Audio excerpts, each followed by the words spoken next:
Hello, Chathu. How's it going this evening? Welcome, one and all. I hope you're doing okay. I'm doing okay. I'm doing okay. Today was a good day. I don't know. I slept in. Um, Meg can vouch for the fact that I slept in. Big yup from the other room. Um, then I got up. I had coffee. I did reluctantly get out of bed. It's true. I was not interested in waking up today. I could have stayed in bed all day. I spent all week last week like just powerfully exhausted, and so having an opportunity to sleep in today was an opportunity that I relished. But yeah, I got up. I walked up to Purebread, the bakery near my house, and I bought a scone. I got a delicious cheese and bacon scone, and then I got a Starbucks coffee. And then I came home. Oh, then we did grocery shopping, and then I came home and I built a Gundam. Well, so I didn't build a Gundam. Meg and I have had this argument before. I built a mass production mobile suit.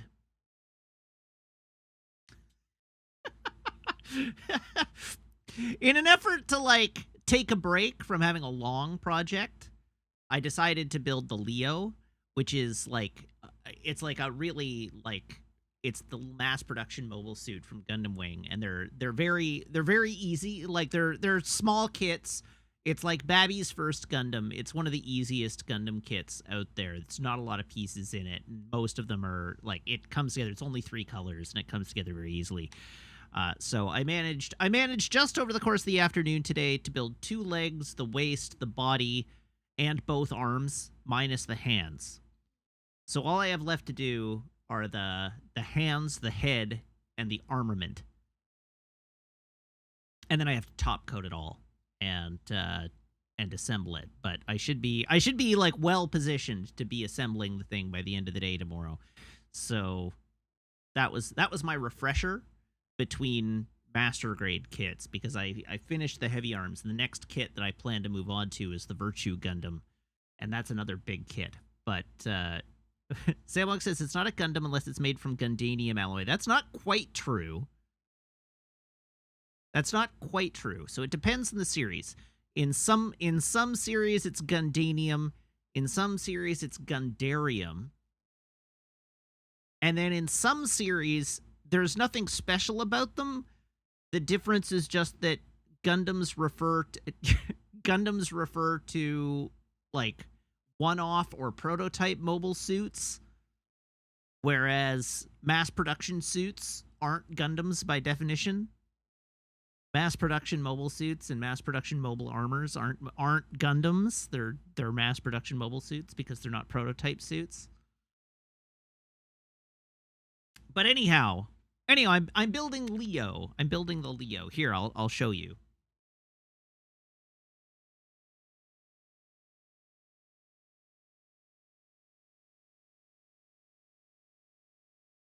I should have had this near my computer, but here, a Leo. It probably is going to key out, but a Leo with its space peen. Right there, space peen. The Leo. So these are the Mook suits that the Wing Gundam and its various compatriots murder a lot.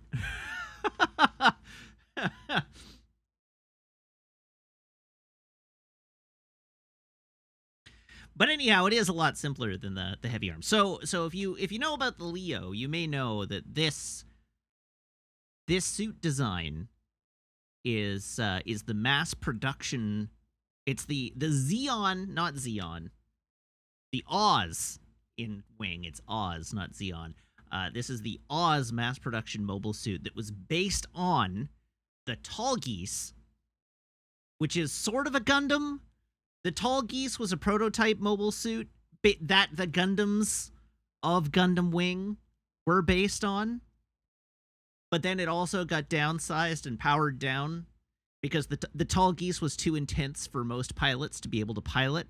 so they made it smaller, and they made the reactor less powerful, and they made it less maneuverable, and then they turned it into a mass production Mook suit. And the Leo is the mass production Mook suit that was derived from the Tallgeese. And as we all know, I have like a bazillion Tallgeeses that I plan to work on at some point. So this is the first of the Tallgeese family. What I really want, if Bandai could do one thing for me, it would be to release a Master Grade Leo. They are never going to, but if they would release a Master Grade Leo for me, that would be great. As it stands right now, the only way to get a Master Grade... No one wants a Master Grade Leo. I want a Master Grade Leo. I want to do the Tallgeese line, right? Like I have the Tallgeese project is the thing I want to do. So I want a Master Grade Leo, I want a Master Grade Tallgeese 1, a Tallgeese 2, a Tallgeese 3.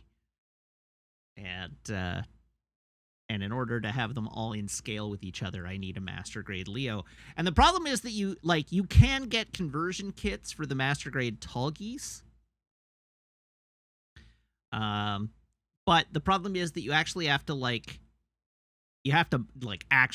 there's like a bunch of stuff that you can 3D print to modify it, but you also actually have to like shorten the legs, because the legs are the Tallgeese is taller and has different proportions, and its legs are too long, so you actually have to shorten the legs to make it the appropriate scale, which is more investment in a Leo than I really want to give it. Plus, I would have to paint it and all that jazz. But really, all I want is I just want them to make a Master Grade Leo. It wouldn't even be an expensive kit. There's like no detail for them to do.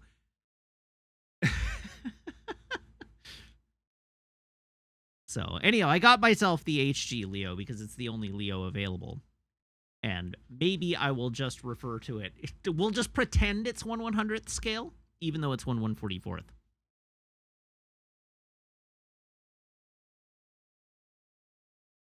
Or I could collect all the RG versions of the Tallgeese. I could, but that's not as much fun. I really like... You know what?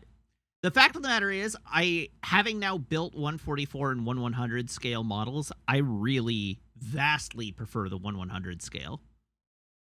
The Master Grade size, I love it. It's way cooler. I kind of dread building my RGs, actually. They're not as big and not as cool. Anyhow, so I was requested to tell a joke, so I have a joke queued up for you. Here's the joke. Where is the best place to find used parts for clocks?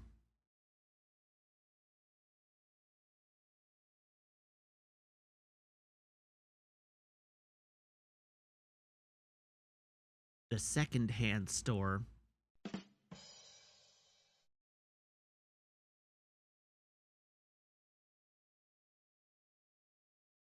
Very proud of myself for that one. And by myself, I mean proud of myself for Googling jokes. So what else have I got to talk about? I watched the new episode of Halo. It was fine.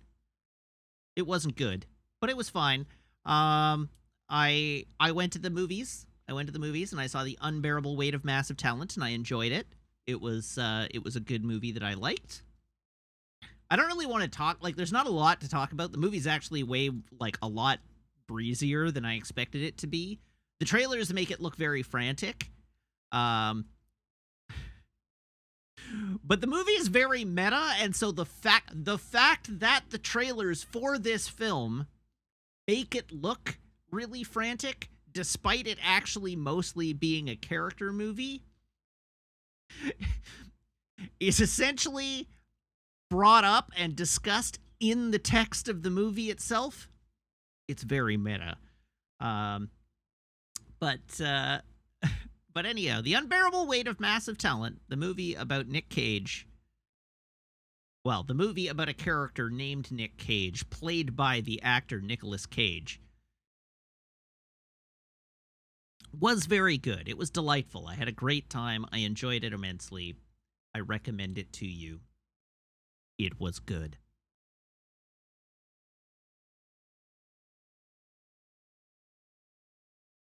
And that, I think, is all I really have to talk about this evening. As Anti says, the character Nick Cage is a movie star, right? Yes.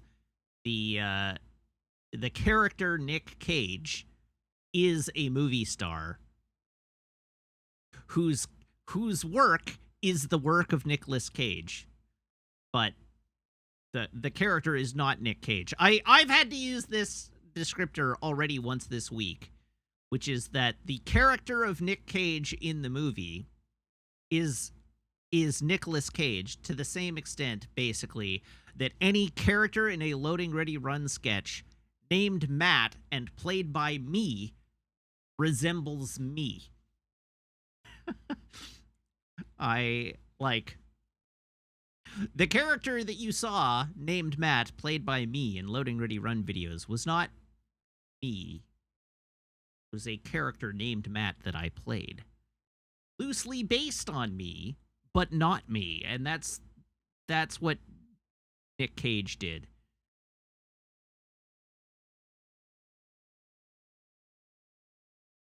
Have I ever cursed out my roommate over toothpaste? No.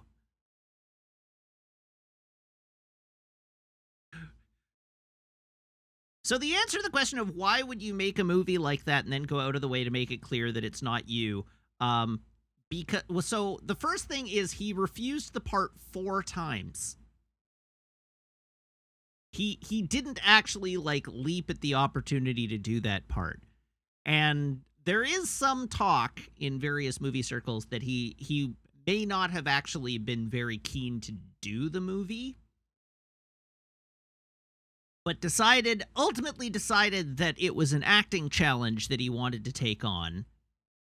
But I get it. As somebody who for many years has been painted with the brush of being like the character me, being like the character Matt in Loading Ready Run videos, despite not really being like the character Matt in Loading Ready Run videos, I get it, wanting to delineate that the character named Nick Cage in the movie The Unbearable Weight of Massive Talent is not the same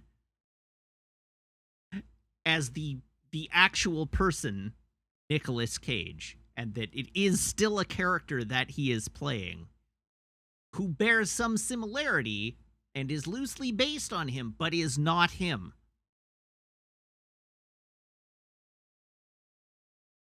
Matt, the character, would be driven nuts by real-life Matt. I mean, that's true, but real-life Matt would find character Matt insufferable.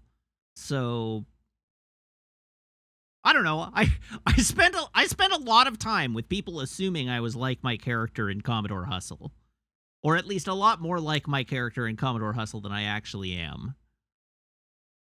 So I get it. There's a lot of assumptions people have made about me over the years that are based on a character and not actually on me. Hello, dear. Thank you.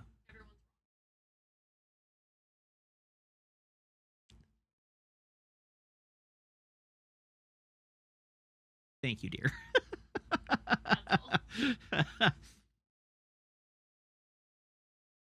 So anyhow, I feel like from the perspective of Nick Cage, it is important to want to draw a line there. Does real Matt have special toothpaste? I don't. I use Arm & Hammer baking soda toothpaste, or Arm & Hammer toothpaste with baking soda, extra whitening formulation, but it's like just the regular old cheap grocery store toothpaste. It's not actually like special toothpaste. It's not medicated or anything like that. Everybody goes to the toothpaste sketch. Everybody, like, for a long time, everybody assumed I was an insufferable asshole. And I am, but not for the same reasons.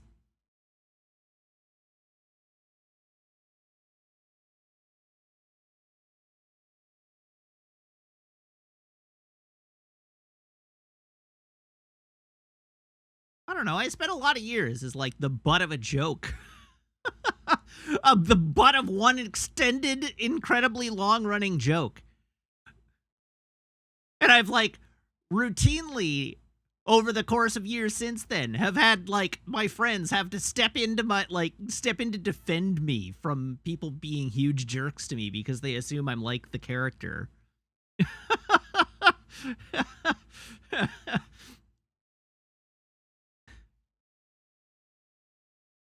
So, like, it's a bit of a sore point for me. So I completely respect Nick Cage in this regard. He's his desire to be held distinct from the character that he's playing is it resonates with me strongly.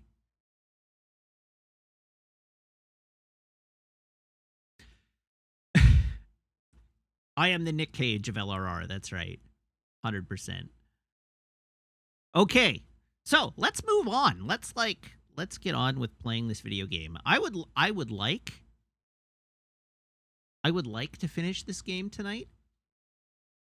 I don't know if I'm capable of finishing this game tonight, but I would like to finish this game tonight. So we're gonna try.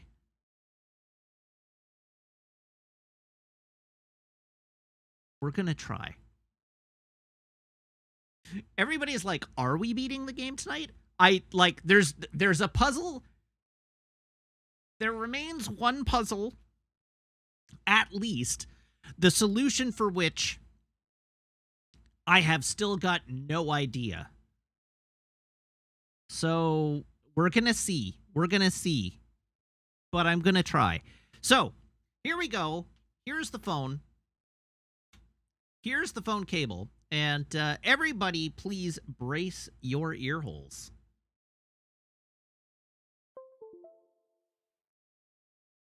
And I reconfigured all my USB ports again today. So we're just gonna hope that my plugging in my phone hasn't caused all my USB devices to reset.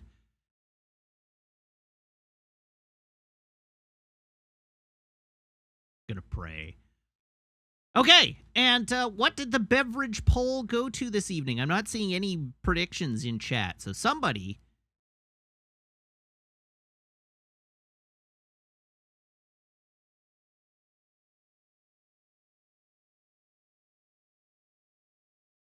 Somebody maybe forgot to start the poll. Anti says, I sure did forget to start a prediction. All right, well, Night Raven 949 has, as per tradition, been the first individual to name a beverage, which means that chat as a whole has predicted SodaStream for the evening. You're all on the hook for Night Raven 949's choice.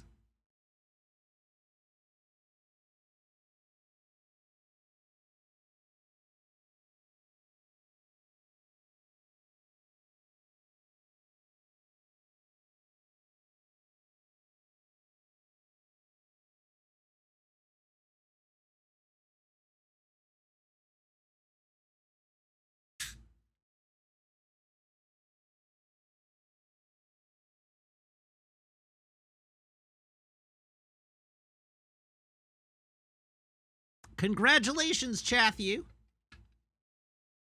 You were correct. Collectively. No, Night Raven, you weren't right. Everyone was right.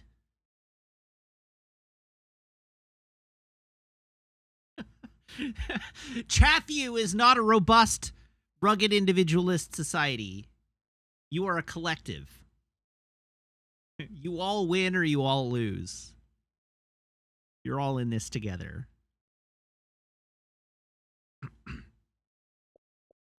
All right, let's play a video game.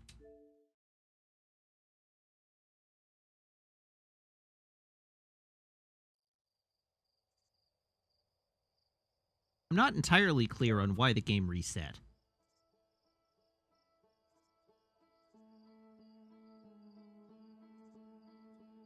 So the last thing we were doing on Thursday night is we had figured out how to get to the Sun Station, but we hadn't figured out how to get across to the second section of the Sun Station.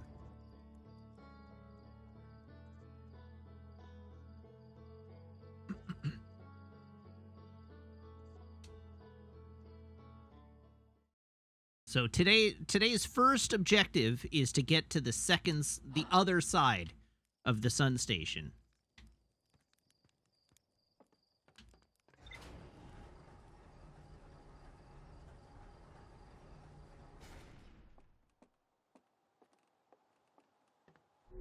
Tonight we kill the sun. That's right.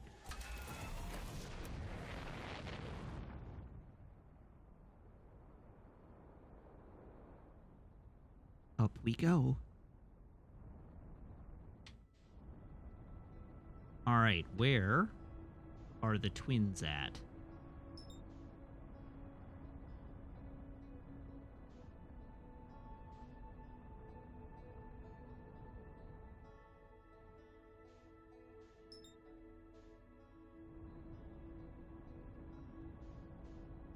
Okie dokie. Hey, I didn't whip myself right by these planets this time. That's nice. I would like it if there was a shortcut.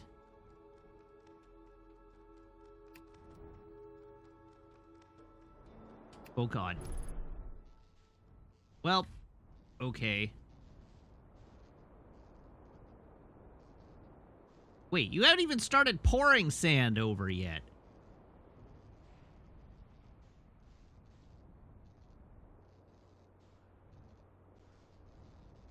Jeez, get on with it, Ash Twin. I got here too fast.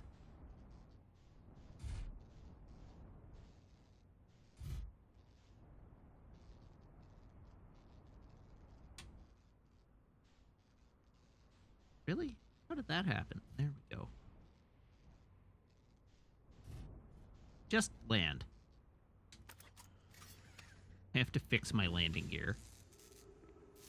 Oh god. Ah! Damn it. Okay, no. The shortcut I was asking for was a shortcut to the Sun Station, not a shortcut to Ash Twin. I would like to avoid having to come to Ash Twin at all.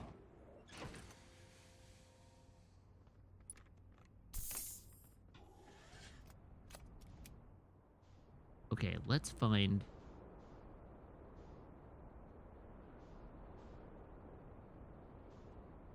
the tower that I want. Don't tell me to just land on the station. That's not easy. Landing on the station is very hard and will just lead to my own fiery demise. And you're gonna see me meet my own fiery demise. It's not fast. It takes so much futzing around. It's not fast at all.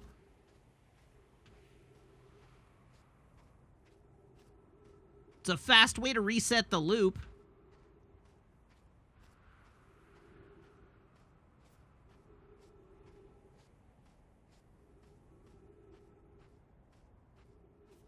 Fiery demise isn't a treat, it's the whole thing.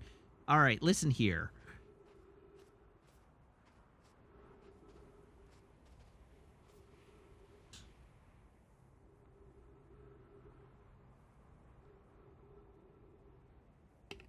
Hello, interloper. Alright, waiting for the sand to go down. AMA.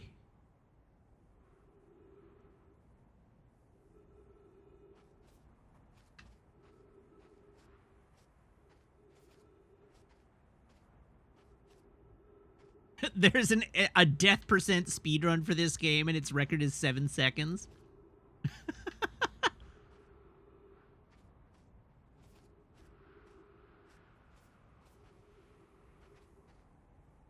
Why do I hate sand? Because it's rough and it's coarse, and it gets everywhere.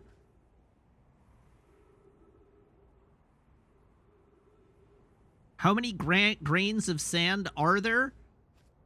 There are fewer grains of sand than there are atoms in the human body.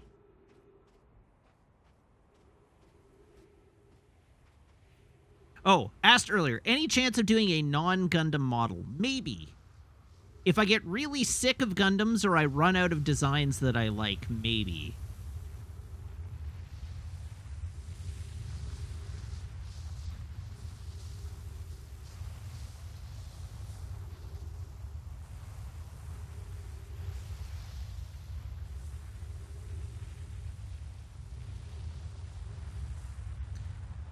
My answer to that question is I wouldn't rule it out.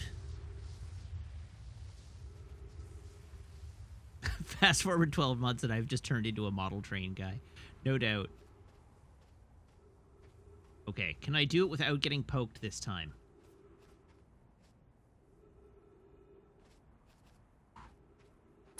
No! God damn it!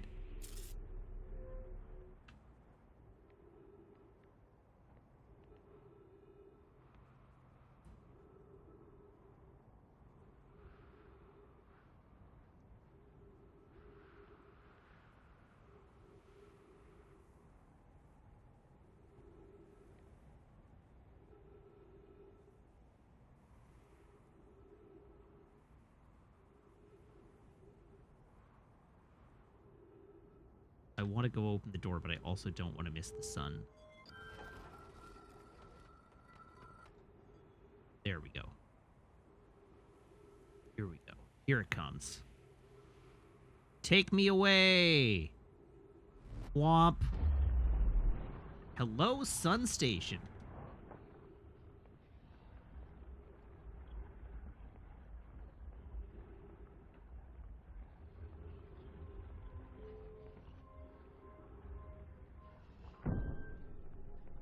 Okay, now how the hell...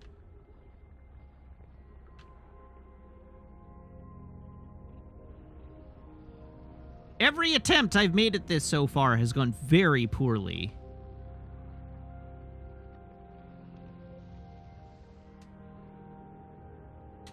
Oh! Oh! Oh!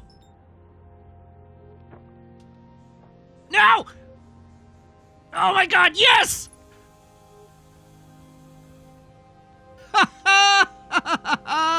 I didn't eat myself into the sun!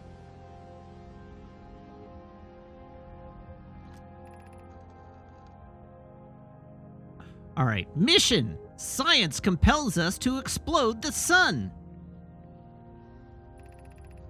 Can't we change this? I don't enjoy working in view of such a morbid mission statement.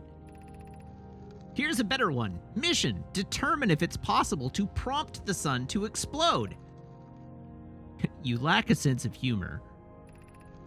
At least I don't lack a sense of ethics.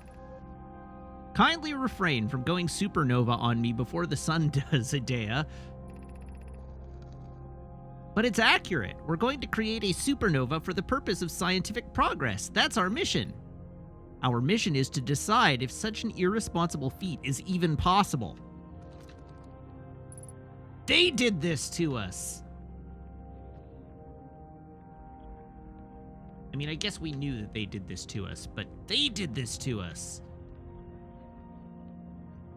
Where does this go? Oh, a secret ledge. Alright, we got ourselves a statue up here.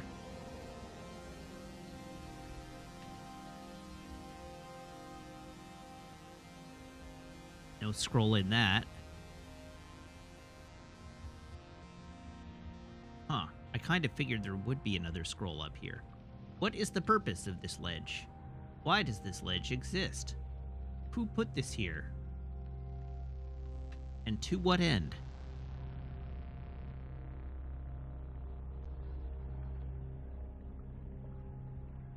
No extra scrolls. Alright then.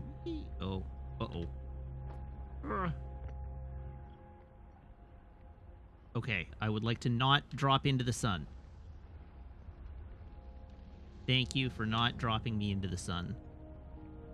Alright, what do we got down here? Another mural.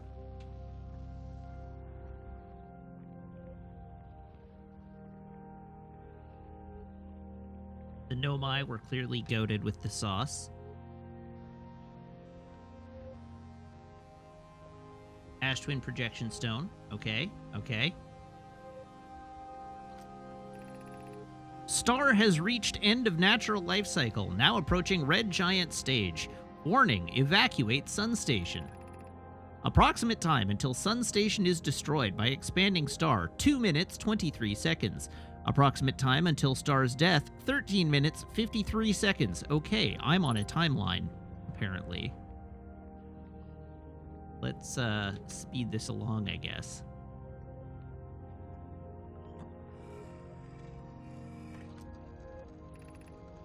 What happened? Did the Sun Station not fire? It fired, Yarrow, but it failed. The sun barely responded. There were infinitesimally small surface-level changes, but they were barely visible, even to the third eye. The Sun Station is useless. It will never, and could never, cause the sun to explode. I don't know what comes next, my friends. I suppose we must start over, but I'm unsure how to start over.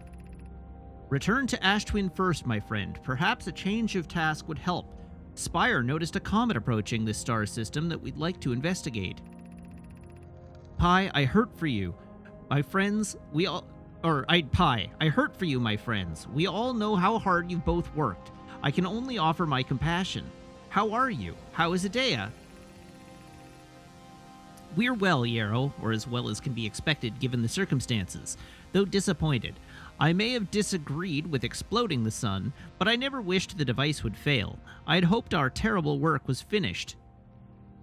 Okay, so they tried to explode the sun and failed.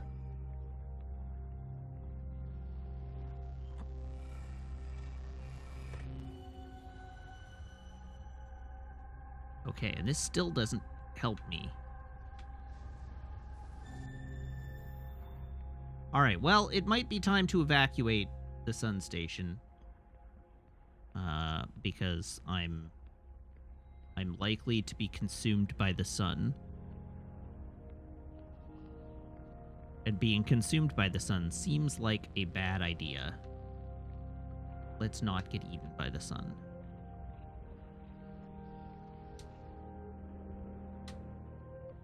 Doink. Uh-oh. Oh, God.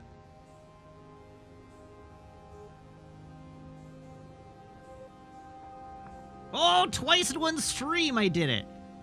Look at me go. Oh, that timing, though. Hell yeah.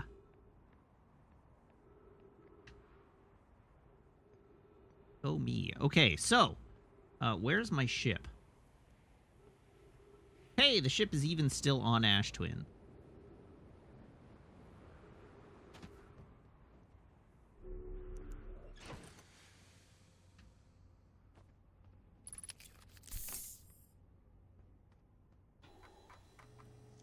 Sun Station! The Sun Station was designed to make the sun go supernova. The Nomai fired the Sun Station, but it had no effect on the sun. They concluded that the Sun Station could never cause the sun to go supernova. After the failure of the Sun Station, the Nomai took a break to investigate a newly arrived comet. According to a Nomai computer, our sun has reached the end of its natural life cycle.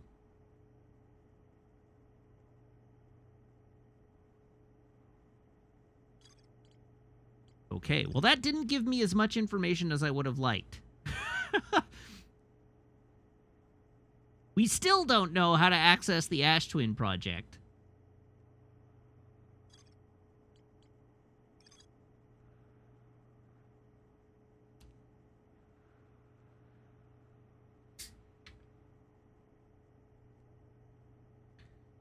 There's an advanced warp core.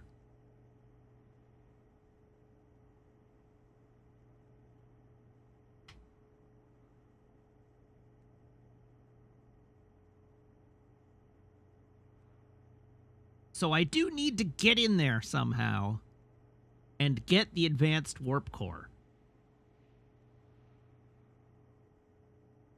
But since that's the big question mark, my assumption is I have to figure out the quantum moon first.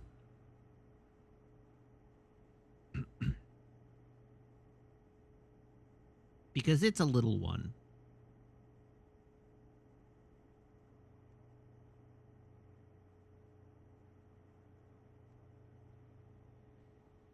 What would I do with the advanced warp core when I get it? I would take it to Vessel, and then I would input the coordinates that I have into Vessel. But Vessel needs a warp core.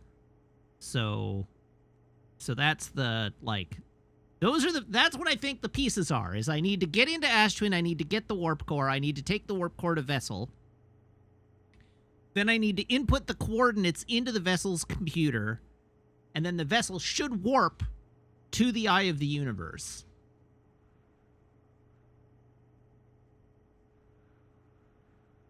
But I still don't know how to access the 6th location of the Quantum Moon.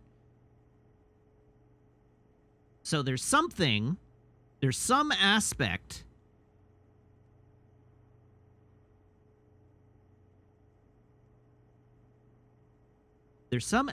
of the Quantum Moon that I haven't put together yet. All right, so first thing, what does the log have about the 6th location? So the 6th location is the tower has to be... So the Quantum Moon sometimes disappears, possibly to an unknown 6th location. We know that. Many Nomai went on a pilgrimage during which the Quantum Moon carried them to its 6th and most secret location. We know that. To explore the 6th location, the shrine on the Quantum Moon must be on the moon's north pole. So I know how to move the shrine to the North Pole. The problem is I don't know how to exit the shrine. I don't know how to exit the shrine while it's at the North Pole.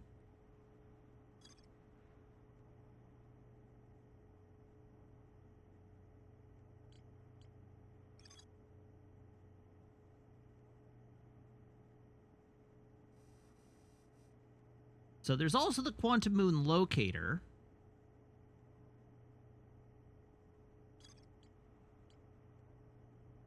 And so my initial hypothesis was that the quantum shard on... If I can't exit the shrine, is it actually at the North Pole? Well, yes. We know because there's a tracker inside the shrine. We know that it's at the 6th location.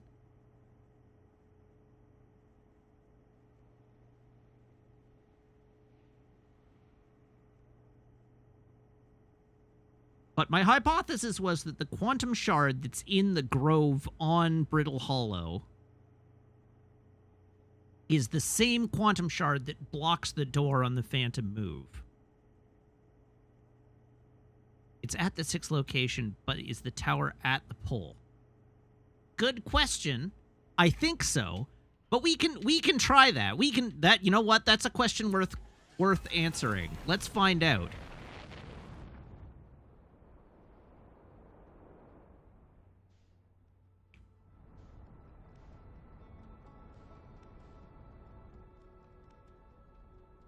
I was fairly sure that it was, but there's no harm in confirming our knowledge. And yes, we are, as always, still under if I want help, I'll ask for it directly rules, so... I've let you get away with some hints because I've been pretty stumped on this one. So you've gotten away with some hints, and that's okay for the moment, but remember to keep it on the down low. Where did it go now? Because yes, I am definitely going to be talking through my understanding here. There we go. That's what I wanted.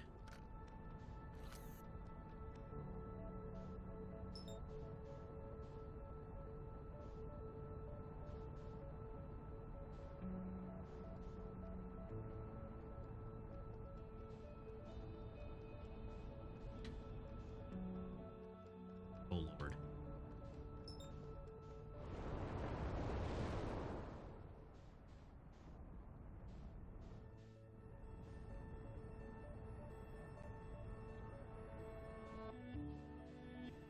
Hunk.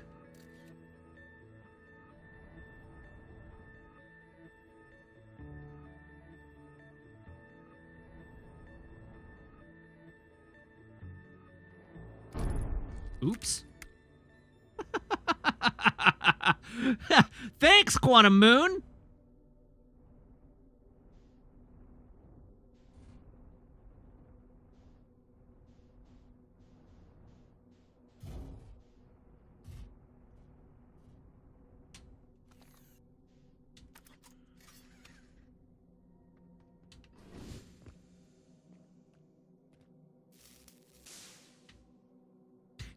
Yeah, it'll buff out. That's right.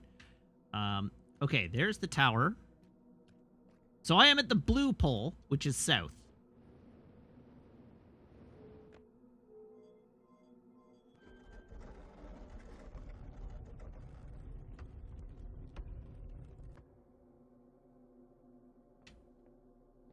Lights on.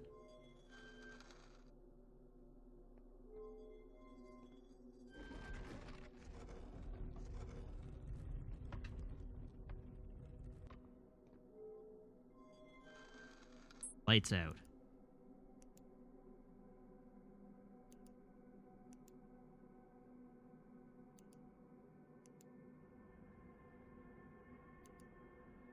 All right, here we are. Oh. Oh.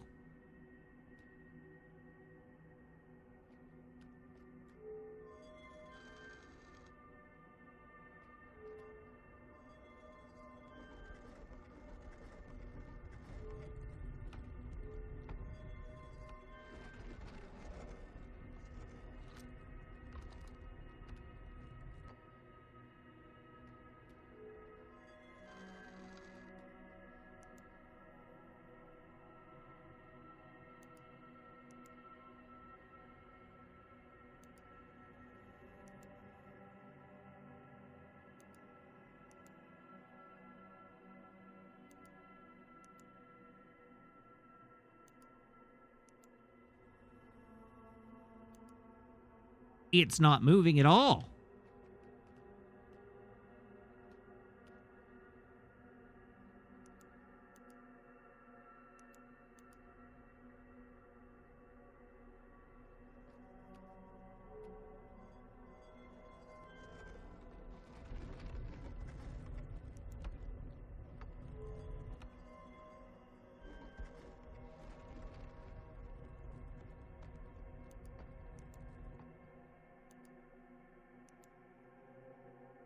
Whoops. Okay, that's fine.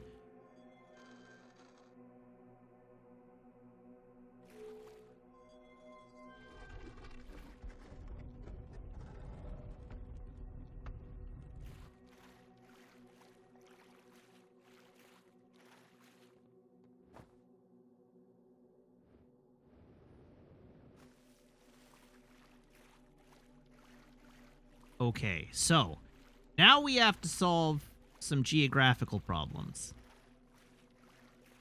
And so now the question is,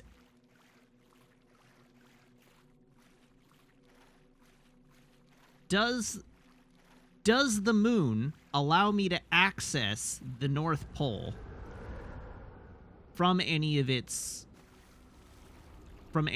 base locations?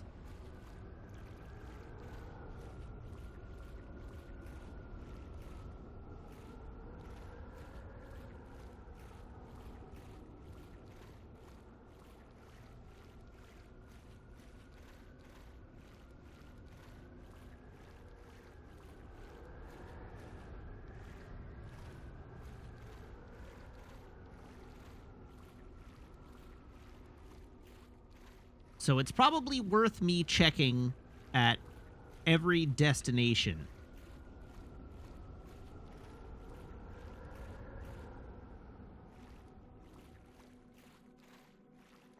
So let's respawn the tower somewhere. And go, there we go. And then go on a quantum trip.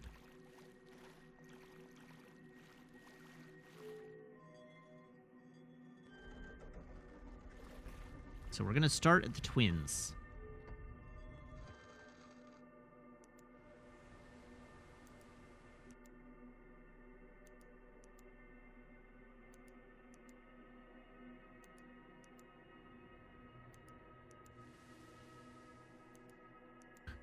Gonna try and start at the Twins.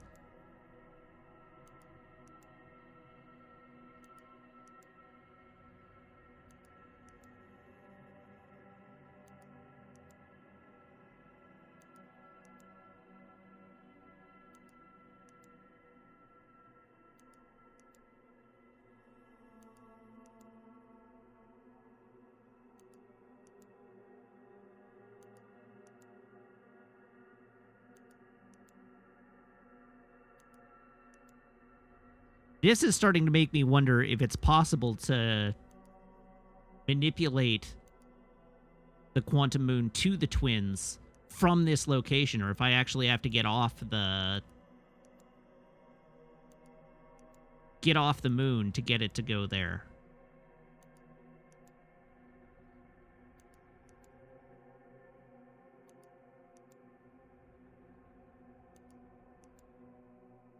We have definitely seen this in orbit of the Twins, so we know that it's possible for it to go to the Twins.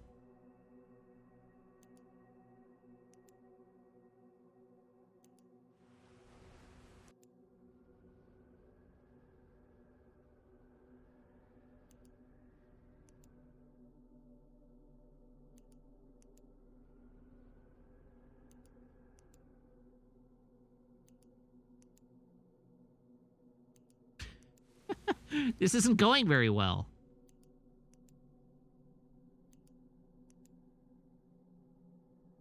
I don't think I deleted the clips of the universe exploding. I don't think so. If multiples of you clipped it, I probably deleted one of them. But I don't think I deleted all of them. I try to keep, like, I generally do try to keep at least one version of every named clip. It's possible that I misclicked, but it certainly wasn't intentional. Yeah, I agree with you. I think it's in a position where it can't go to the Twins right now.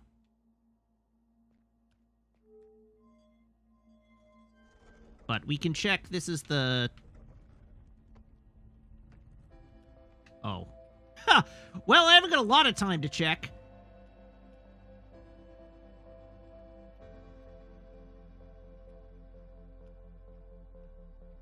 I don't have to destroy the universe so you can clip it again. You can always go back to the VOD and clip it from there.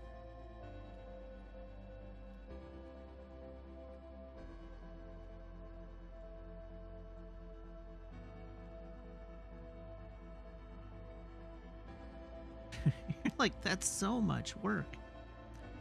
Listen. Compared with how much work I do to bring you this content.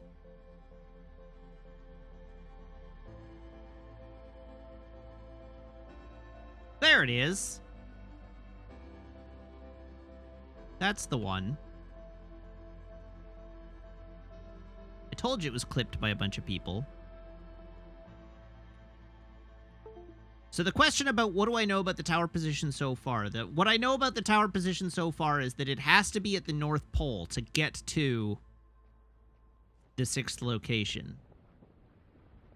And so now I'm just going around from region to region, or from version of the Quantum Moon to version of the Quantum Moon, to see if any of them allow me access to the North Pole.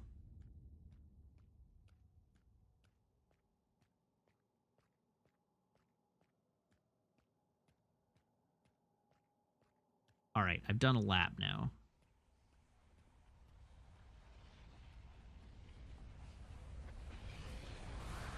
Okay, everybody brace for impact. There we go.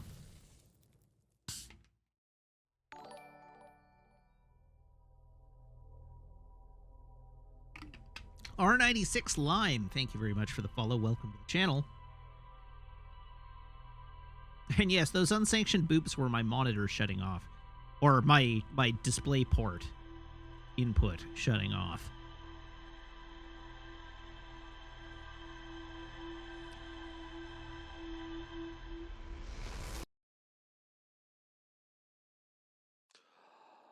All right, well, that was iteration 1.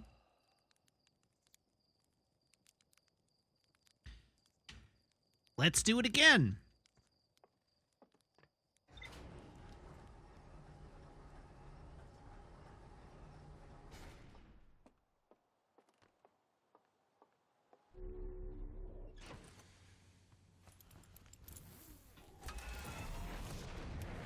So this time I'm going to try and teleport the moon to the twins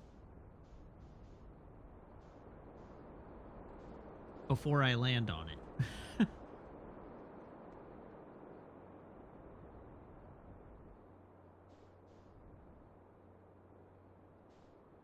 Whoa, God!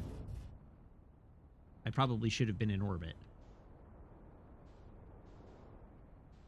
Alright. Where's the freaky deaky moon? Looks like it's on wet Venus.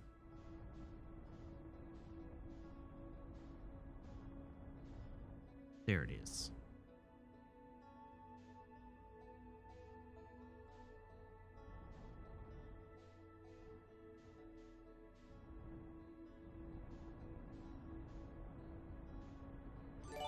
Mr. Morpheus, thank you very much for the resub.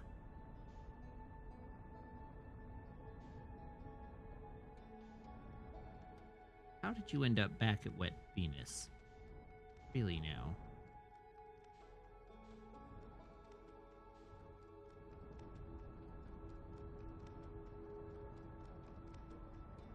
Oh.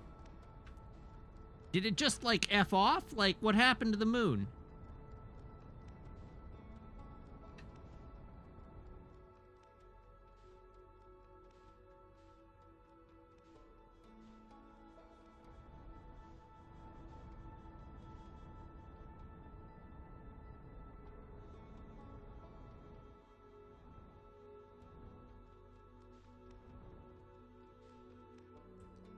I guess it's possible that it went to location. There it is.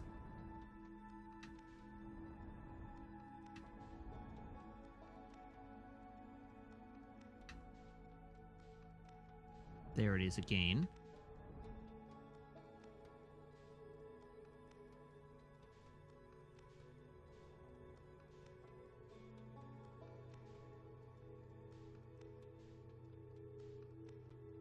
There's the twins. There's the phantom moon.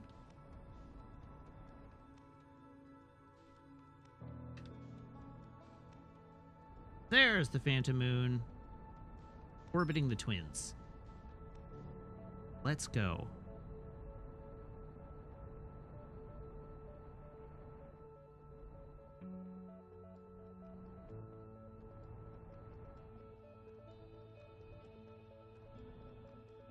Damn it, son, stop sucking me in.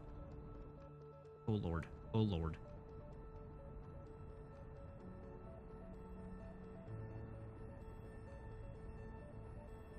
I have made a substantial miscalculation. Poomph.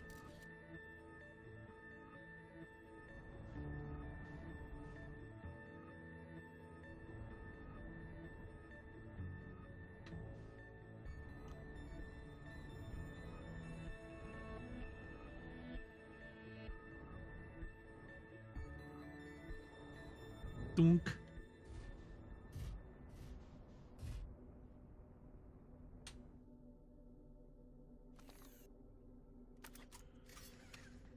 All right. Made it. So let's go to the North Pole and see if I can get there.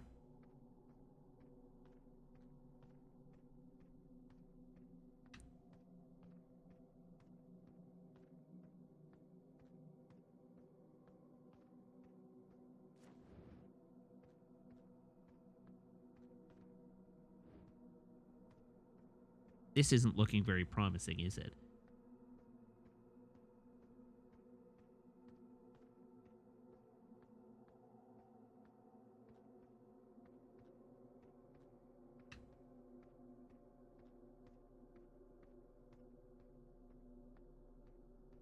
Oh, the moon doesn't disappear when you get up from your cockpit because of the quantum entanglement rule.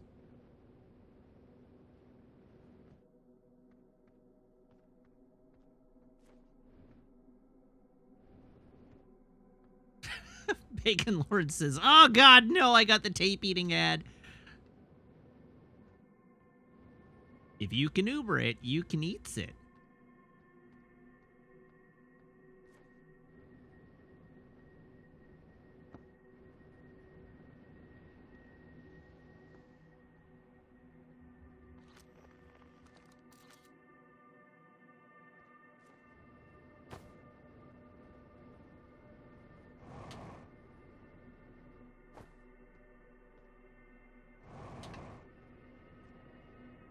It's gonna take me back to the South Pole. That's what I thought.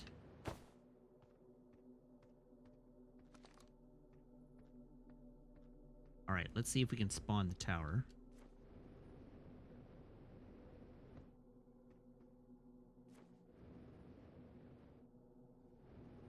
Where did my ship go?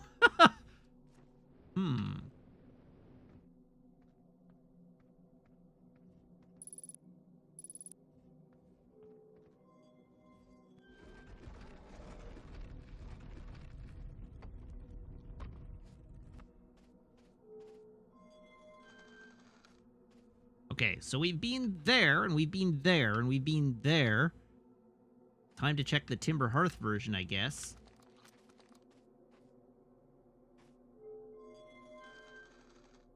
Oh, whoops, I forgot to close the door.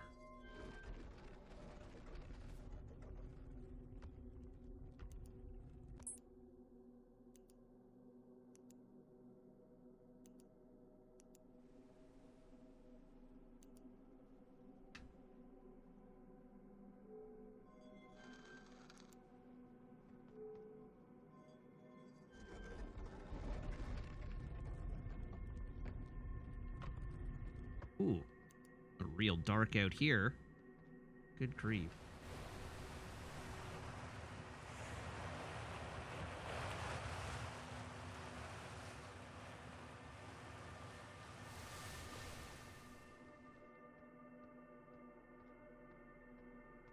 Well, it sure doesn't look like it's possible to get north on this version of the world.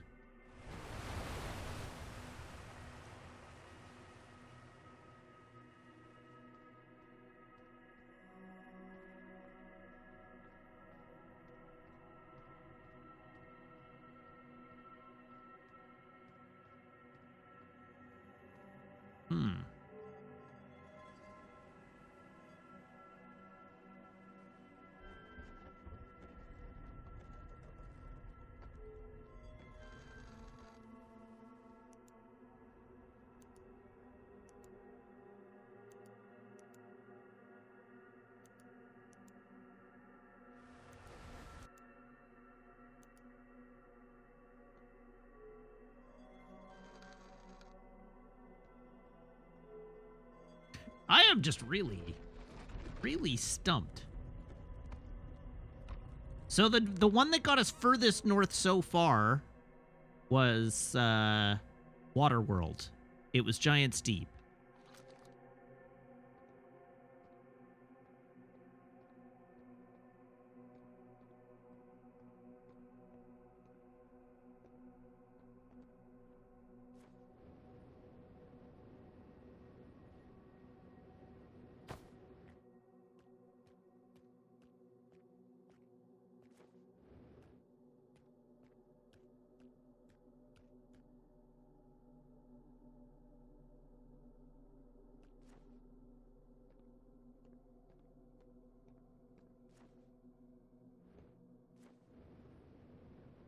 Gotta say, I am well and truly perplexed.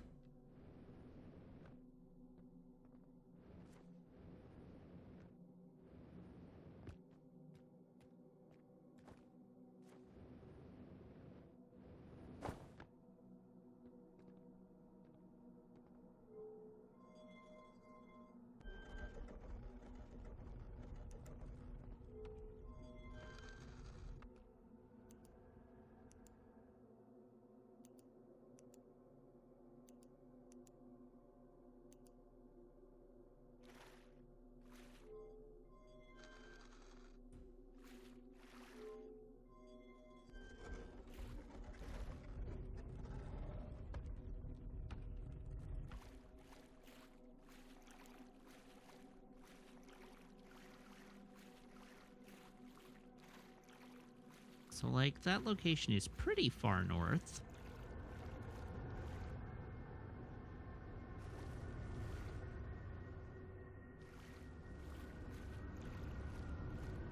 And the storm bumps me out.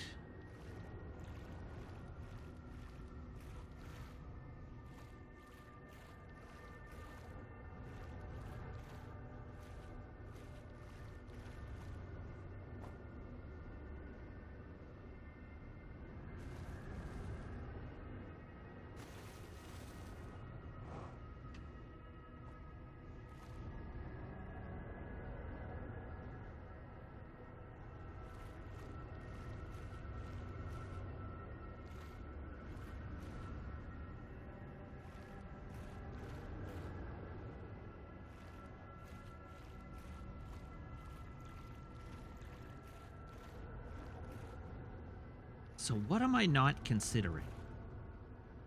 What have I failed to think of?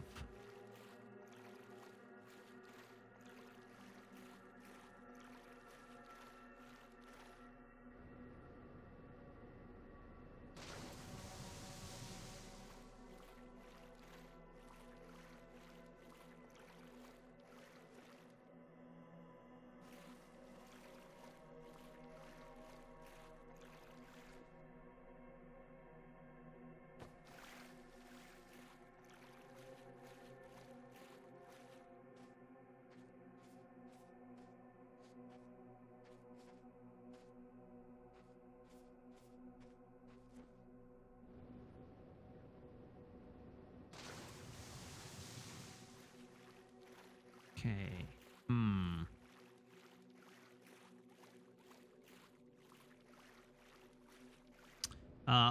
Always Melee, yes, we're on the Quantum Moon at the moment. We're trying to solve the Quantum Moon. Orlando, when I said, what have I failed to consider? I meant that more in the sense of, like, what is it? What is the piece of information that hasn't occurred to me? It's not that I failed to think, it's that I've just failed to think of the solution.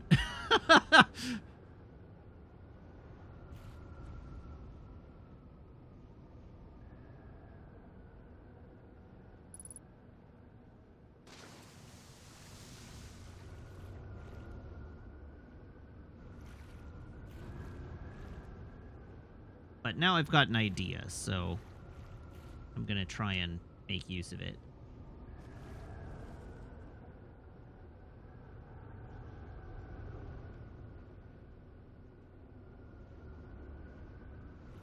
But I'm waiting for the tower to respawn.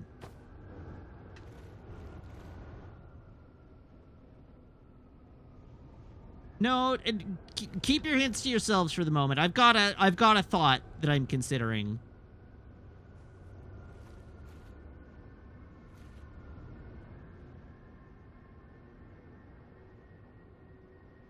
The problem here is that I've actually solved it twice without noticing. Oh, no.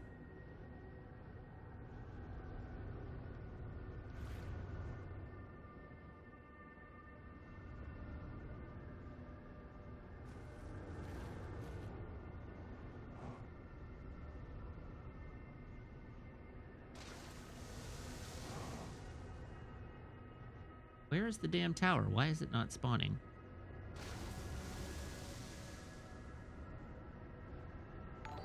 See, that kind of hint is not a hint.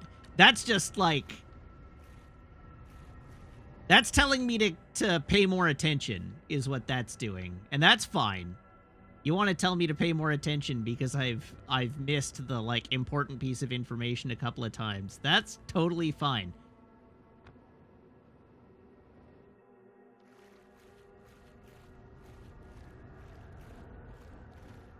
I do wish it would spawn the damn tower, though.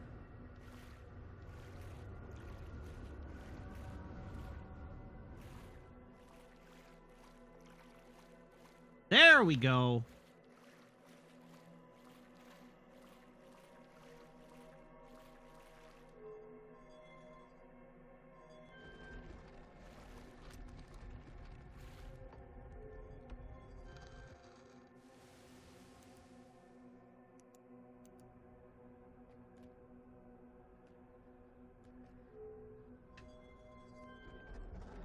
Still inside the brick.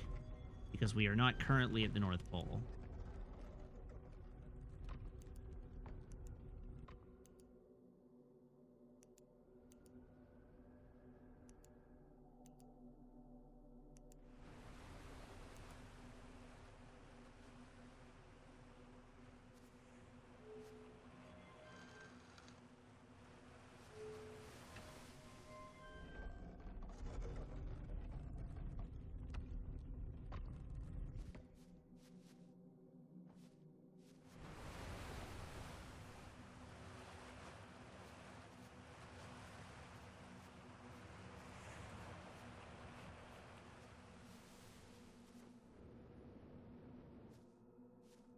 Well, look where I am.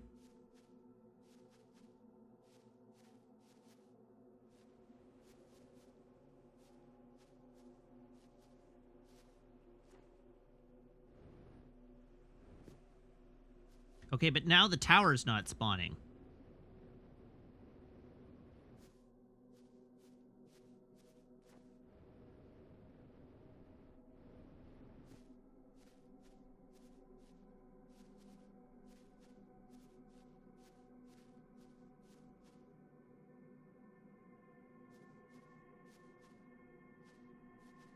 Well, I sure hope I don't need jetpack fuel wherever I'm going now.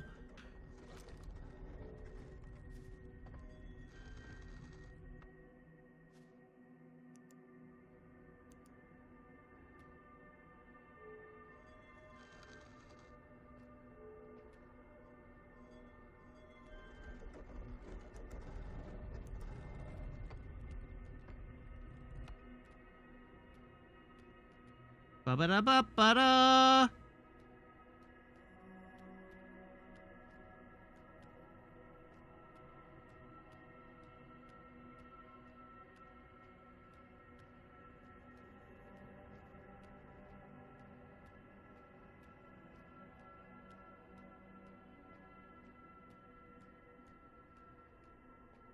Do I understand how I got here? Yes. So I traveled to the northmost position on wet Venus, and then transported to a world that wouldn't let me north of the equator previously. That gave me access to the North Pole of that planet's version of the moon. So I took advantage of its spawn locations.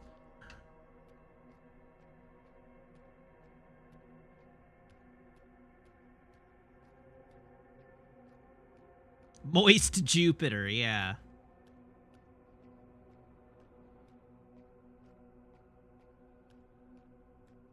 What the hell?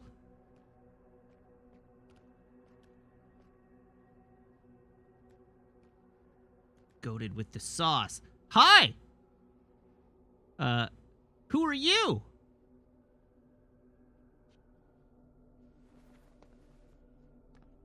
That away.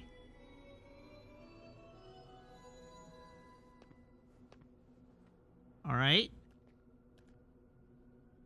Pick up Me Stone. Pick up Quantum Moon Stone. Pick up Eye of the Universe Stone. Pick up You Stone. Pick up Identify. Pick up Explain.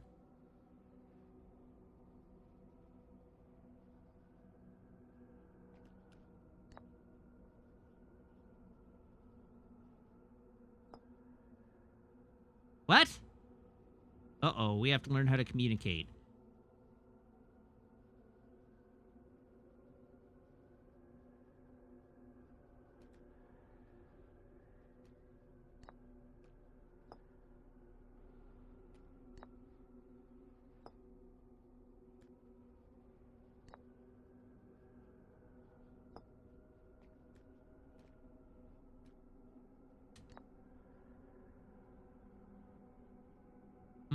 I definitely don't understand how this works.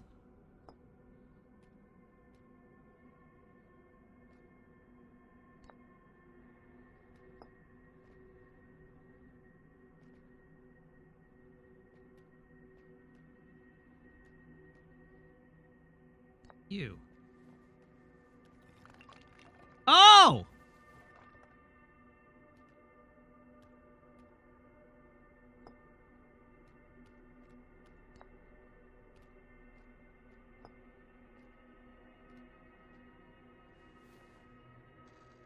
We got ourselves a reaction. I am Solanum, a Nomai. My clan arrived in this star system before my birth, and we now call it home. All right, thank you.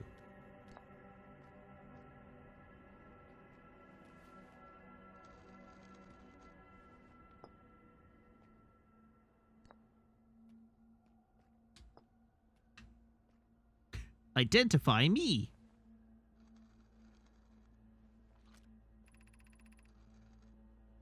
Oh no, not now!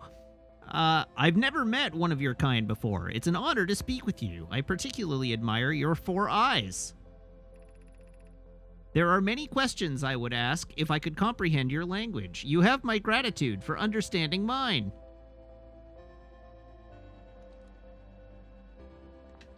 Okay, well, we can always come back here. We know how to do this now.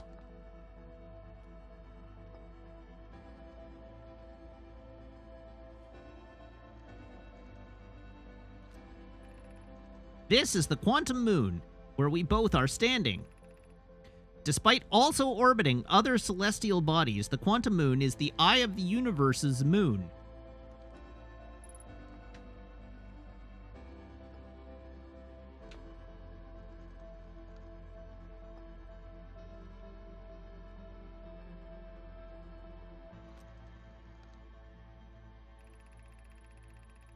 We are orbiting the eye of the universe now, although we cannot see it, only the Quantum Moon's reflection of it.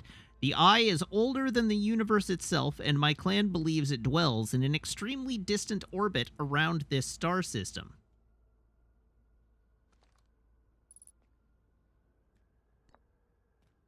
Alright, well, we're super about to die. But that's fine.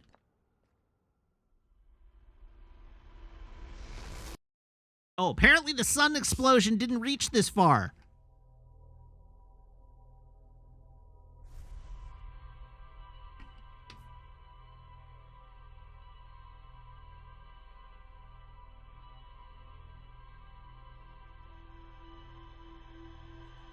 I've been robbed.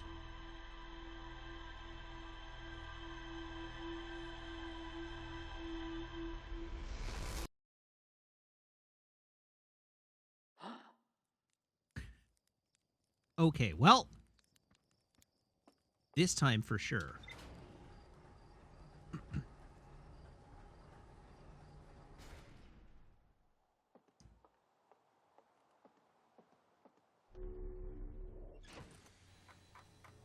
Ha-ha!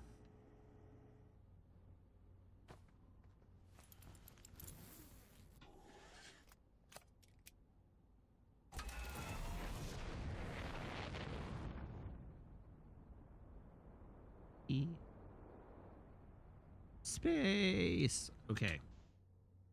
Let's find the damn moon. Oh, whoops. That was the wrong button. Moon located.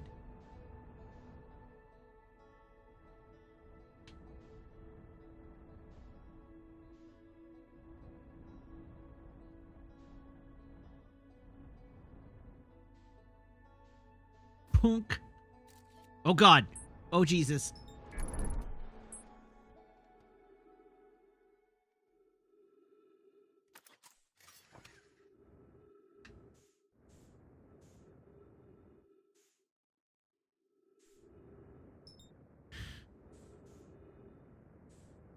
I greet the sweet release of death.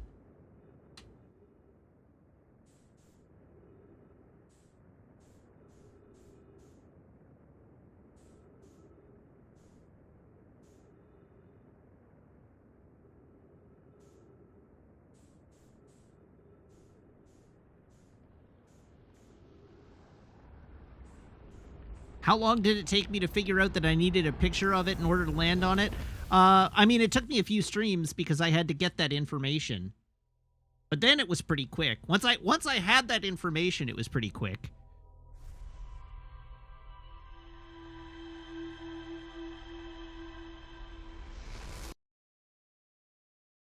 I have become a celestial body.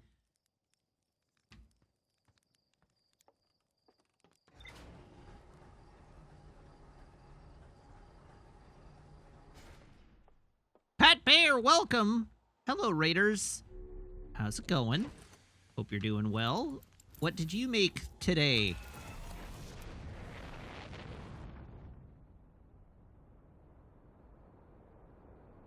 was perhaps presumptuous of me to assume that you had made anything, but that seems to be kind of your deal.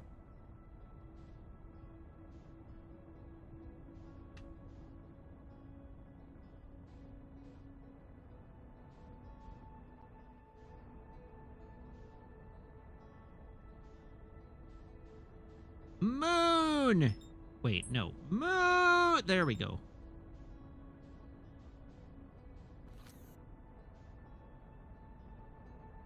Ah! You made the... You're working on the AUG from the anime Heavy Metal L Game. Interesting. I don't have any idea what that is. I don't know any of those words. But that's all right. Hopefully you had a good time.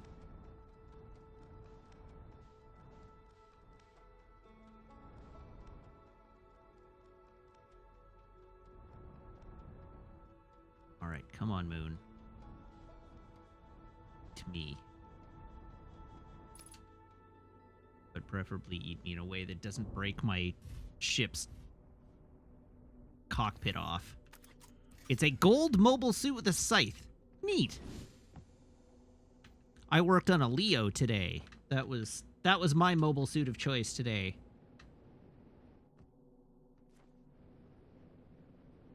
Nope. Oh, God.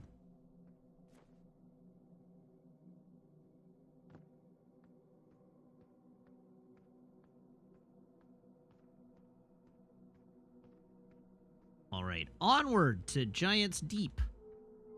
Let's teleport a moon.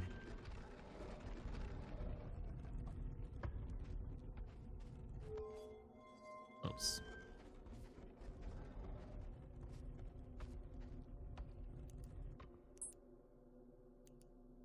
That's not Giant's Deep.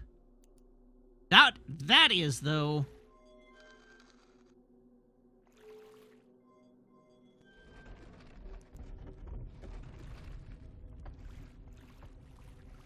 Wait, that's south. To the north!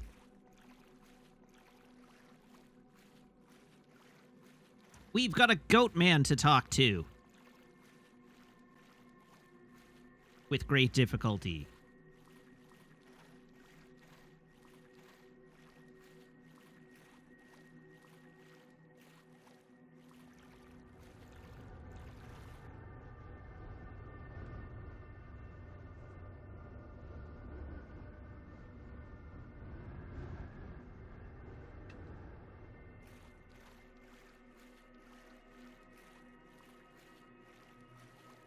Hello again, tower.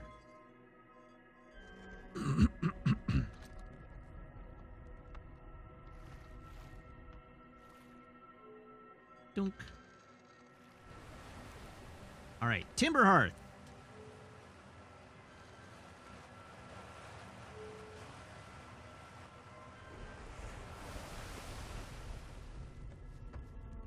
North is this way.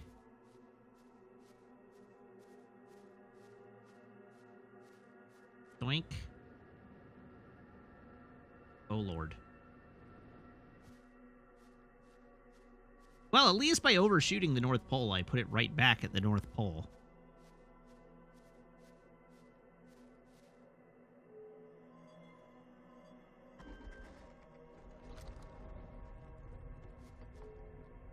Zoom.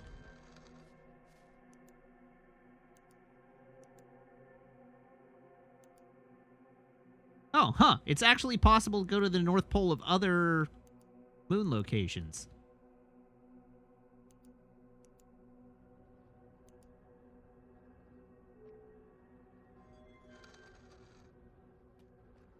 Neat.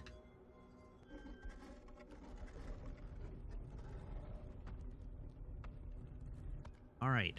Let's go meet the Goat Man.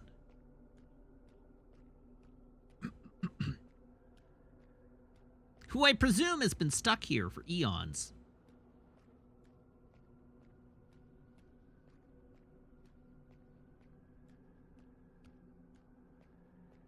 He must be immune to the effects of the time loop, because there are 3 masks active in the core of Ash Twin.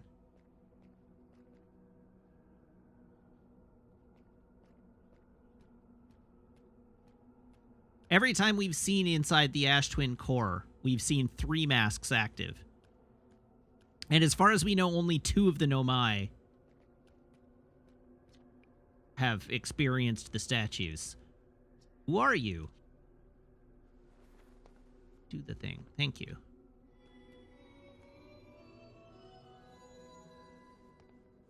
Okay. Explain.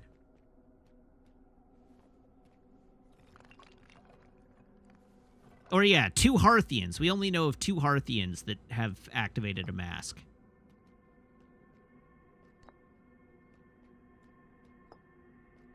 Explain me. What am I? I imagine your purpose here is the same as mine, to learn about and find the Eye of the Universe. I'm unsure how you arrived here, however. Perhaps you came from another star system, as my clan originally did?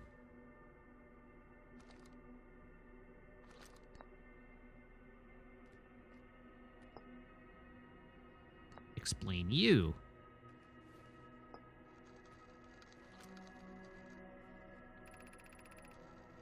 I am on my first pilgrimage to the Quantum Moon. All Nomai in my clan make this journey when we come of age. Even though the Eye cannot be reached from here, the Quantum Moon remains special to us as it carries us nearer to the Eye than any other place we know. I've journeyed here to be close to the Eye. While the Eye is obscured from our sight, we can see the Quantum Moon's reflection of the Eye in the sky above us.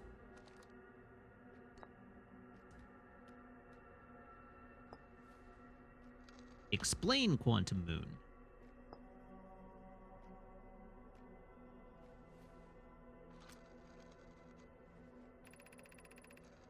Have you encountered a quantum shard on another planet? The shards look the same as the Quantum Moon's surface does now, while at the Eye. From this, we can reasonably infer the Quantum Moon's natural state is as we see it now, and that the Eye is its primary location. Given the Quantum Moon is the Eye's moon, it's likely that any characteristics the moon exhibits are also exhibited by the Eye itself. The Quantum Moon and its shards, for instance, are quantum, thus the Eye is also likely quantum. In fact, this moon is probably quantum because its proximity to the Eye made it quantum, the same way the areas surrounding quantum shards that landed on other planets eventually became quantum too.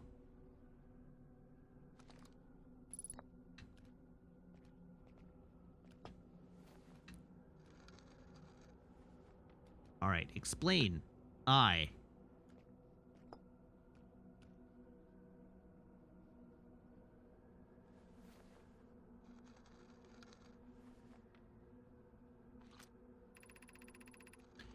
There is fundamental uncertainty throughout the universe. Normally, this uncertainty is only observable on a very small scale. As one approaches the Eye, however, that uncertainty grows enormously. The Quantum Moon probably exhibits macroscopic quantum behavior because of its proximity to the Eye. Shards that broke off from the Quantum Moon have a similar effect, as I imagine you've seen elsewhere in this star system. Conscious observation forces a quantum object to collapse to a single possibility. But what would happen if a conscious observer somehow entered the Eye itself? Over time, this has become my clan's greatest question.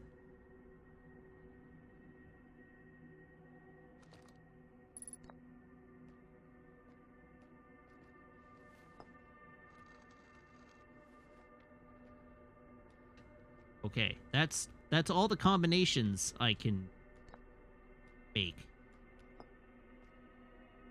Oh, you can pair up... Oh. Well then. Wait, hold on. These are the 2 tenets of Nomai philosophy. To seek out and to understand is our way of living. Okay, cool. So... You Me.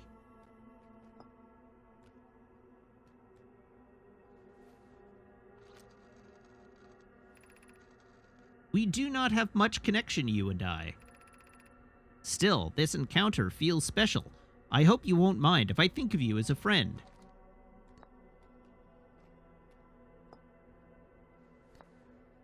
You, Quantum Moon.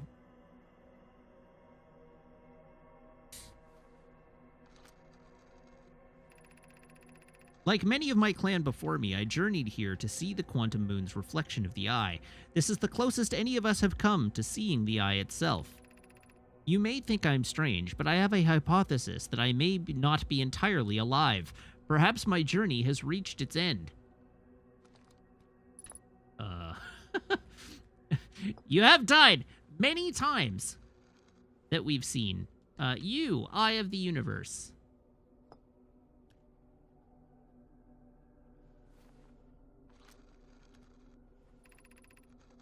Many in my clan have believed the Eye called to us for a particular purpose. When I was a child, I used to believe the Eye was malevolent, to have lured my clan to this star system only to then vanish from them so completely. But I don't fear the Eye anymore. In fact, it became my fondest hope to see the Eye itself someday, but I fear this may be beyond my reach. You may think I am strange, but I have a hypothesis that I may not be entirely alive. Perhaps my journey has reached its end. Okay, so Eye of the Universe goes back. You goes back. Explain goes back. Me.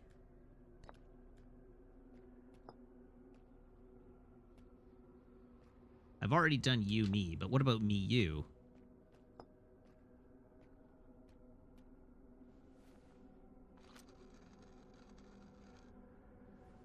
Okay, we did use that.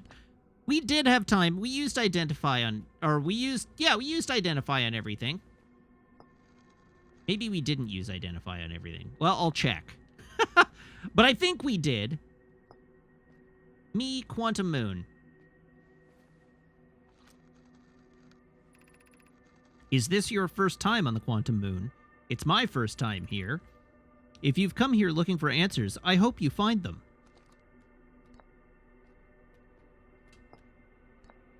Me, Eye of the Universe. Suppose you could reach the Eye of the Universe. Would you try to enter it? What do you imagine the effects of a conscious observer might be? That's a great question.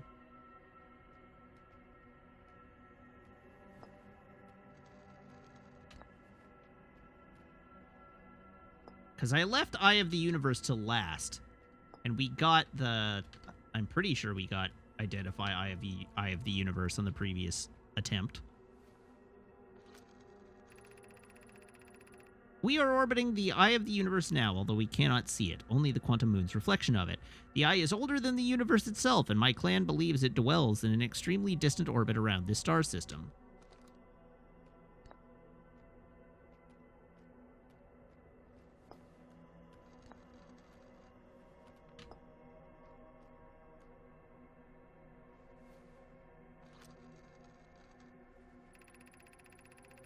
I imagine you've noticed the Quantum Moon changes in appearance depending on which location it is currently orbiting. For instance, the moon looks quite different when orbiting Giants Deep than it does when orbiting the Hourglass Twins. Because the Quantum Moon clearly changes in its different forms, the Eye, being this moon's primary location, must be similarly malleable. From this, we can hypothesize that the Eye represents extreme changeability. That said, despite its malleable nature, the Quantum Moon becomes locked to one specific version of itself when it is consciously observed. But what would happen if a conscious observer were to enter the Eye? I'd love to find out. Alright, so we've gotten lots of information here, but not a lot that actually helps.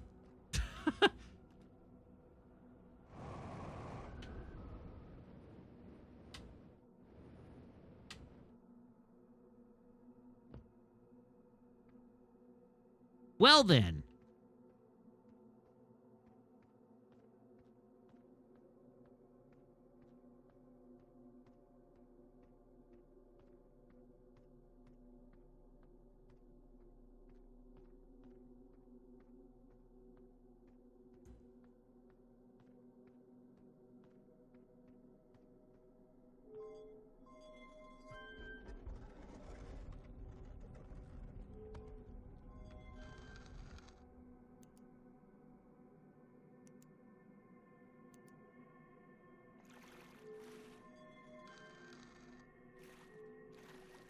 I don't think my ship is on this moon anymore.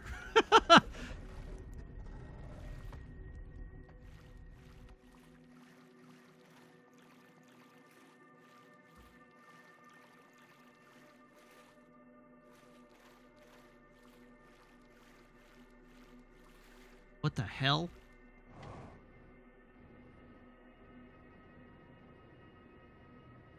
My ship is not where I left it. Well, my ship is where I left it in space.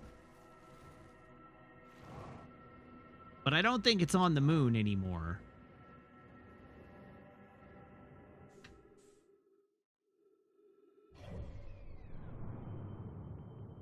Yeah. It ditched... My ship has fallen into the sun.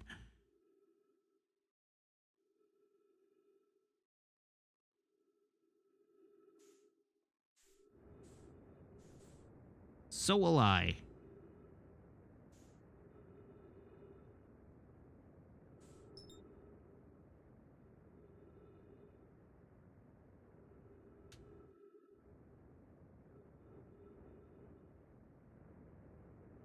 Uh-oh. Uh-oh. I'm caught in gravity well. Yeah.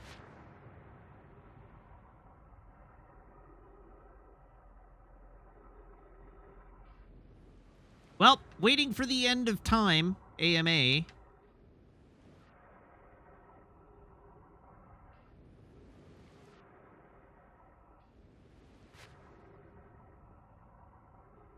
I can only electrocute myself if I can get to the core, which requires a tornado.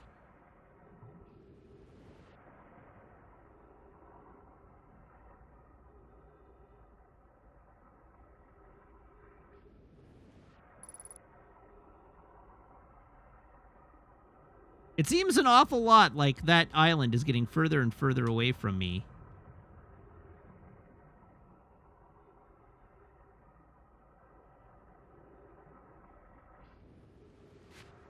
All right, well, 02 has asked for a joke.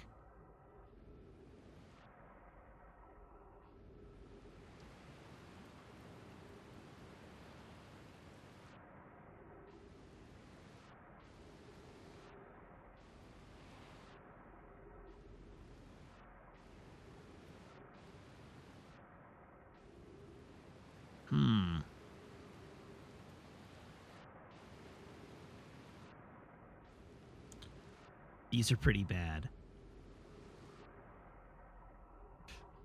These jokes are pretty rough. Here we go. Why won't two skeletons fight each other?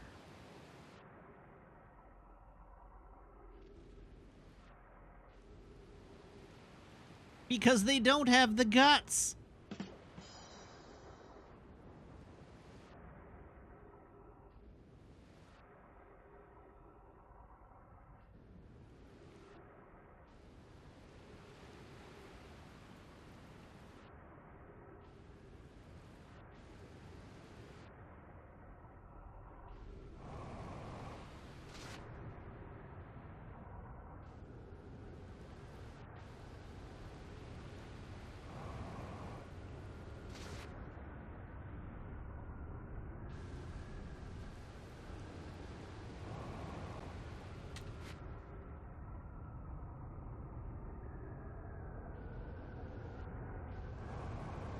So, it's not so much that I'm choosing to wait for the supernova.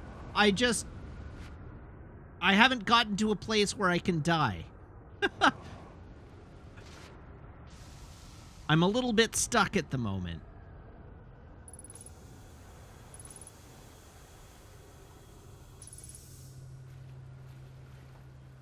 There we go. Well, yes, I know there's a campfire. I was struggling. You may have noticed I was struggling to get anywhere.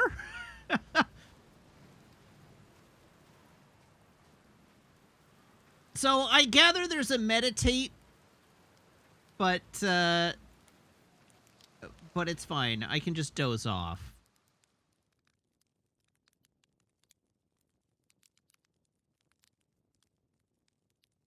Oh, I guess I could just jump in the fire.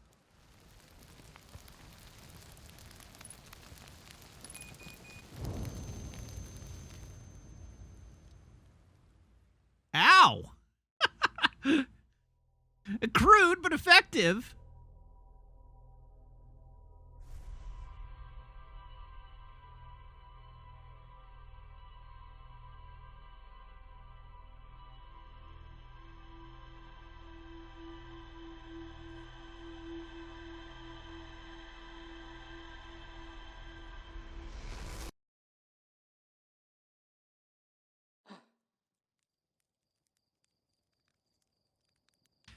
Okay, we have one last objective.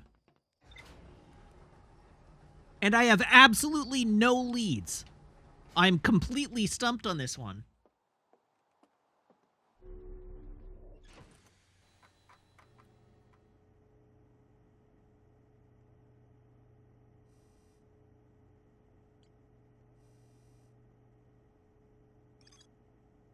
Nomai statues were designed to pair with a single user, record their memories, and send those memories to a storage unit within the Ashtwin project. Each storage unit inside the Ashtwin project was equipped with a mask, the statue's counterpart, which could then send those stored memories back to the corresponding user. The statues were designed to only activate once the Ashtwin project succeeded, or in the event that it failed.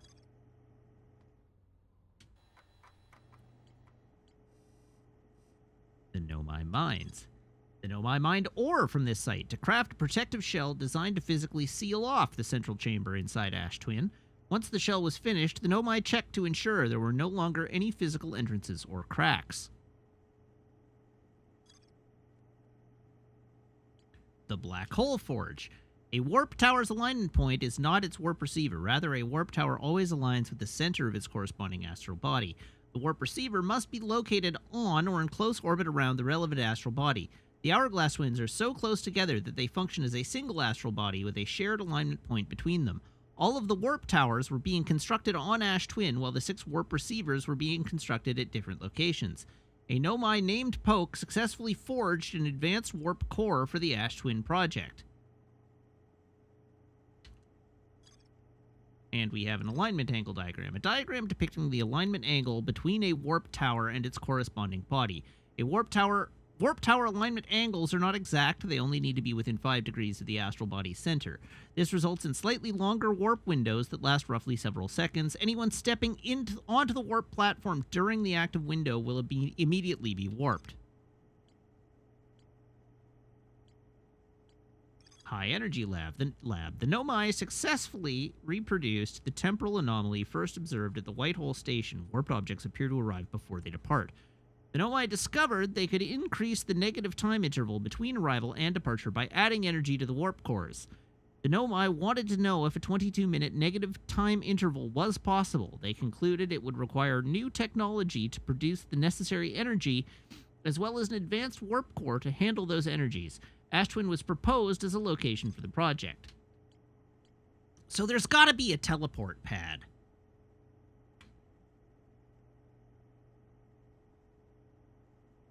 There's got to be a teleport pad that teleports me from Ashtwin into Ashtwin.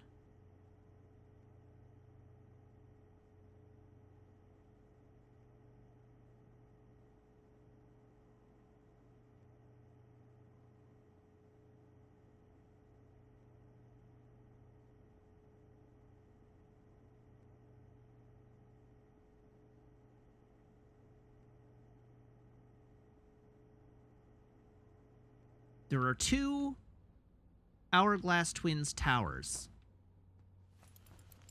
Let's go look at the 2 Hourglass Twins towers.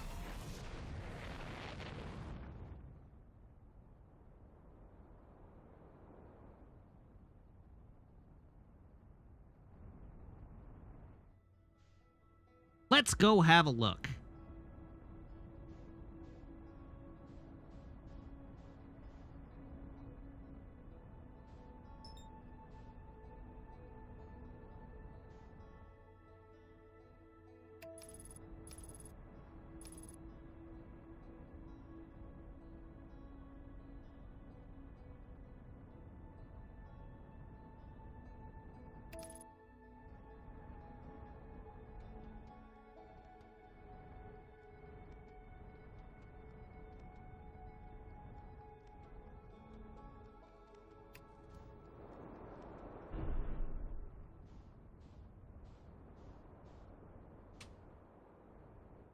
Thoink.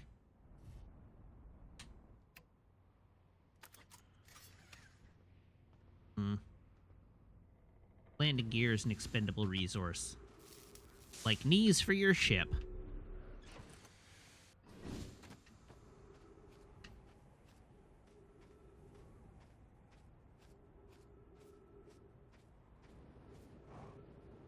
Okay, where's the center line? Oh, I guess I could just, like... look. Use the map, Wiggins.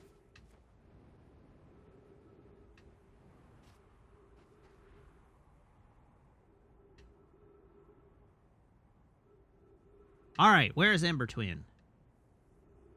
Come at me, bro.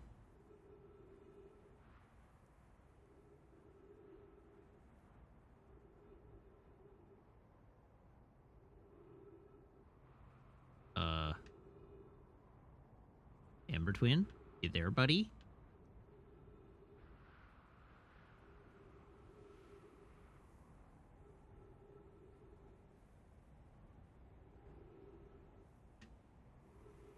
Did I somehow land on the one point on this planet where Ember Twin never comes over the horizon?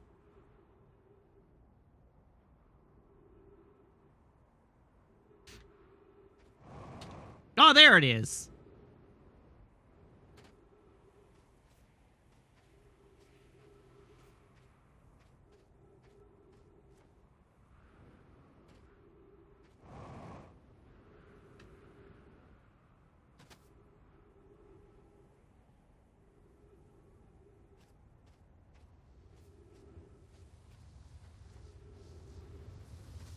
Okay, now let's try to avoid getting hoovered up by Ember Twin.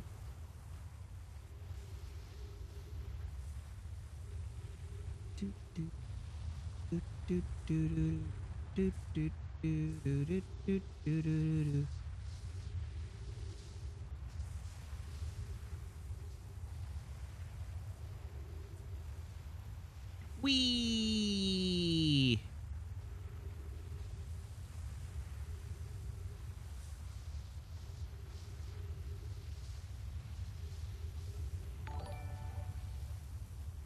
Had Hayosh!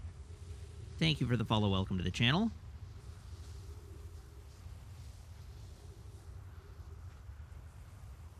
Whee! Boing.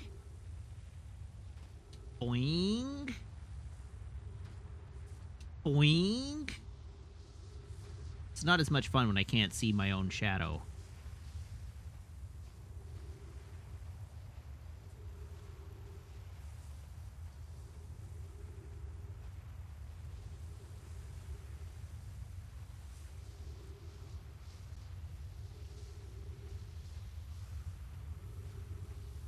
I haven't even seen the tip of the tower yet.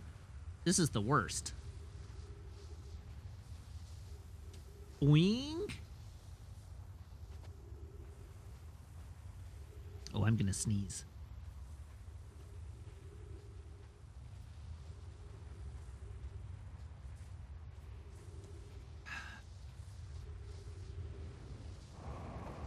Okay, so I don't want this one. That's the Sun Lab. We don't care about Sun Lab. Oh God, no! Ugh.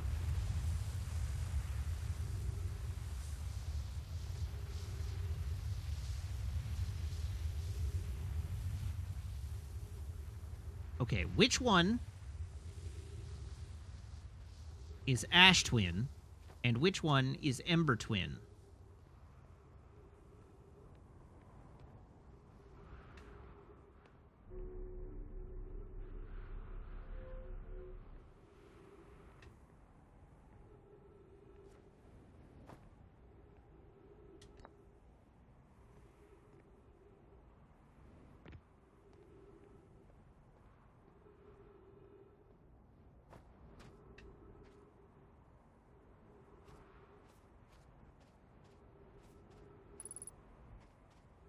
Uh-oh.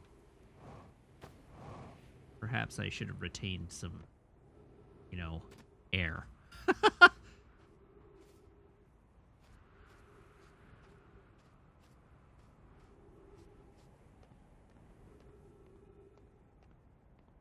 I mean, the disintegrating one seems an awful lot like the Ash Twin kind of place. This one is probably Ash Twin. This one is probably Ember Twin. But it's tough to know for sure.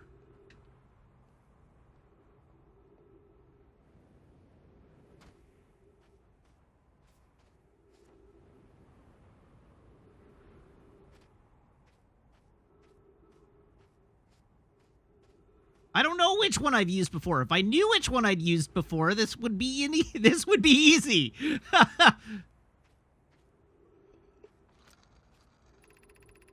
Friends visiting from the Hanging City. We are planning the Ash Twin project at the High Energy Lab on Ember Twin's equator.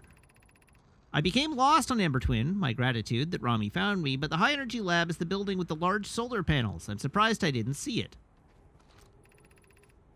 I imagine our otherwise immensely clever Kanoi would lose his own head if it weren't anatomically impossible.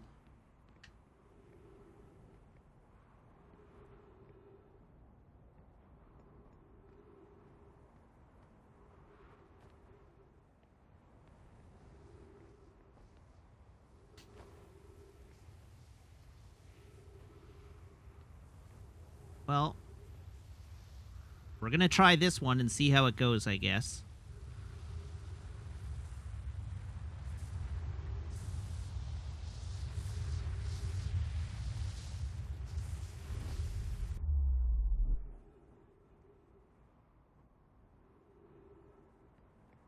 Well, that took me to Ember Twin.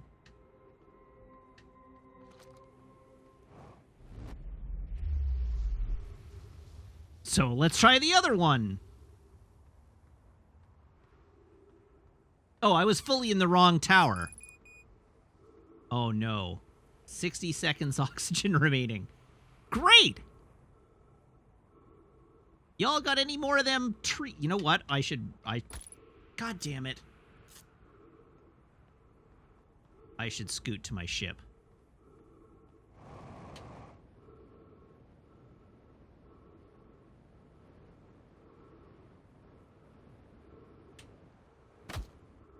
Knees also an expendable resource. They're like landing gear for your legs.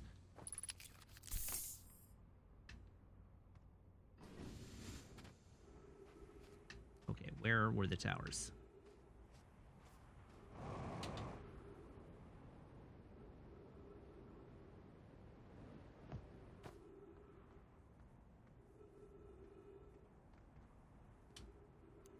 Okay, broken side.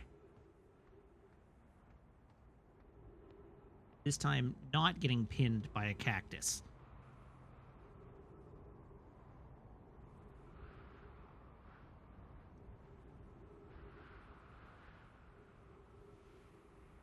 I might sneeze again, and for that I apologize.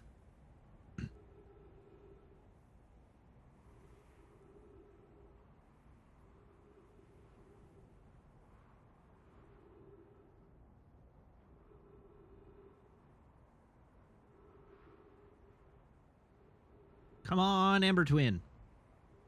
Where you at, buddy?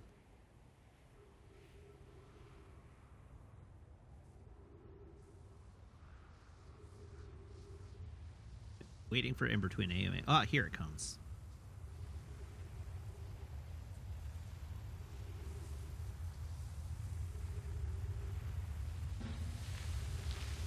No!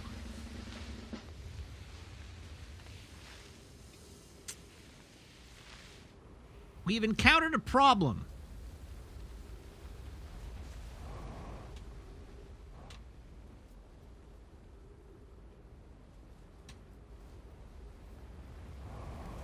Also, I've been launched into space.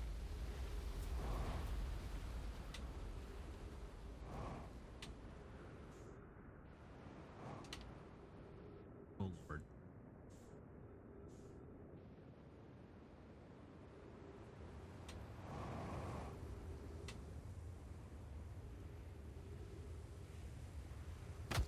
Ow.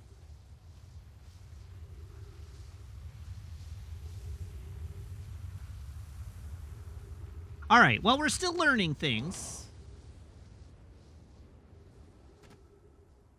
Oh. Well, So much for my ship.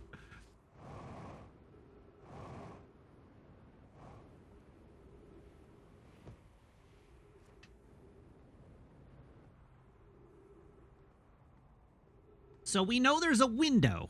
We know there's a duration of time where the pad is active. So presumably what I need to do is stand just out here.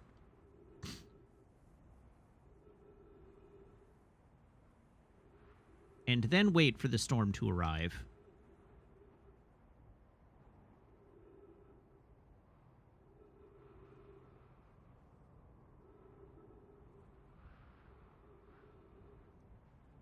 Here my ship comes over the horizon.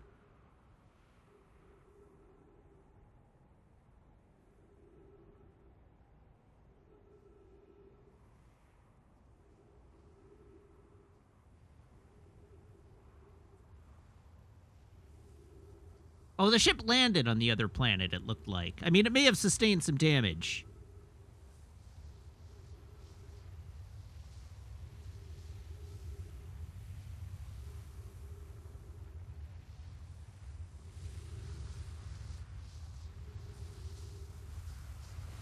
No, I went the wrong way. God damn it. I pressed the wrong jetpack booster. That was incredibly stupid.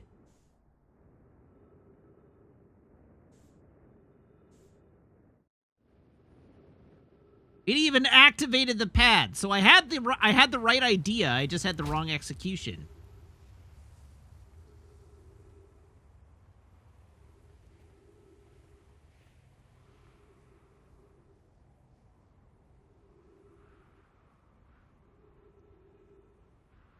Yeah, we got it this time. This time for sure.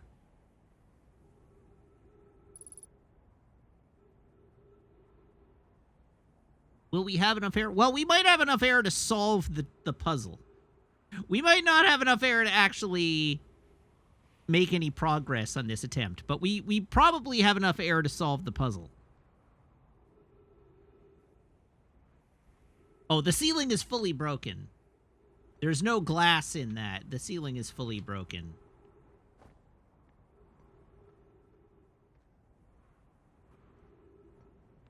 Oh, I could probably stand in this little doohickey, though. That's a pretty good idea.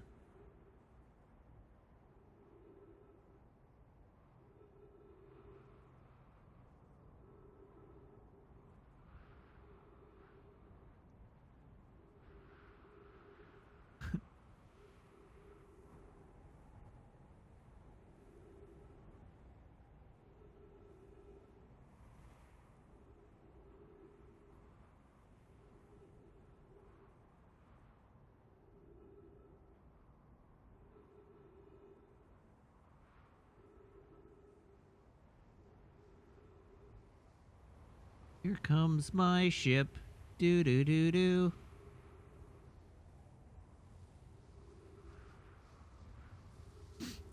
All right, here we go. This time for real.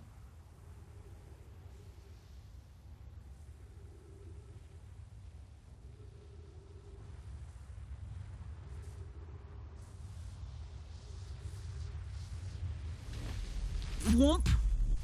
Booyah!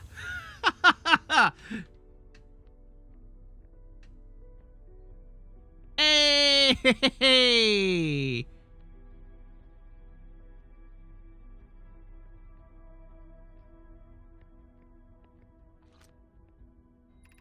7 minutes until end of cycle transmission.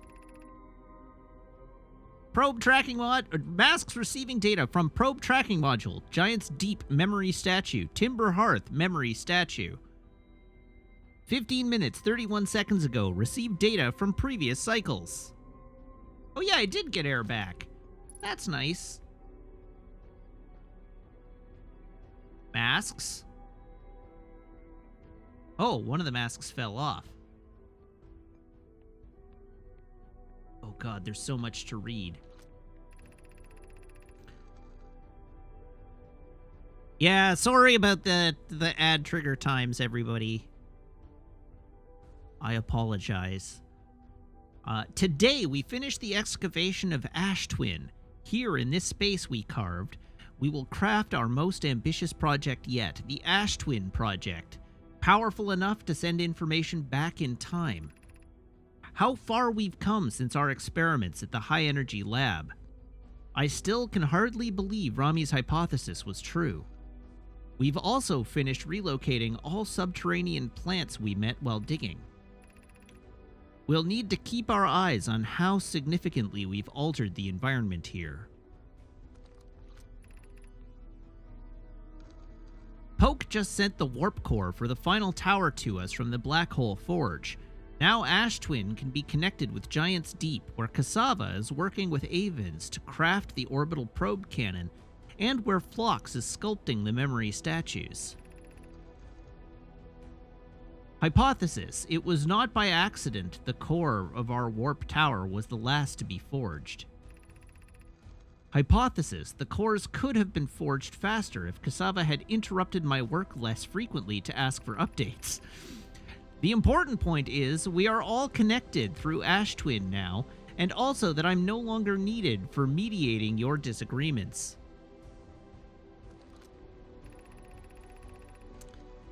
Yarrow, our friends on Giant's Deep tested the orbital probe cannon today. Mallow tells me the cannon is doing well and that Avens advocates for more launch power. If anyone can coax the maximum power from a device, Avens can. But then, if anyone can goad a device into exploding, that too is likely Avens. Perhaps I should check in with the orbital probe cannon crew in the interest of safety. Would it help to remind Avens that Mallow, his love, will be one of the Nomai aboard the cannon, or is Mallow part of the problem? Oh, Ghost of Jeff Goldblum! Thank you very much for the gift subs. Congratulations to each of... I'm scrolling up here. Dunderhosen, Darley Sam, D-Caped, Moosefilled Cat, Shadhawk, Woogachaka, Offered Leak, House of Shadow, Toxic, and N2O Sferatu. Thank you, Ghost of Jeff Goldblum. And enjoy your subs, everybody. Phlox and Daz are finished the memory statues today, and they are truly remarkable. When the Ash Twin project succeeds, or in the event it fails, the memory statues will activate, allowing us to gather more data before we shut down the project. Pi and Idea have worked hard on the Sun Station, and it is at last complete. If everything goes as planned, this structure will prompt the Sun's explosion, which will in turn supply the power to the Ash Twin, or that the Ash Twin project requires. I'm impressed by their mental fortitude. This was the project's most difficult task in more ways than one. Captain Spam also. Jeez, folks. Thank you, Captain Spam. Also gifting 10 subs. Congratulations to each of Inquisitor Gaia, Ravs the Wolf, Shanley ATK, Steel Fox 13, Brindlebore, Tomu 929, Ceravis, Night Raven 949, Helios WX, and Tabby Lavalamp. Thank you, folks. This is so much.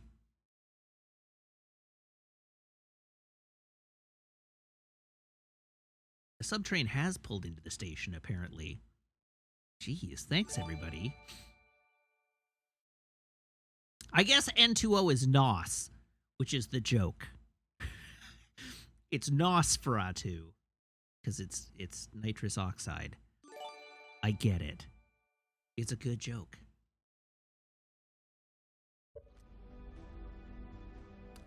Damn, I am pretty. Thank you for the gift sub, and congratulations to Twitch TV's Frank as well. Oh god, there is so much to read. Good grief. We're nearly ready to activate the Ash Twin project. Here is what will happen. First, the Sun Station will receive the order to fire at the Sun, prompting it to explode. Using the energy from the resulting supernova, the Ash Twin project will send the order for the orbital probe cannon to fire back in time by 22 minutes. Exactly 22 minutes after these orders are received, the Sun Station will again trigger the supernova to send the probe data from this cannon launch back in time. Oh, good grief. Captain Spam, thank you also for the resub for 15 months. And Captain Spam says, oh, also, it's my sub anniversary. Well, thank you, Captain Spam.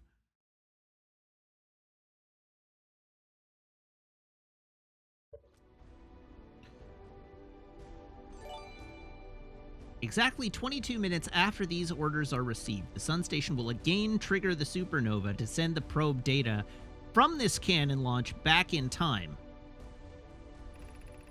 In total, each cycle created by the Ash Twin Project will last precisely 22 minutes. We can end this cycle at will.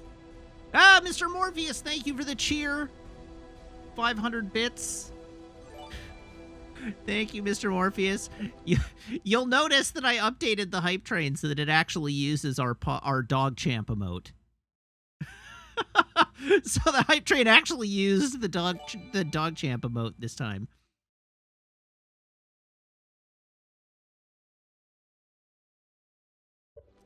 All right, I want to reread this one. First, the Sun Station will receive the order to fire at the sun, prompting it to explode. Then, the Ash Twin Project will send the order for the orbital probe cannon to fire back in time by 22 minutes. 22 minutes after those orders are received, the Sun Station will again trigger the sun and send the probe data from this cannon launch back in time. Good grief. Okay, now... Everybody, really... Zafty, thank you for the gift sub. Congratulations to Astra Mentha. And Ghost of Jeff Goldblum has gifted another 10 subs. What the heck, Ghost of Jeff Goldblum? Thank you, but what the heck? Congratulations to Astrada Oid, Z Downfall, Fancy Frenchman, Tilda Star 12, Ico and Mog, Ryxine, Mad Marv Kerr, True Phantom Angel, I Only Cracker, Lonely Cracker? It's hard to tell. And Schifferl. Well, thank you, Ghost of Jeff Goldblum. And thank you, Orlantia, for cheering 700 bits. And thank you, Spurious, for the gift sub. Congratulations to Ark of the Conclave. Yeah, it's the second. Oh, it's Lonely Cracker. All right. Thank you, Lonely Cracker.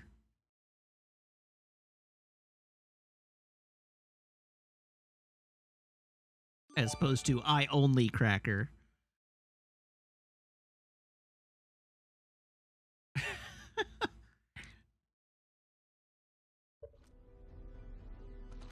All right. I gotta keep reading. We're on a clock here. These words are difficult to write. The Sun Station did not work. However, this is the closest we have ever been. The Ash Twin Project is theoretically sound. We were only unable to power it. Perhaps there is another way. Suppose we redesign the Sun Station. To generate power of that magnitude, a supernova is still our only viable option. This is easier expressed than accomplished. You can wait for the sun to explode on its natural timeline if you prefer, Idea. But you'll need to find some way to halt our aging progress. I believe we can still find a way to create a supernova, my friend. Don't lose hope.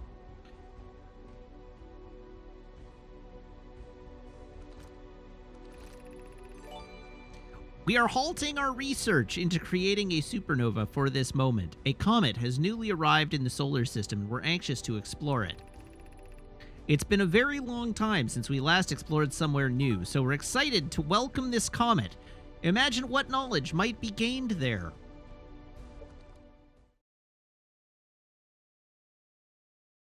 I don't even know where I last left off, but Orlantia, thank you for sharing 700 bits. And Spurious, thank you for giving out a gift sub. Ah, that went to Ark of the Conclave. There we go. Thank you, everybody. This has been real exciting.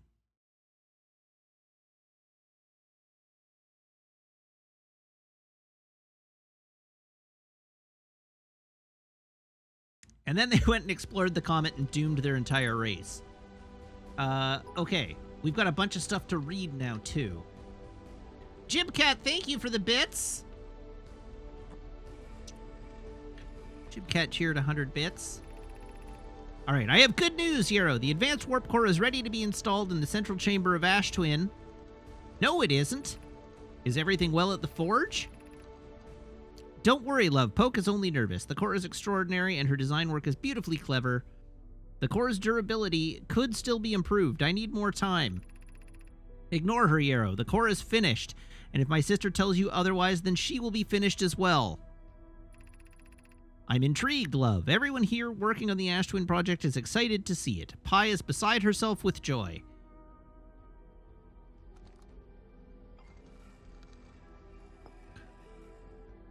So we've definitely read that before, so there's probably not new information contained in these stones. My gratitude for the latest shipment, Oeno. This ore should be the last we'll need for the Ash Twin project. This is exciting news. Can I offer an extra set of eyes for this final check, specifically mine? If my work here is complete, I'd be delighted to help. We'd be grateful if you would. The more eyes, the better, as the smallest flaw or opening in the shell that protects the Ash Twin project could lead to disaster. Once we've finished the shell that seals off the central chamber, we'll check to ensure there are no longer any physical entrances. Rami and I will be checking the interior and then the exterior for cracks, our final safety check.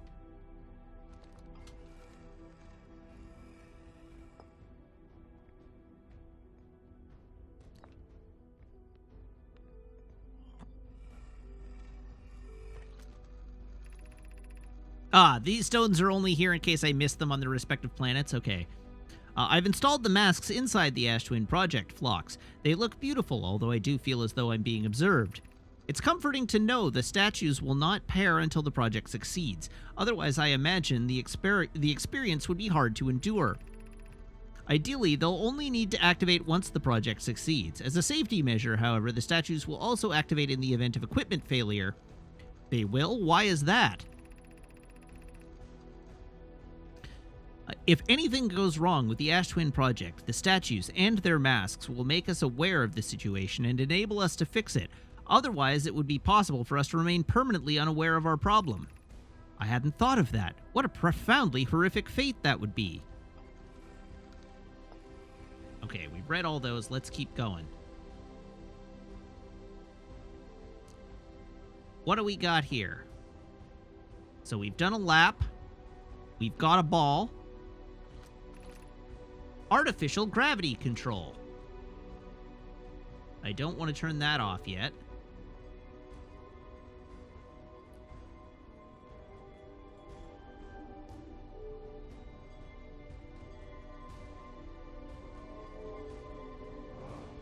Uh-oh. Yeah. Uh-oh. Okay, so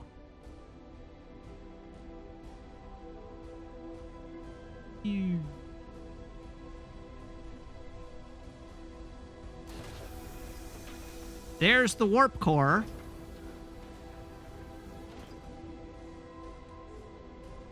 Oh god. Removing the core will disable the Ash Twin project. You are about to access the core while the Ash Twin project is active. So I don't want to do this, is basically what it comes down to. I don't want to do this on this loop.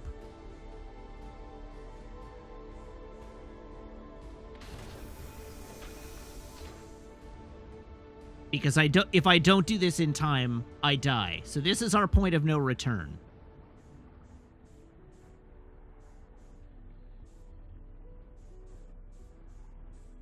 And we don't know how much... We don't have a clear read on how much time there is until the sun explodes. So our goal is to get here earlier in the loop next time round.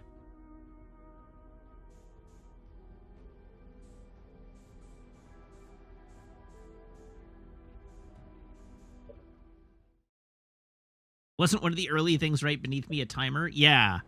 I got here with 7 minutes left. Like, I don't have a lot of time.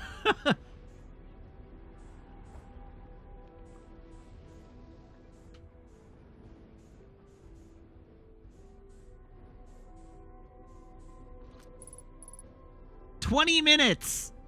6 seconds ago. There's like 2 minutes left in the cycle.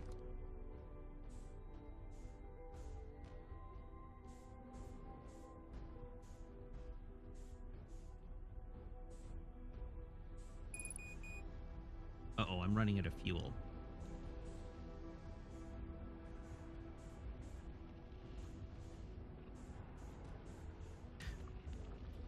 I mean, the game's fun, Thomas. It's good. Like, I like it. It's a good game. Ask me again when I've beaten it.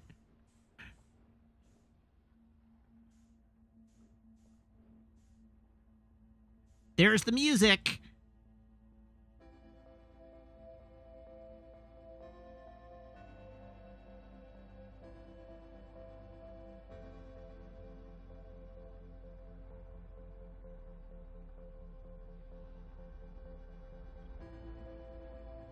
Isn't the core supernova proof? The problem is that I don't just need to disable the project. I need to get to the eye of the universe.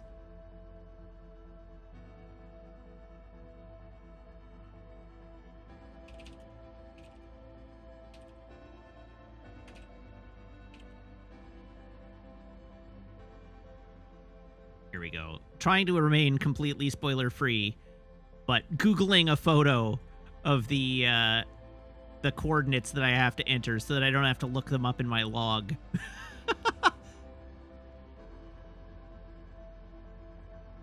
Oh, that's right. The core is supernova proof for the merest fraction of a second.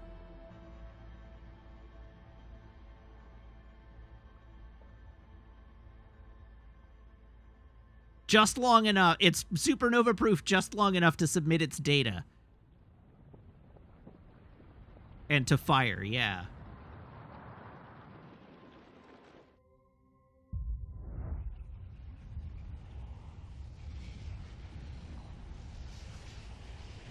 Oh, watch the core. Where is the core? Oh, it's on. Ooh.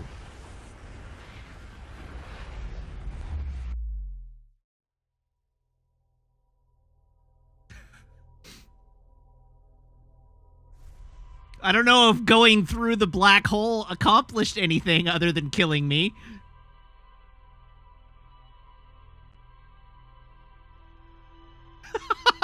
I saw the black hole and I had to go for it.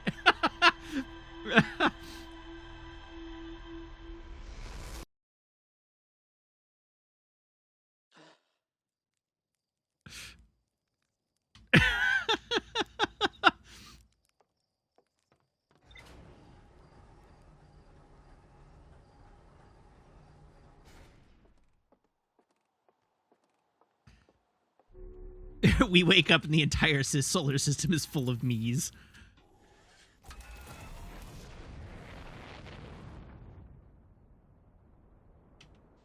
All right, to Ash Twin.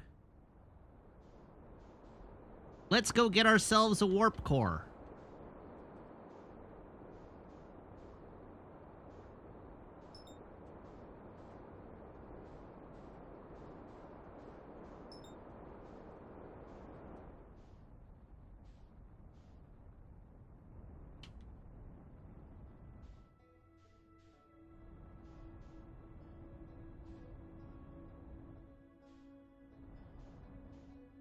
Oh, Lord. Autopilot, go!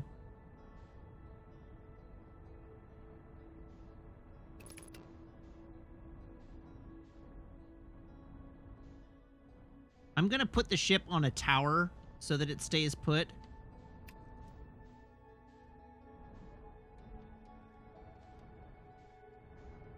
We're going to Ash Twin, we're getting ourselves a warp core, then we're going to not Brittle Hollow, to Thorny whatever.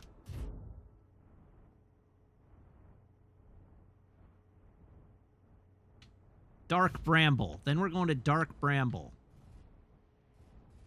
Anglerfish Hell. Yeah.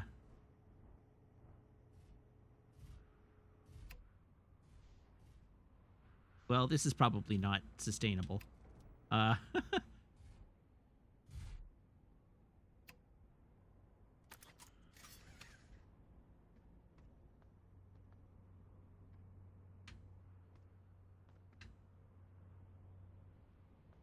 All right, let's have a look at the ship's log, because we finally filled the Ash Twin project in. Hooray. View entry. A hollowed-out chamber inside Ash Twin. The energy cables from the surface are plugged into a protective casing at the center of the planet. There are 8 monoliths with no-eye masks attached. 3 of the masks are actively receiving data from the probe tracking module, Giant's Deep, and Timberhearth, respectively. The Ash Twin project was designed to use the energy from a supernova triggered by the Sun station to send probe data from the orbital probe cannon 22 minutes into the past. The Sun station did not work. Although the Ash Twin project was theoretically sound, the Nomai were unable to power it. There is an advanced warp core inside the protective casing at the center of the planet. Removing the core will disable the Ash Twin project. All right. We are waiting a few minutes. AMA. I'm going to start a timer here. 5 minutes. Go. You've got my undivided attention for 5 minutes, chat.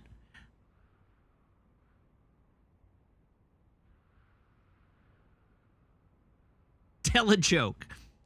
Fair enough.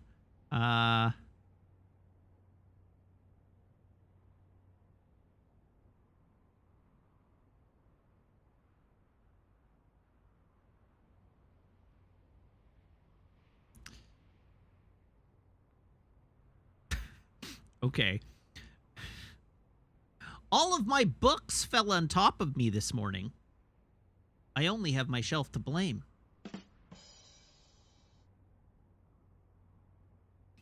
What is my quest? I seek the Holy Grail. Why is Thomas the best? Thomas is delightful. Thomas is incredibly upbeat. Just a beacon of joy. Will I be playing the DLC after this? No, I don't intend to play the DLC after this. Why get on an apparently very long waiting list for a golden when I assume there are other sources? Because as a pure breed dog, I want to make sure that I am getting one that is ethically bred and that comes from a breeder that does health clearances and DNA testing and breed registration, rather than going to a backyard breeder. Rather than support the breeding of, like, the sort of incidental breeding of dogs or the overpopulation of dogs, I specifically want one that was bred ethically. If it was just a matter of getting any dog, I would adopt a rescue, probably, or a puppy from an SPCA. But I have specific desires as it comes to dogs, so I want to do it in the most ethical way possible. Kuznooki says, should I go to bed or attempt to stay up till the end of the stream? Well, I mean, we may be on our last loop right now.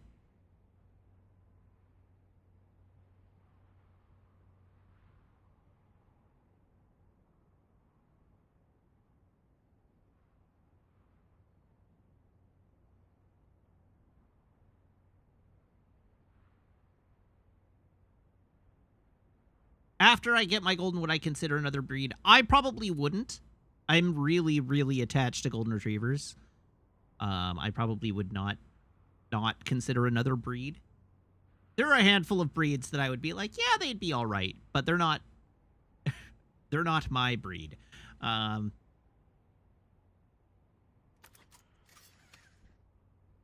I don't intend to have more than one dog at a time. So Meg wants to get a second dog, but I think adding even one dog to our household is going to be a lot.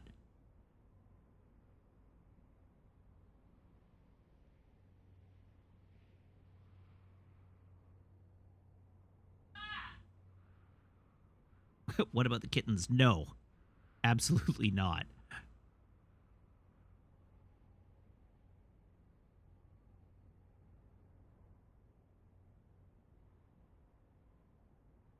All right, 1 minute and 30 seconds remain until the timer ends. But I should probably start heading in that direction.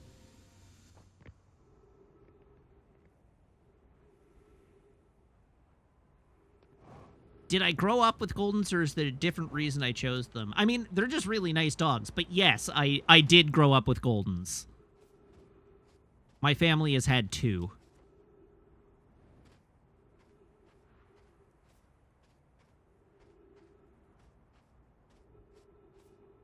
It's this side, right? Yeah, that's the broken one.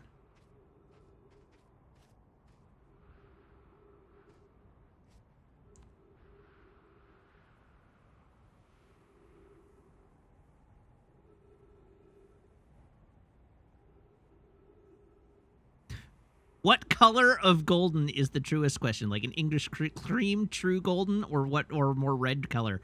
I actually don't like the English creams. I don't like the really white. My preference is for a darker gold or a red. I just think they're prettier.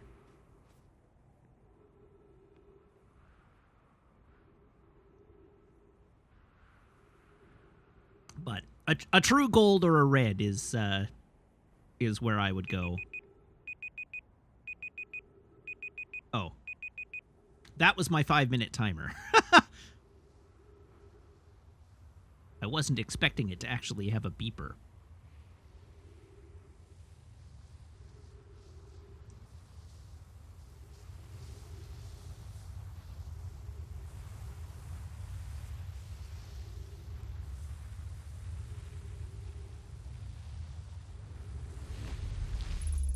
Boom. All right, let's run.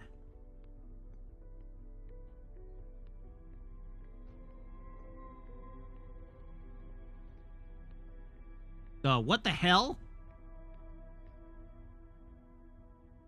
Hi, me. What the heck happened? If you're me, then I'm as confused as you are. Do you think we have the same memories? Good question. Let's see. I remember all the time loops, including last loop, when I jumped into the black hole in here. What about you? Me too. Sounds like our memories diverge at the start of this loop. Makes sense to me, seeing as how jumping into the black hole is definitely what created 2 of us. Hey, what do you think happens if you don't jump into the black hole again at the end of this loop? Huh, that's a good question. It's something I've been wondering about. We're in thoroughly uncharted territory at this point. Unlike all the other time manipulation we've experienced. Are you being sassy? You can't sass me. You are me. Does kind of prove we're the same person, though. At any rate, it's been good talking to you. Me? Incredibly strange, but good. See you around. This is the greatest day of my life.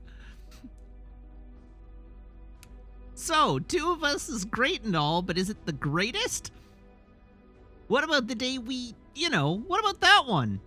Are you talking about the day What? No, I'm talking about the other one. Oh yeah, that way makes way more sense. Yeah, now you've got it. That was an incredible day. But today is probably the next greatest day of our life after that one. Wait, can you read my mind? Definitely no. I just have the same memories as you. Except for this loop, I mean. I started this loop by popping out of a white hole inside the Ash Twin project, since in the loop before this one I jumped into the black hole. Hey, what do you think happens if you don't jump into the black hole again at the end of this loop? If I don't, then where did you come from? That's a good point. I mean, I feel as real as ever, so I don't think I'm a figment of your imagination or anything like that. That's just what a figment of my imagination would say.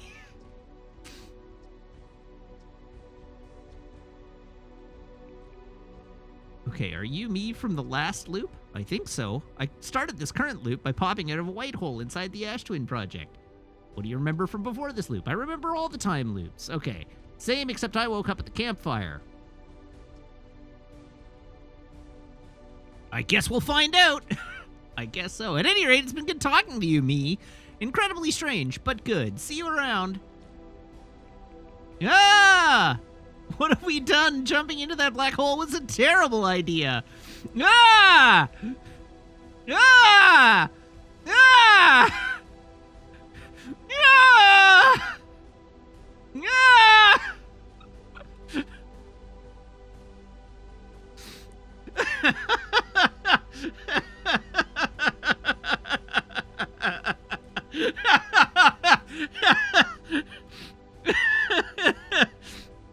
See, now I want to know what happens if I jump into the black hole again.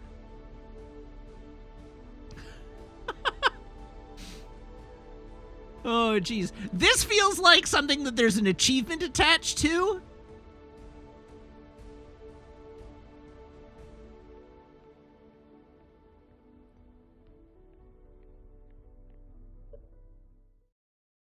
I'm gonna Google it.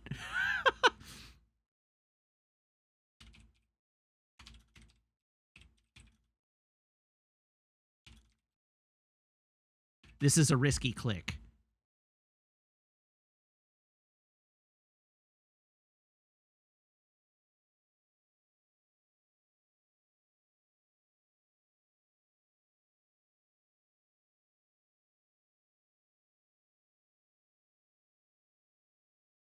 I should just do a, like...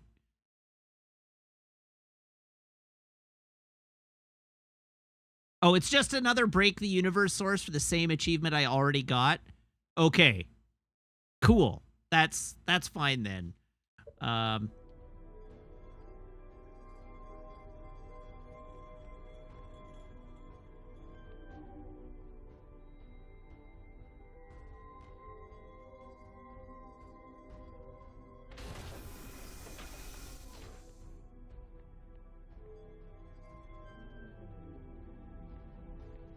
Righty.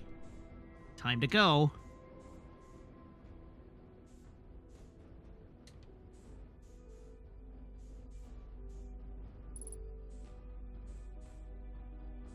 Yoink. Oh, whoops.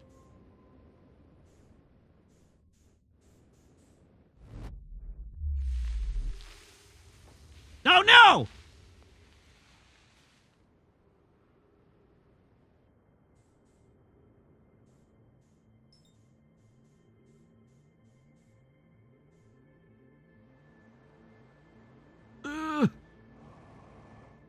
No!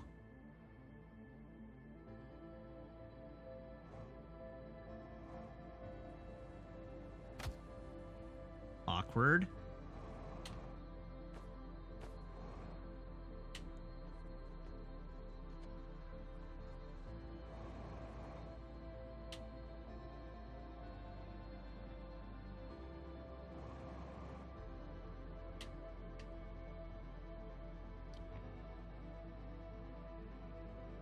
Whee!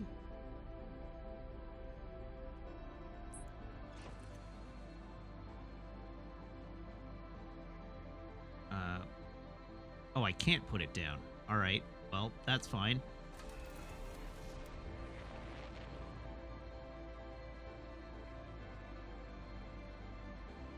Dark Bramble.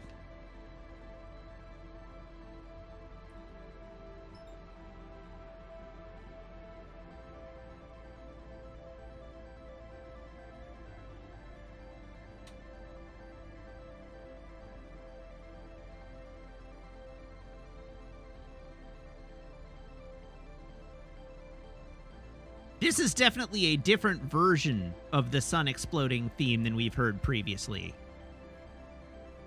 Oh, I should have thrown on the brakes much sooner than this.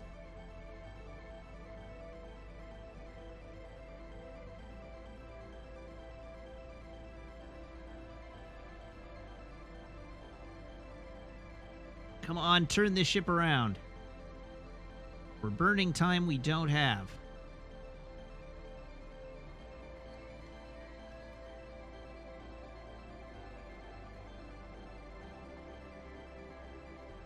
Does anybody remember how to find ship? Oh god, I did it again.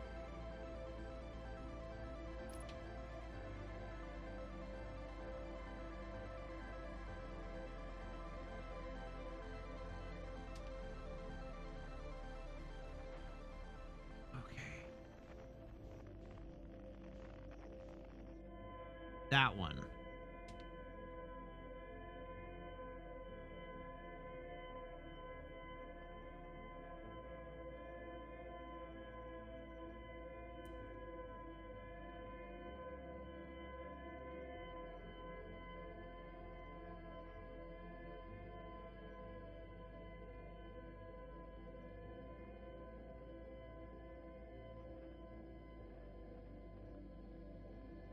Oh, you're right. I probably could have marked a waypoint.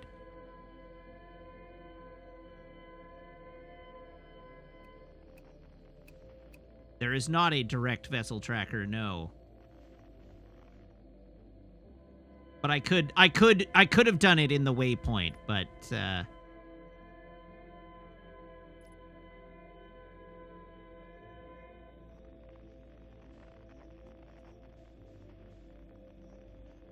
where is it?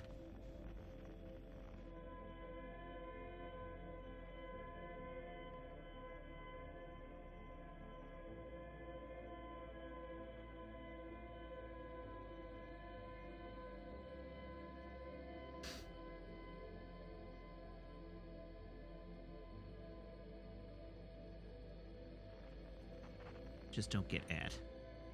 It's really all I need to do is just not get eaten.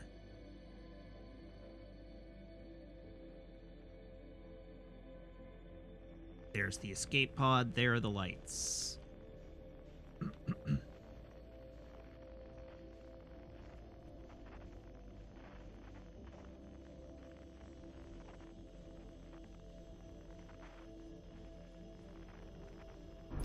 Oh, God.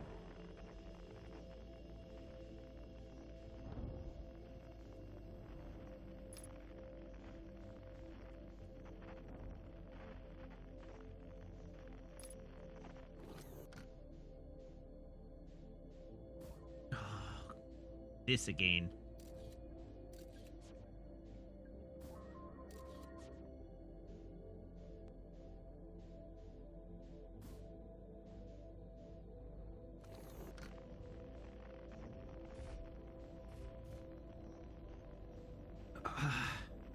Oh no, I'm stuck.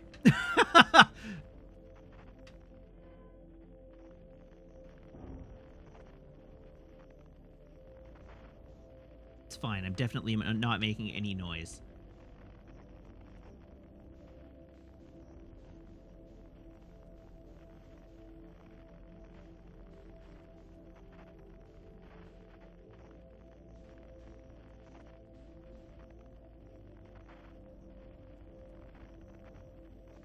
Okay, this is where I need to punch it.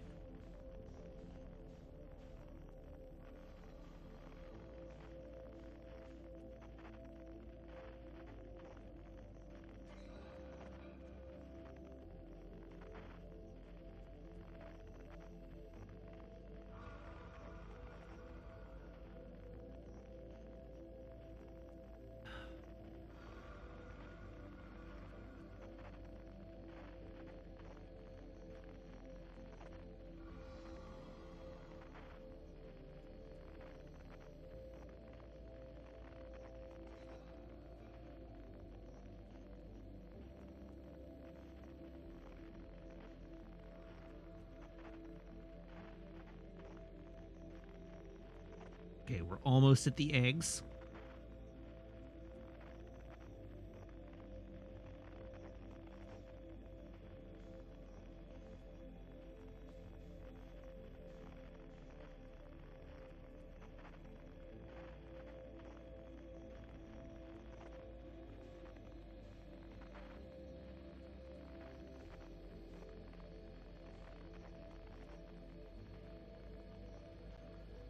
Oh, I lined this up really poorly.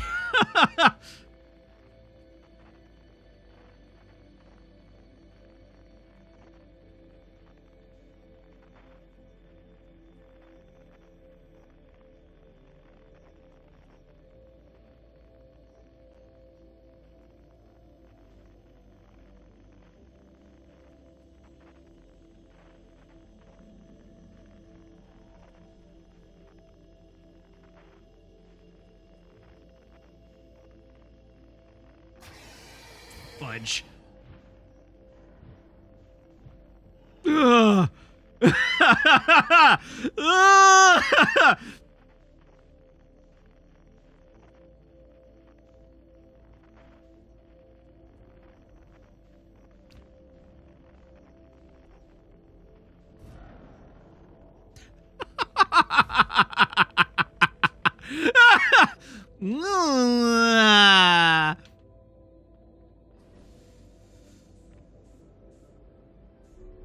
No, damn it! Oh god, I forgot to refuel my...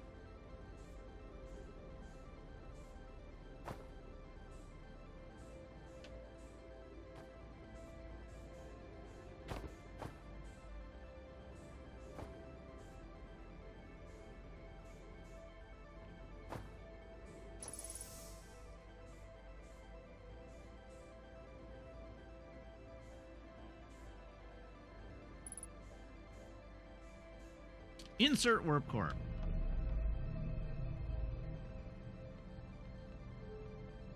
Dunk. Uh-oh.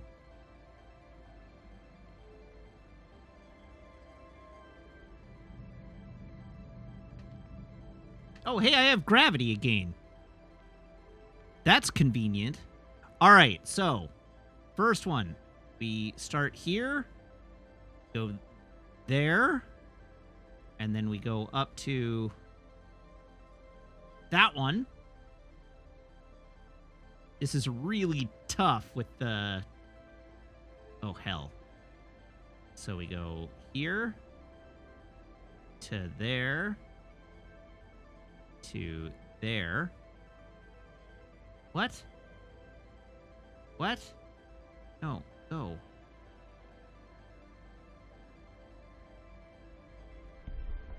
There we go. All right. This one is here to there to there. Move it. And then the last one, where did the ball go? There's the ball. We want not that one. We want this one to this one to this one to that one to that one to that one. And then careful, careful, careful, down.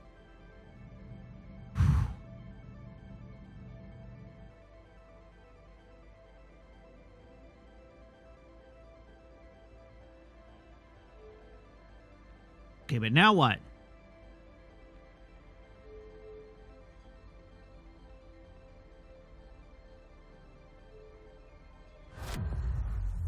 Oh, I see.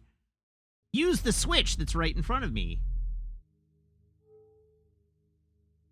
Okay. Hello there, Eye of the Universe.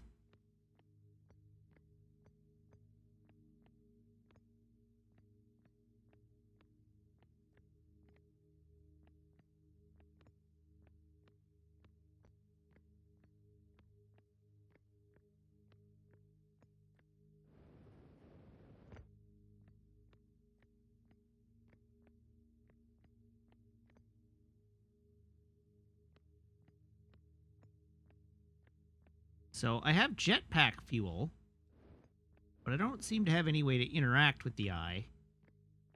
At least not from in here. Can I use the door?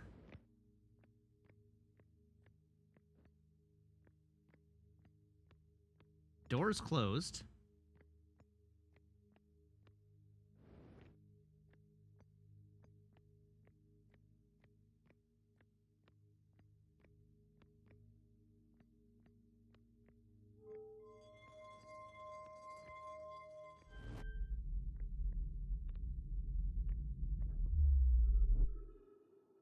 Oh, I've been teleported. There's the ship. There's the moon.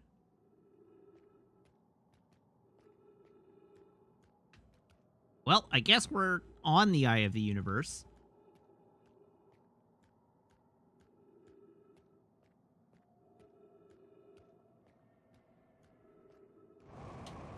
Oh, gravity's really heavy here. Perhaps I won't burn all my fuel then.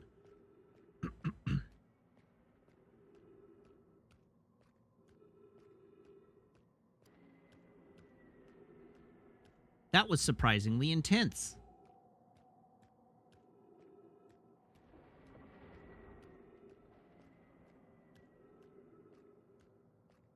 Can I turn the game sound up for you a bit? Yes, I can. Absolutely. I probably should have paused to do that. There. I just turned it way up.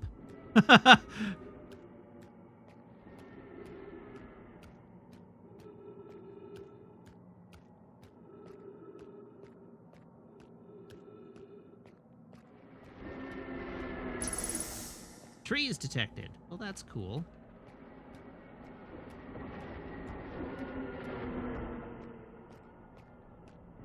Okay, what am I actually looking for here?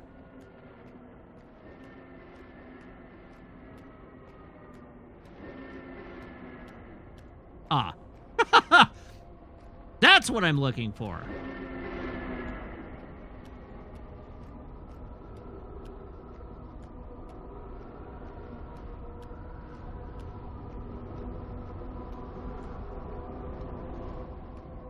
Yeah, giant space butthole indeed.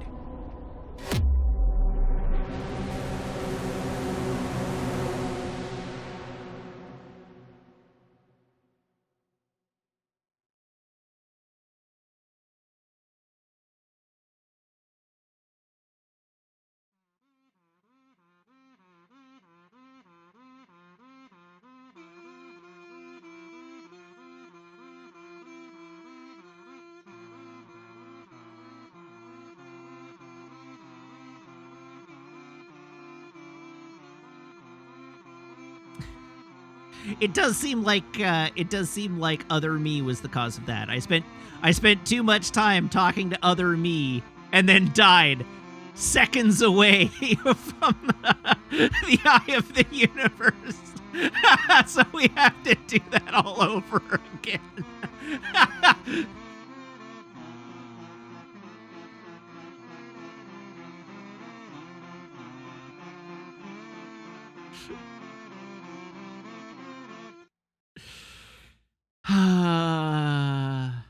That was so clinch-worthy too. Now I have to endure that all again.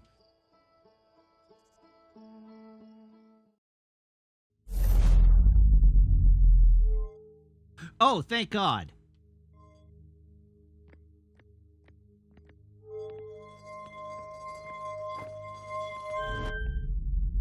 That's convenient. Hopefully I have a fresh 20 minutes now.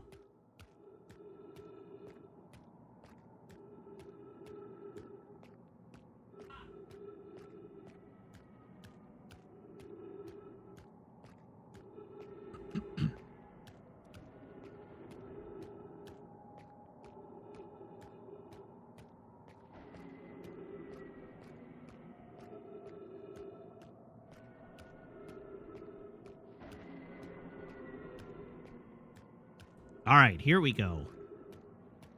This time for sure. Also, while I've got you here as we're walking around the planet, thank you to Aquinas Zero for cheering 100 bits. And thank you also to Mr. Morpheus for cheering 1,000 bits. Thank you very much to both of you. I'm sorry I didn't call that out earlier.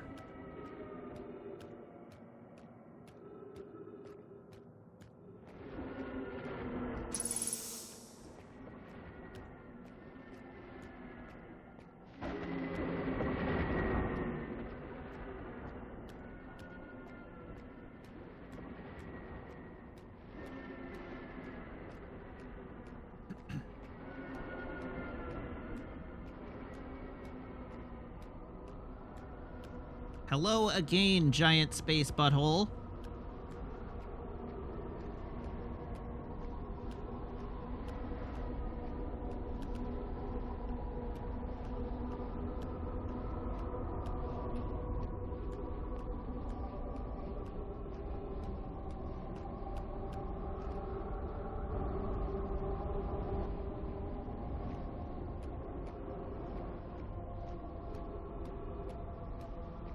Gravity has abandoned me.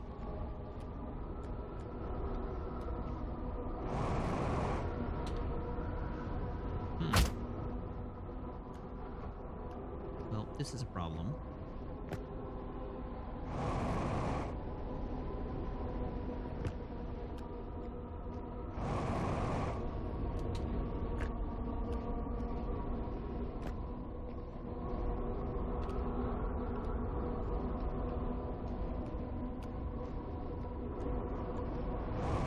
How am I intended to get up there? Am I intended to get up there?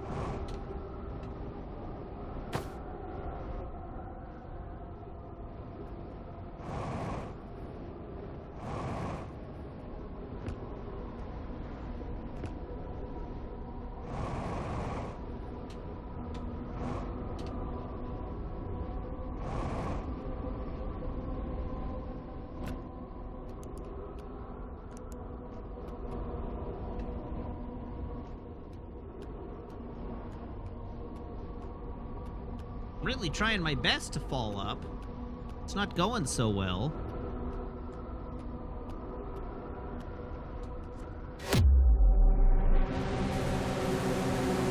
Uh-oh.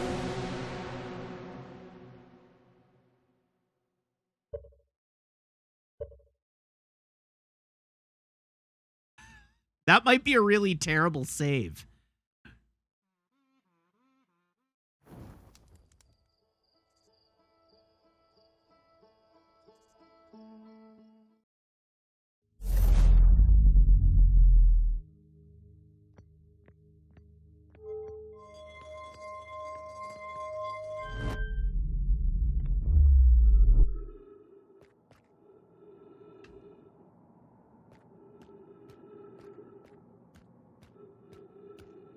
I have the time I need. It's fine. Okay. I just need to figure out how to get into the butthole.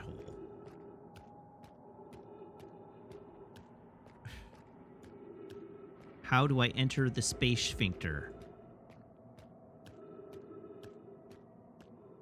I wish I could run. That would be nice if I could run.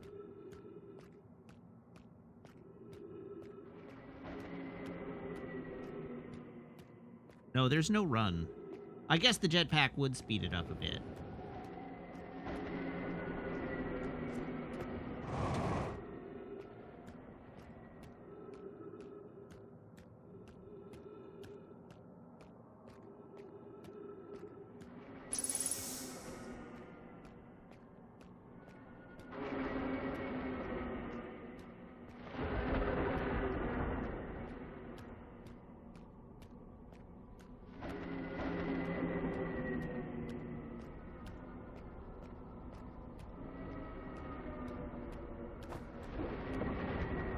Alright, we have once again located the space butthole.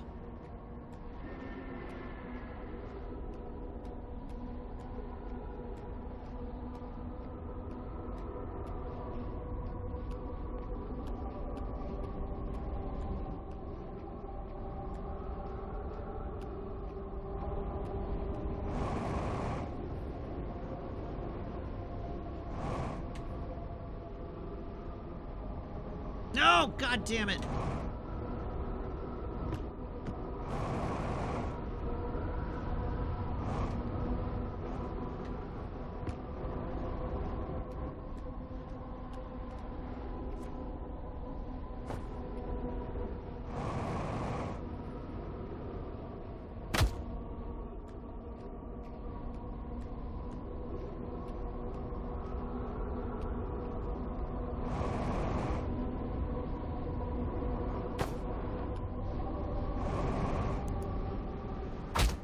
What the hell?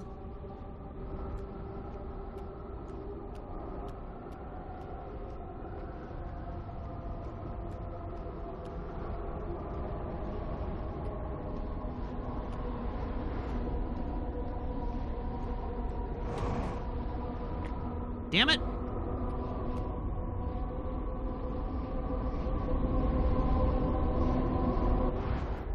There we go.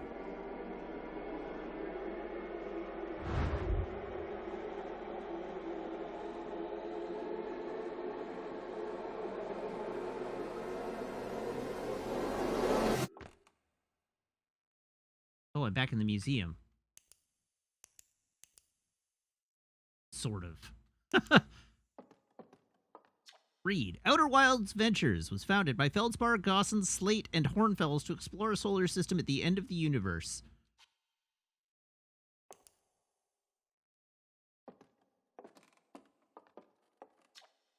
The Nomai never got to see it for themselves, but thanks to their efforts and technology, a Hearthian was able to reach the eye of the universe.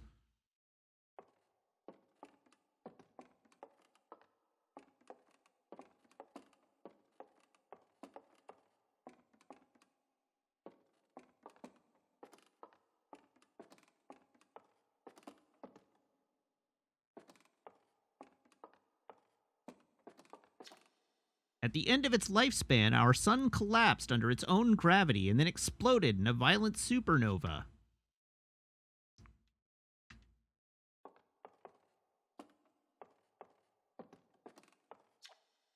Of all the life forms who will perish in the oncoming death of the universe, we will miss the anglerfish the least. True facts.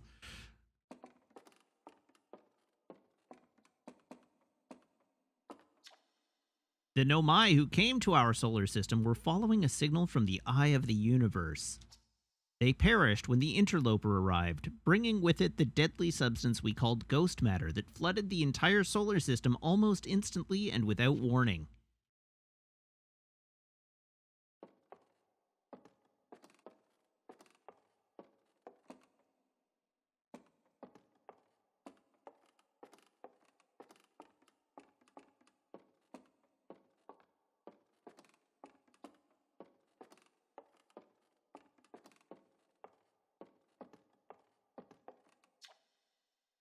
This is odd. According to my redshift calculations, every single galaxy in this image is moving away from us. In fact, the farther away a galaxy is, the faster it appears to be moving away. It's almost as if the entire universe is expanding. But if that's true, was everything closer together in the past? And how far back can we extrapolate? Did the universe have a beginning? Okay, we've read that before.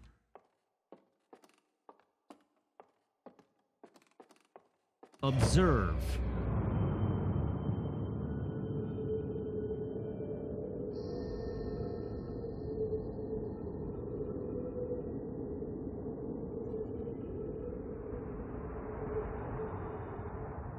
Just pans out to a snow globe.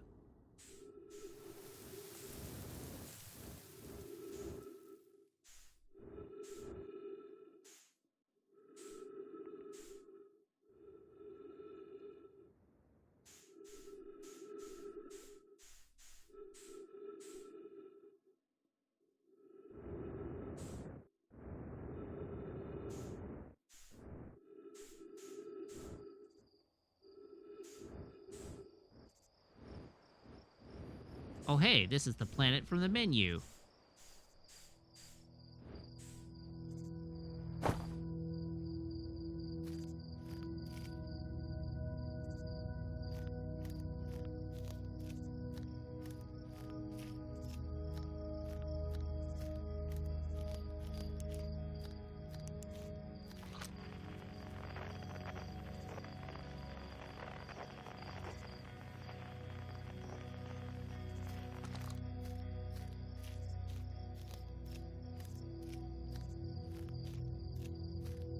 Oh, the galaxies are all popping.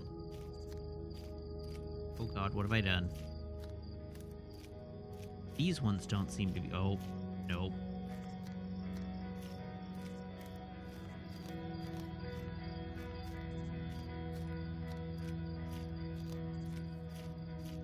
Hello. Oh. Bye.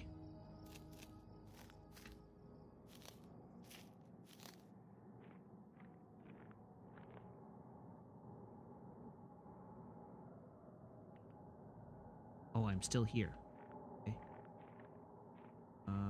What is this? There's a quantum object here.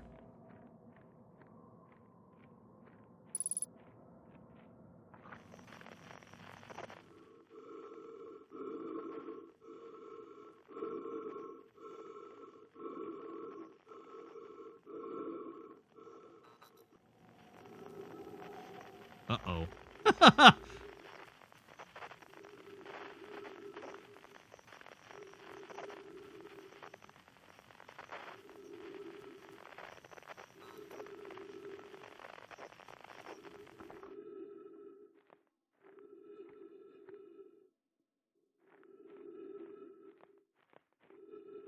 Hello, little tree. Roast a marshmallow. Why not?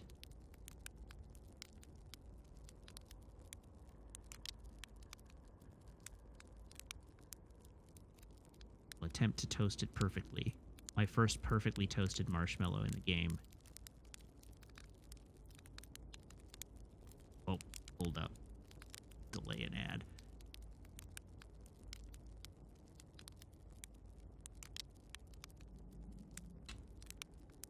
I don't really want to... The marshmallow doesn't look very toasted, but I don't want to light it on fire either. How long do I have to toast it for before it becomes a toasted marshmallow?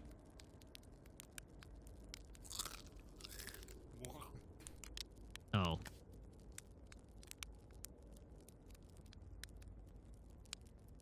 I fully don't understand how marshmallow toasting in this game works. That mechanic is totally... totally beyond me. There we go.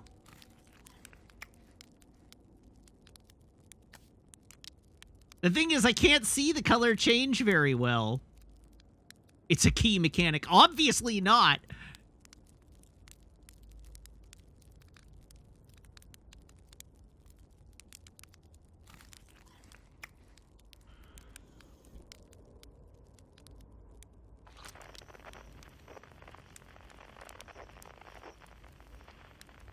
Oh. A quantum rocking chair, hey? Ah! Hello, Esker. Do you hear music?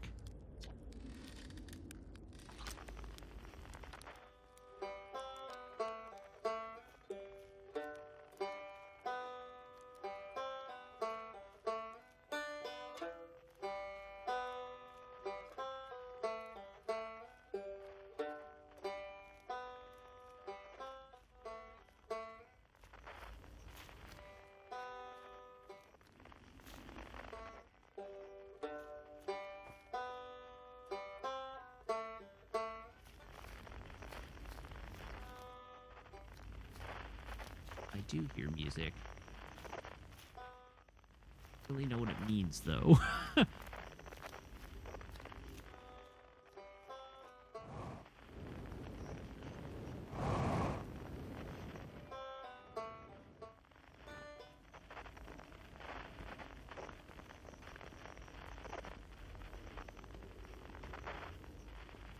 Well, I guess our only option is to go back to Esker.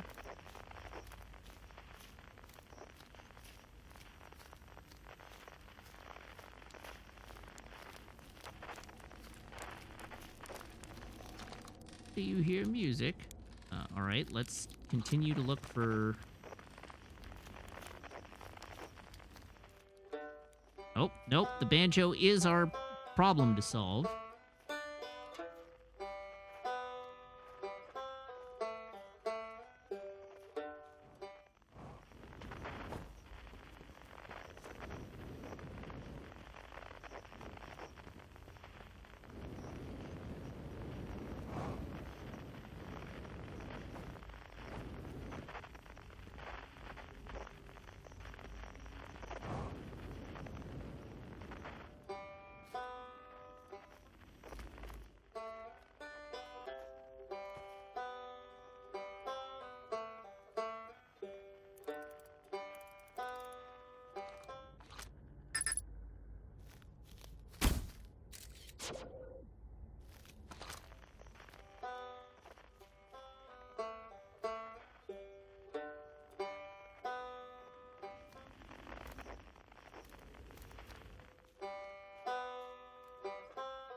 Yeah, I gather that the rules of the game are still in play.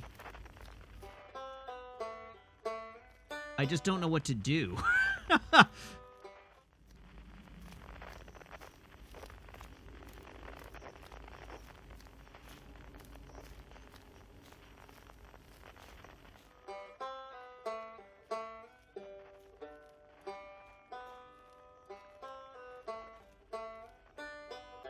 Think with quantums. That doesn't help me.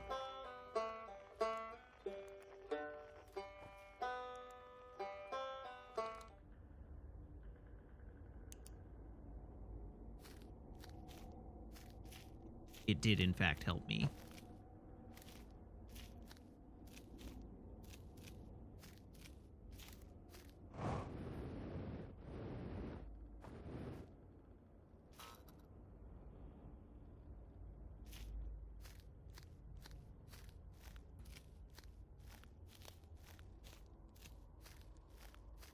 All right, there's an ad coming up here in a second, and I can't skip it, so I am going to take a break while the ad runs, and then we will come back. So everybody hang tight. I'm going to take a quick break, and then we will carry on.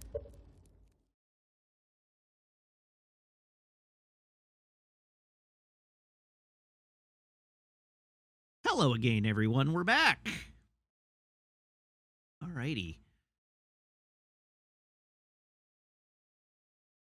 Thank you very much to Jibcat for the sub, and congratulations to Cephalope. And also thank you to Vargan HK for the sub. Welcome.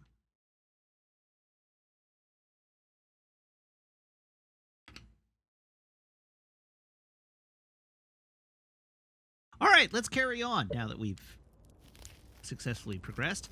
Hi, Rebek. It's not quite time yet. Pretty sure we'll need the others for this next part. We'll need, everyone. No rush. Take your time. Might not even exist here. Aren't you forgetting someone?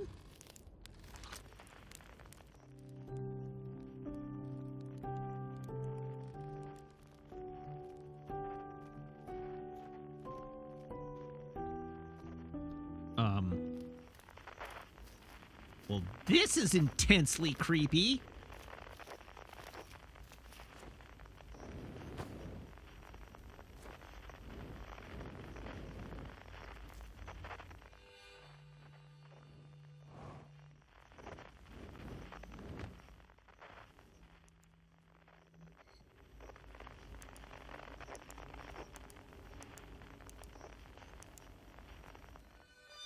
Just outrageously creepy.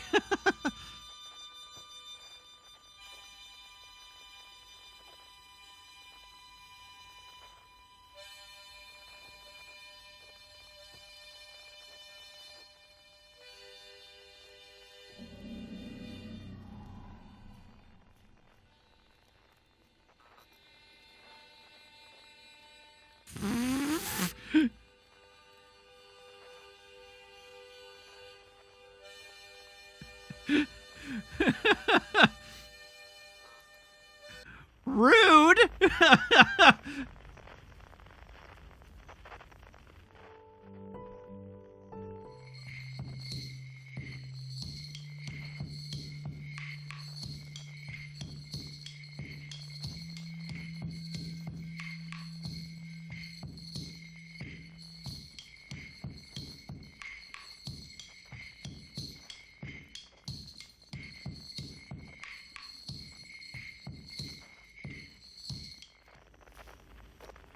Oh, got ourselves a telescope.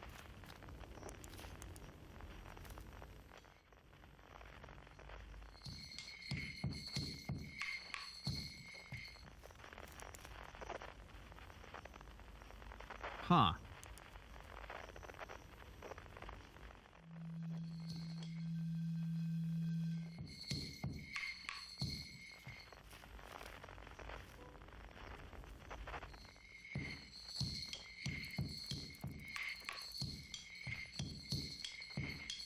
Ah! Got him! Figured it out.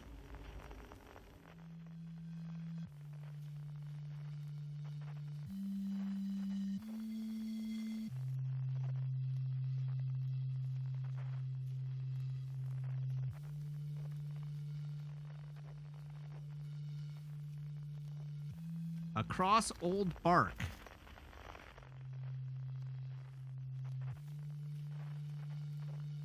In the ancient glade. It's always dark.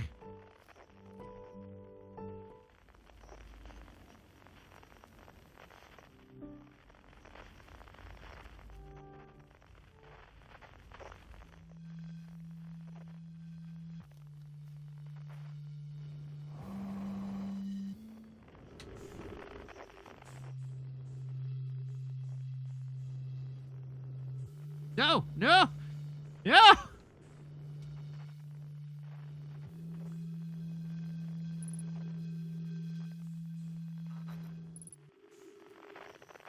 Damn it!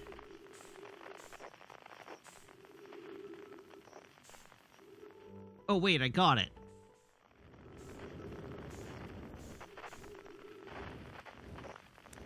Dunk. Hi, Gabbro. Hey, time pal. So you're getting the band back together, huh? Go on, go find the others. I'll be here. You don't need me yet, but you will. Hatchling, you found me. Nice to have some company around a campfire, isn't it? Go on, go get the others. Wouldn't want them to miss out. Oh, the stars were beautiful, weren't they? Even if our star is what ultimately killed us. I'll wait here and remember them while you gather everybody.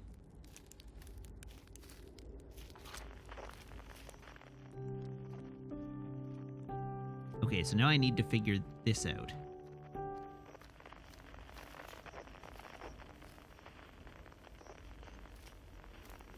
Hi, everyone.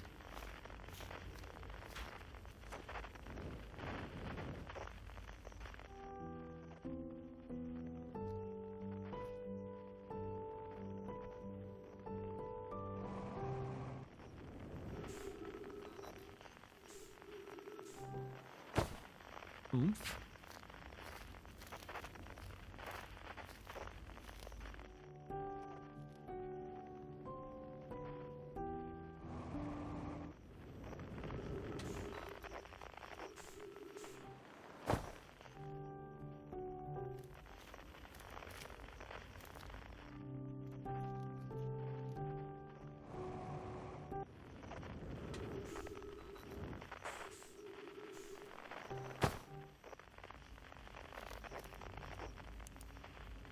I lost. There we go. One more.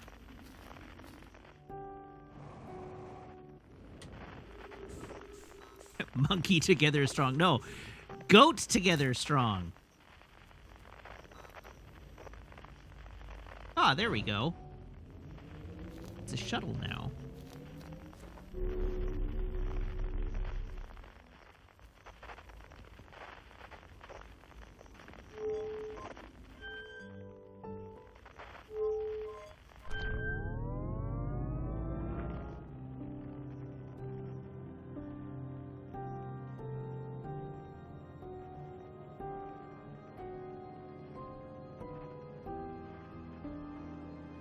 What am I warping towards?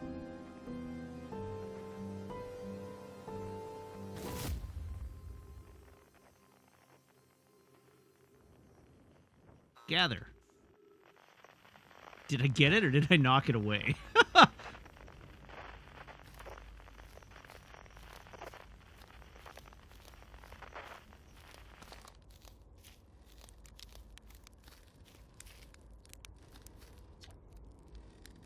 A conscious observer has entered the eye. I wonder what happens now. Is it time to find out?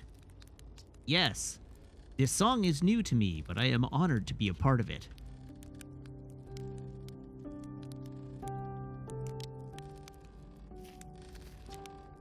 I can't wait to play with the whole group again. Can I start? Yes. Okay, I won't let you down. Yes, go to it. Should I begin? Yes. You got it. I'll do my best. Gabbro, what do you say there, buddy? Ready to start the music? Huh, this should be cool. What do you say then? Should I get out the old harmonica? Haha, here goes nothing.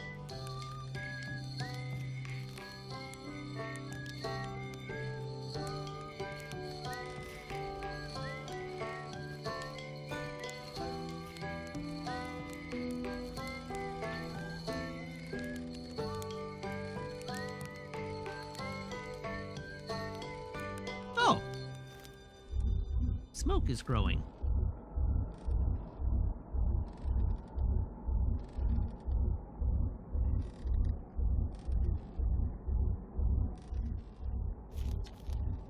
I learned a lot by the end of everything. The past is past now, but that's okay. It's never really gone completely. The future is always built on the past, even if we don't get to see it. Still, it's time for something new now. I believe we've reached the end of our journey. All that remains is to collapse the innumerable possibilities before us. Are you ready to learn what comes next? Not yet. It's tempting to linger in this moment while every possibility still exists. But unless they are collapsed by an observer, they will never be more than possibilities. I tell you what, this has been really fun. And I got to help make something pretty cool, so I've got no complaints. I mean, not me exactly, but close enough. It's the kind of thing that makes you glad you stopped and smelt the pine trees along the way, you know? You got it a little close, don't you think? Well, it worked out all right in the end, I suppose. I hope there are beasties in the next one. Even if it's over now, I had a good time learning. But I think the rules are about to change. Wow, how long has it been since I got to make music with everyone around a campfire? I'm really happy we're all here. Okay, now it's time to find out what's new. Yes, I admire your curiosity, friend. Let's find out together.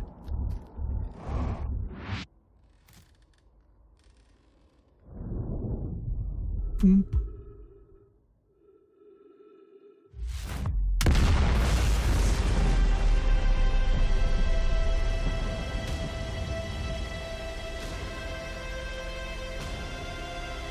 This is where a bold game would take you to the DLC page.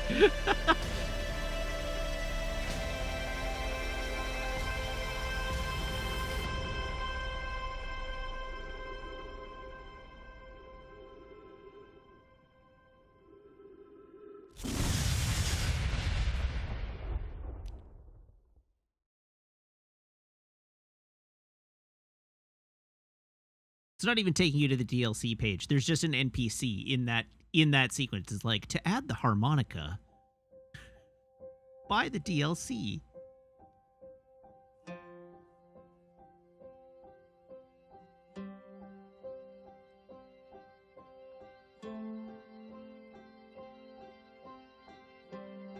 Well, that game was real good. Oh, Thomas, I always stay through the credits. I stay through the credits with every game.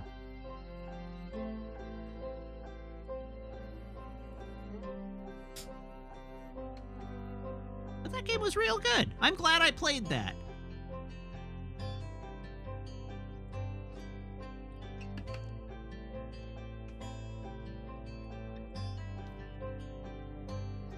I don't actually know if there's anything in the credits to stay on this scene, but I do actually have a credit scene that we go to.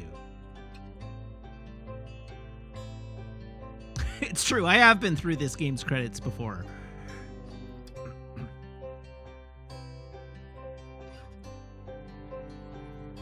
There's something at the very end, okay.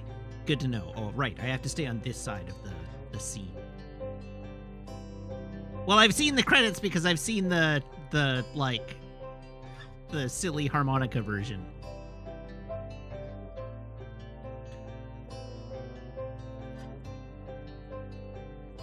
That's right, the kazoo. The kazoo. Ghost of Jeff Goldblum says, so what did you think? As I said, I liked it. I'm glad I played it. It was a nice game. I had a good time.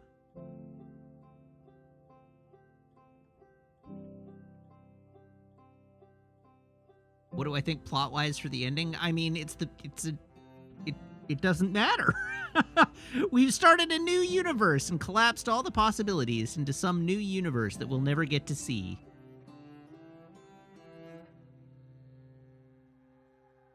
Zafty says, so what's next? I don't know. I'll have to figure that out.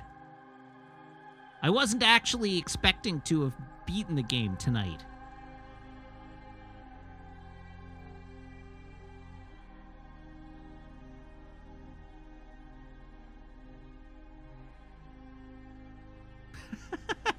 Helios Toyak says, well, next is lie on the floor and cry for a bit. Well, I don't know about that.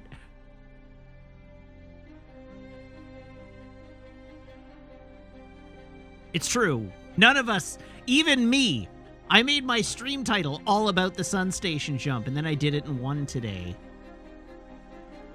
I was expecting to be at that for a while.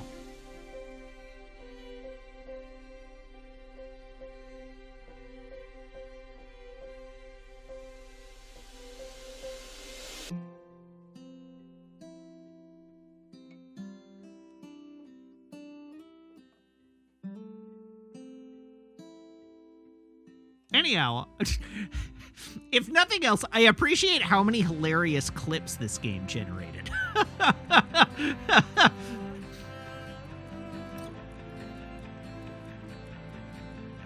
Some games don't get a lot of like fun nonsense. And this game generated a ton of fun nonsense. Like I don't know, the Horizon was like really dire for fun clips, but this game just generated a cornucopia of ridiculosity that I truly appreciate.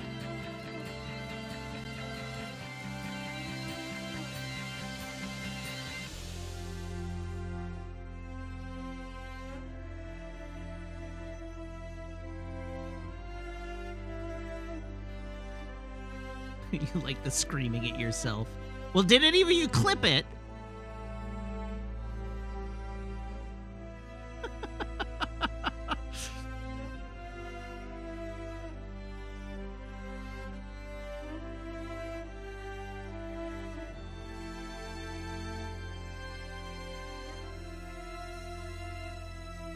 Thesis advisors. This was somebody's thesis project. That's cool.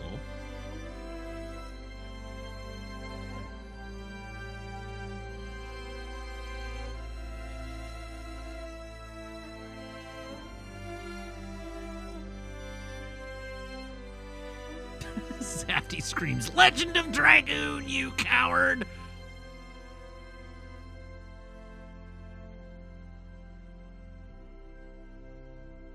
You're welcome for playing Outer Wilds. I'm going to switch back to the other scene now. Oh, this scene now, so you don't miss whatever's after the credits. 14.3 billion years later.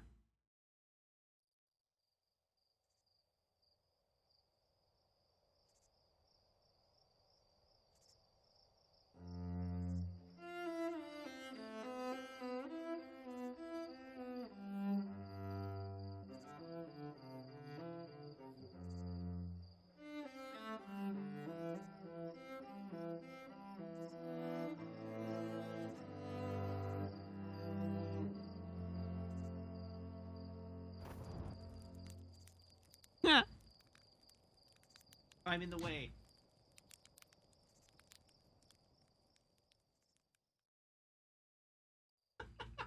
I have to bolt out of scene real quick. Oh, God!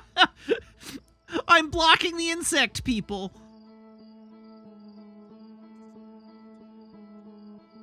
Wait, did I not even get a Chivo for beating the game?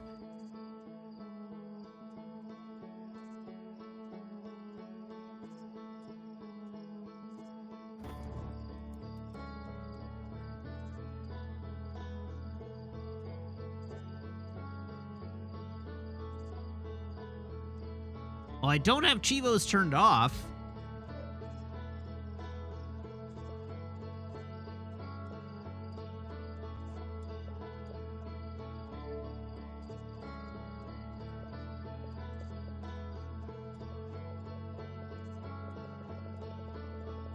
Oh, I guess I can filter.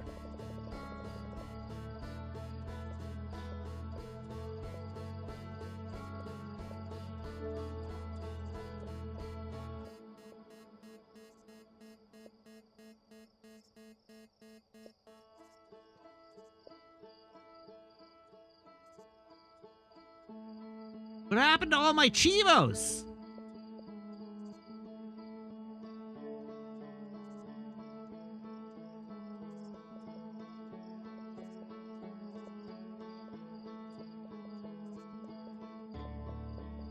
All right, from the hearth to the moon.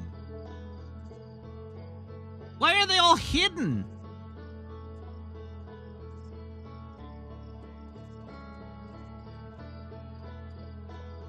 Don't hide my achievements.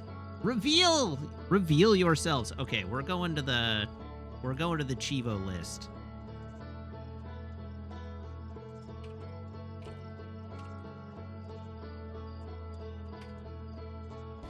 Achievements, Outer Wilds.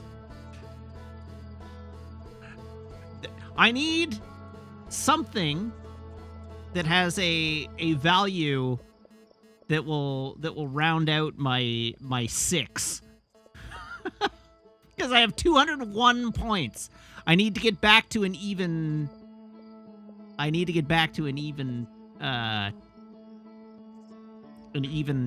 number.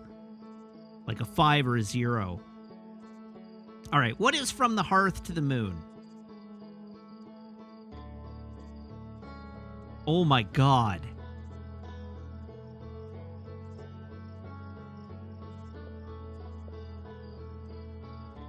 Oh wait, I'd have to do this as a new expedition?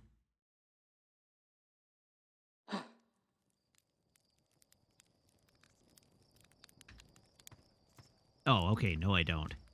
Good, it didn't keep my save in the spaceship.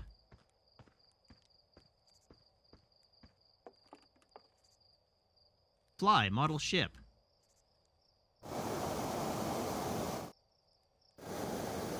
Where's the... Oh, God. Oh, Jesus.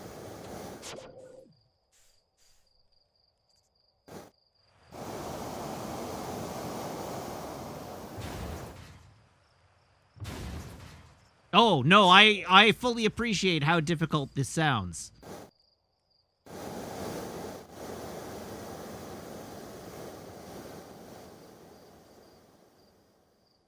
Part of the problem is that I don't even see the Addle Rock.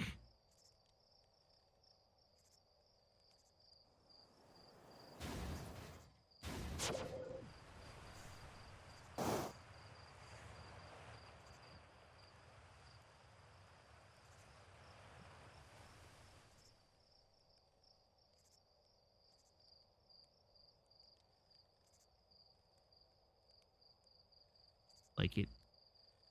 Trust that it'll be there? What do you mean, trust that it'll be there?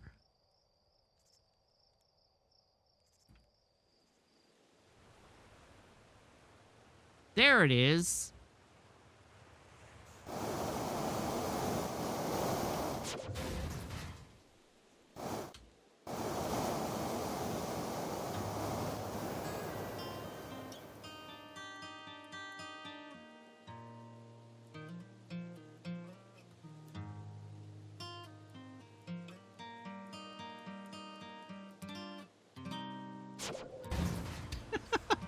Okay, what else have we got in the Chivo list? That one's not even a... See, once again, I need an achievement list that shows me the values. 110, 36, 90, 36, 55, 55, 55, 55, 36. 36, 36. Is there anything ending in a 4?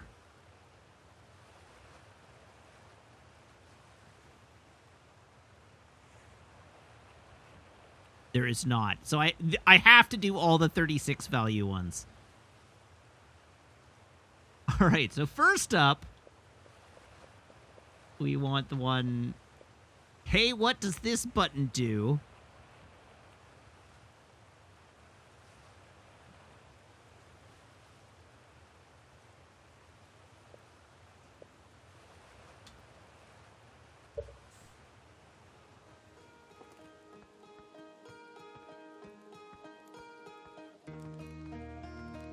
I actually can't believe I didn't get this one by accident.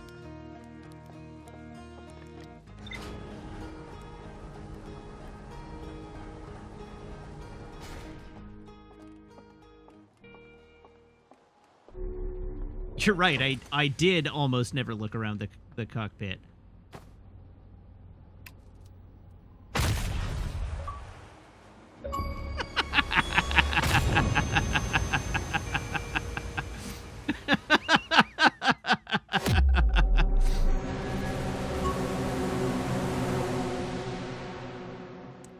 All right, so there's that one.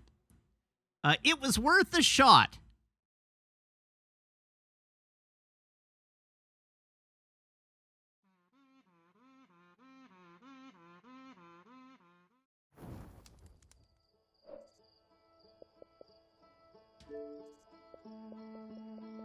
So what do I have? All right, it was worth a shot is the next one we're doing.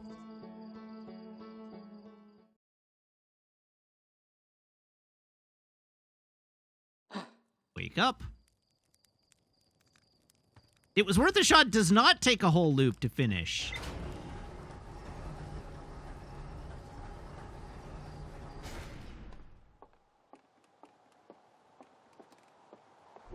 Not according to the guide I'm reading.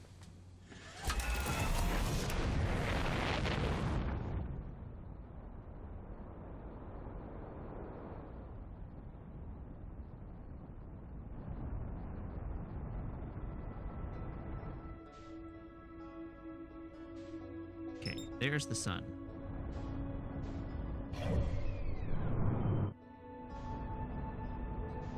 In fact, it's probably easier if I do this while facing away from the sun.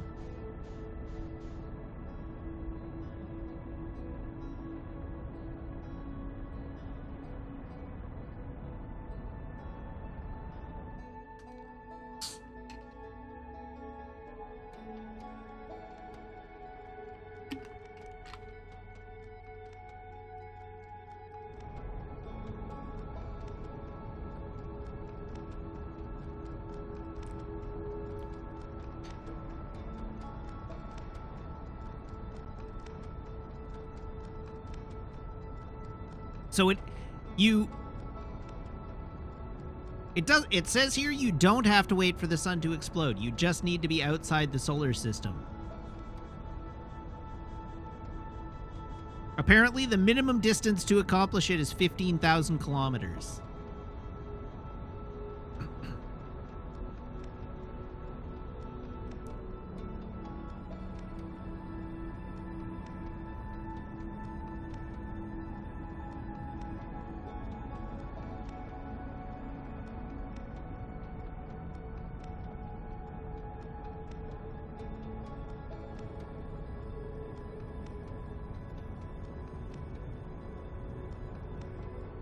I do see some people going, like, saying that they went over 41,000 kilometers over the distance. Like, apparently the maximum distance you can reach is 41,000 kilometers.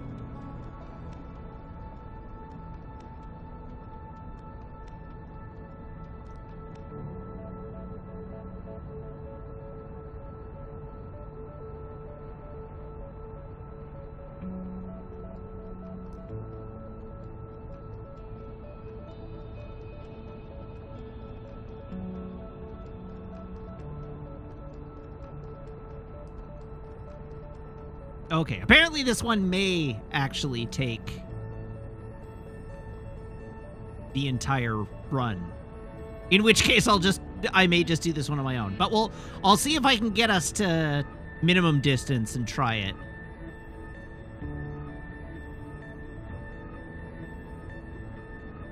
What's the next 36 value one? Die Hard.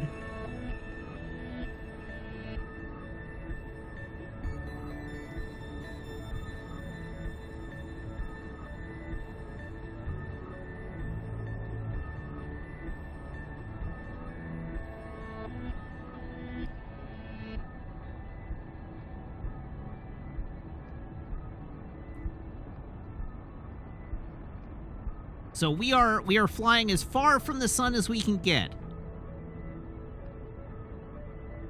That's the goal here. We're flying as far from the sun as we can get. So Die Hard requires Oh yeah, and yes, I'm trying to get back to an achievement value that ends either in a 1 or a 0. Sorry, in a 0 or a 5. Did I do Die Hard already? Okay, that's convenient. I'm now accelerating it at 10,000 meters per second.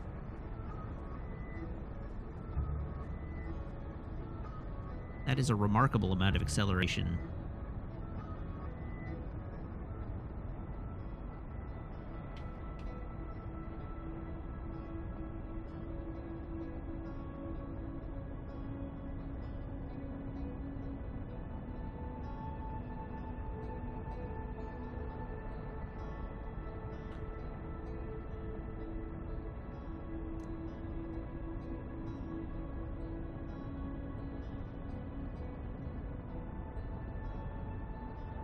(11,000 kilometers per second is 22.5 minutes to minimum distance. Yeah, but we're still accelerating.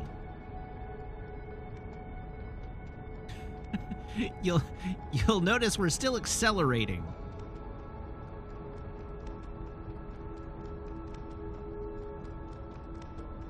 You're right. It was a velocity of 10,000 meters per second, but we are still accelerating away from the sun. So that number continues to creep up.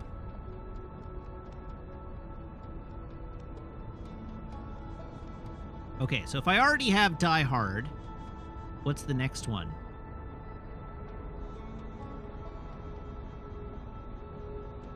Oh, the next one is funny.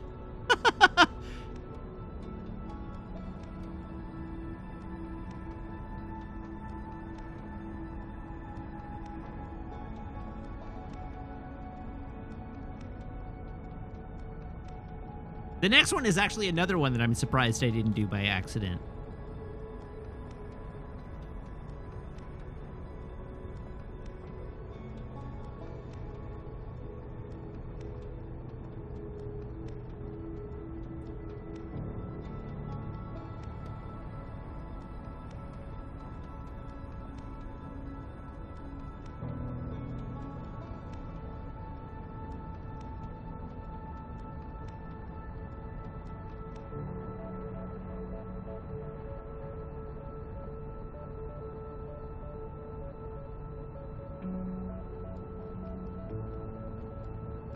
Okay, so we have that one and that one, both of which I...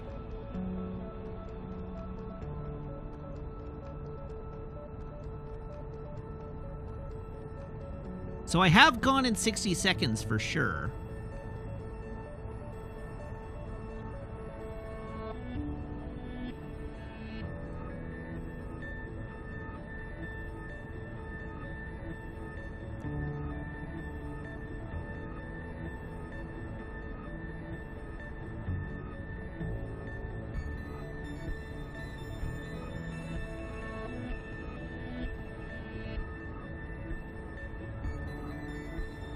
Is there really no achievement for just beating the game?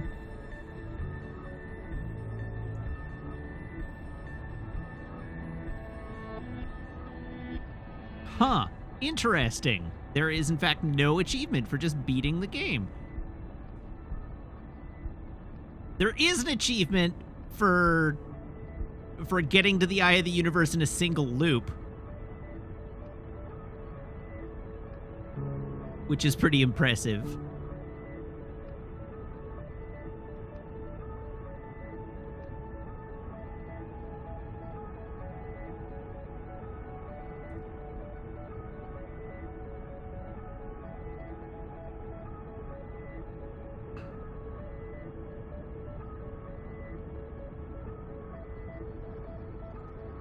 What is that one?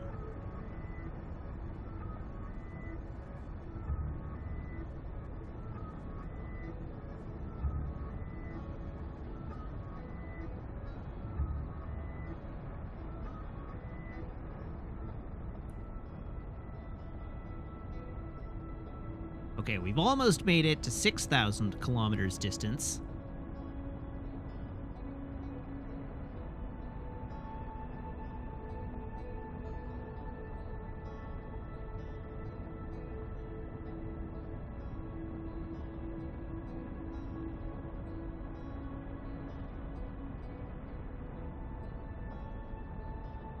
I don't have any idea how much time is left in this loop.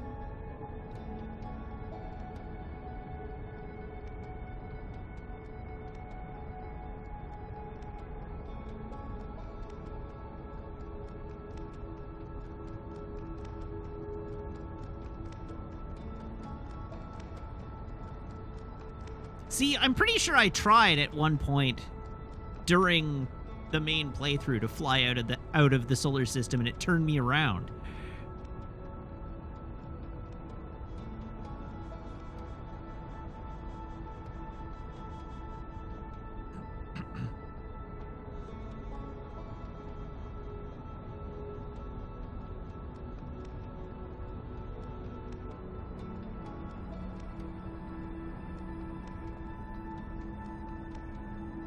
All right, well, we're flying away from the sun, AMA.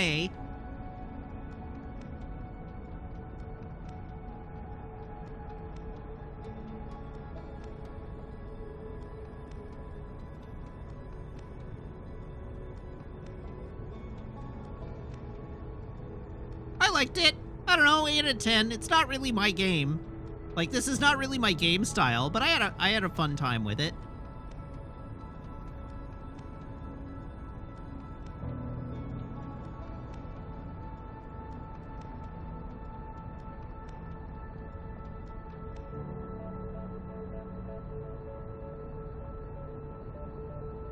Four-ish minutes to minimum distance, or 4-ish minutes until the end of the loop? Minimum distance is 15,000 kilometers.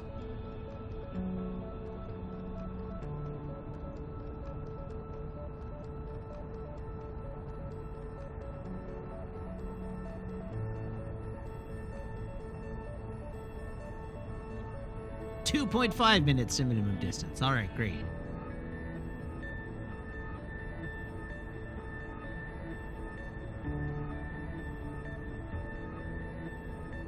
.10,000 kilometers. When I get gas, what are my acceptable ending cents? Zeros only. When I buy gas, I'm only willing to accept an even zero, a round dollar amount. Any cents constitute a failure on my part.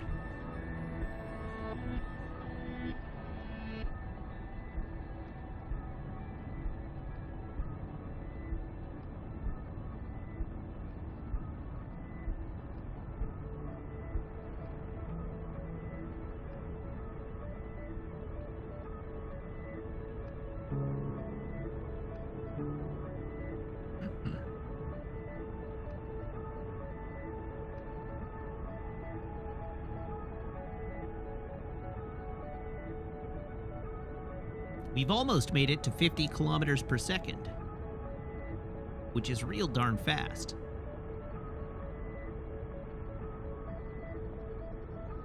Spurious, yeah, you nailed it exactly. The background information that we learned is that the Nomai built the machine for the time loop, but they were never able to power it. And then when the sun went nova by normal circumstances, that caused their whole system to activate.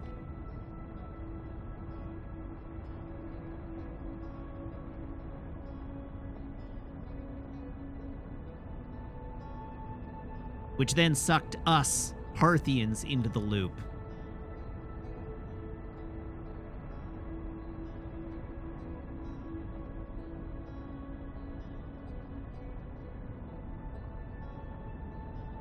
Well, so, the question, so we got caught up in it by dumb luck? Not really. Not really dumb luck. We got caught in it because they had rigged it intentionally to activate when the sun went nova. But we specifically, our character, yes, we got caught up in it by pairing with the statue.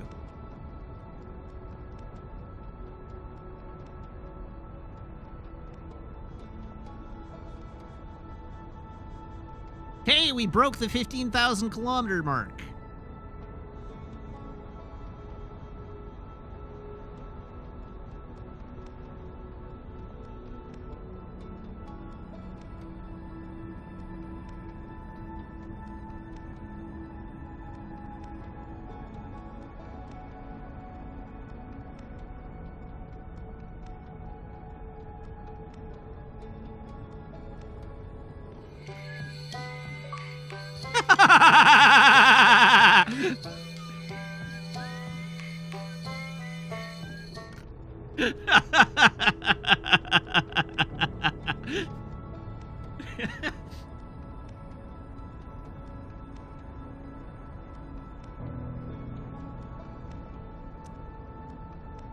No, I didn't mess up my achievement math because that one ended in 55.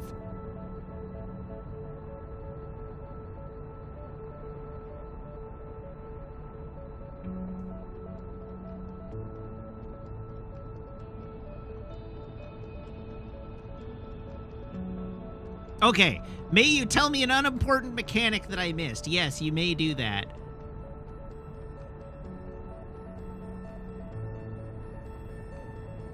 If it was meditation, a few people commented that meditation is a thing, but I didn't know anything about it.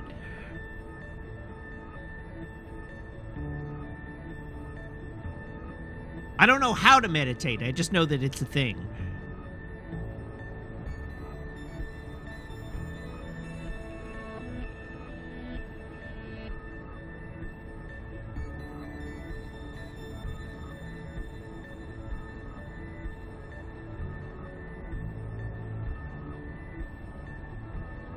If you chat more with Gabbro about how chill he is, he will teach you.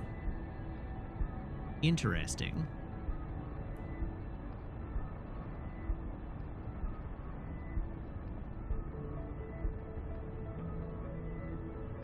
Then you have an option in the escape menu to meditate until next loop. Oh, interesting.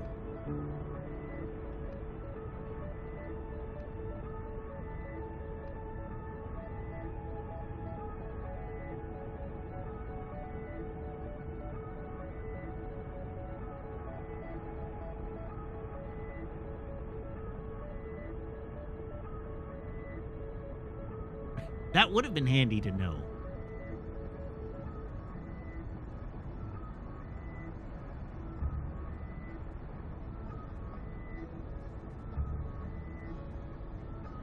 There we go. We have now passed 1 desert buck distance from the sun.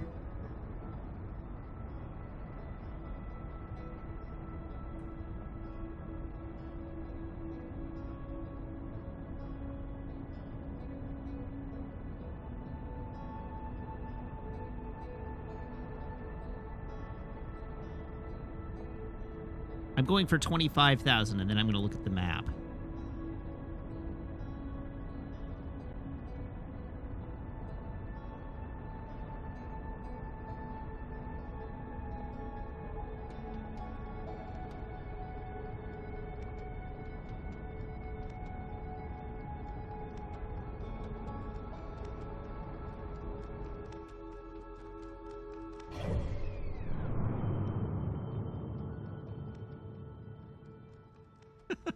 But where am I relative to the...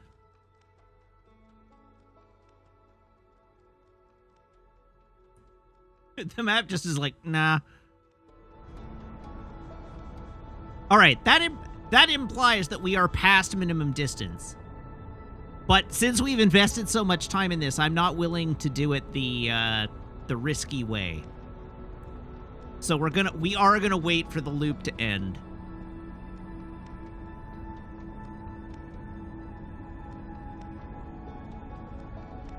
The guide says you can just die, so once you're far enough out, you can just get out of your ship and run your oxygen out, but that seems dangerous. I don't want to try that and have it not work.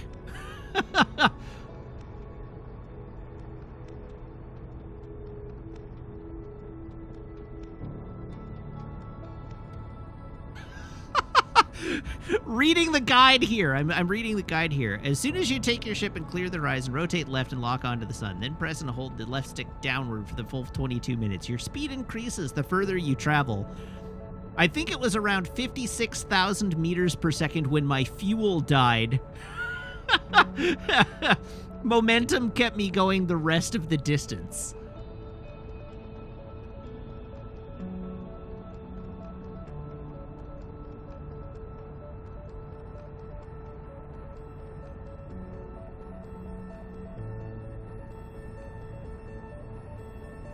Oh, really? There's a fuel gauge in the cockpit?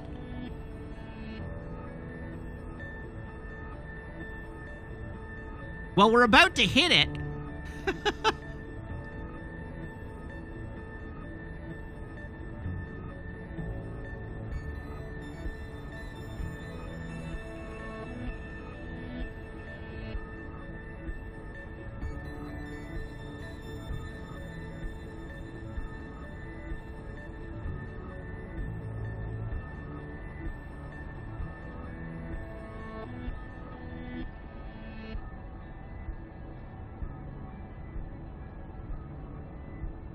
I don't imagine the supernova will look very impressive from here.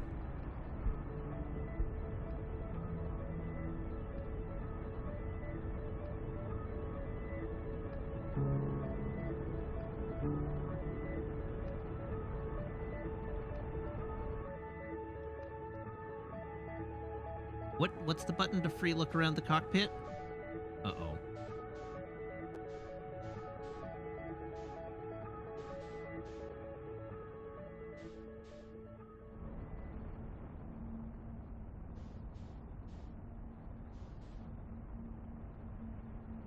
Oh, that's the music.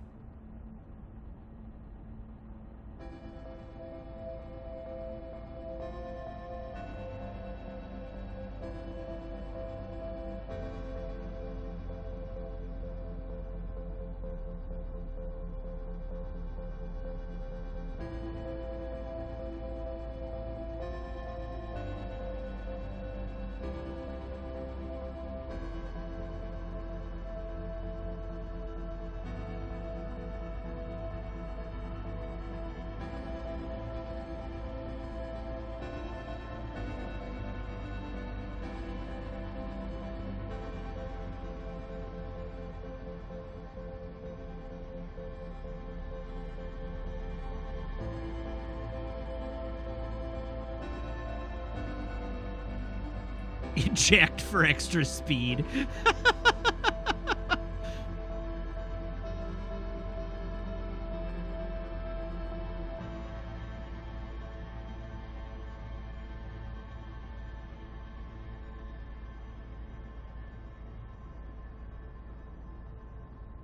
Are we going to break 40,000 kilometers? Yeah! We're going more than 3.5 times as fast as Voyager 2. Nice.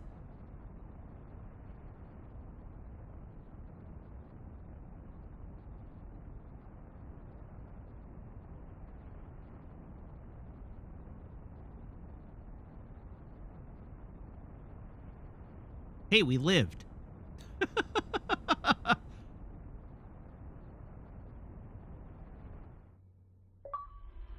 There we go. Chivo unlocked.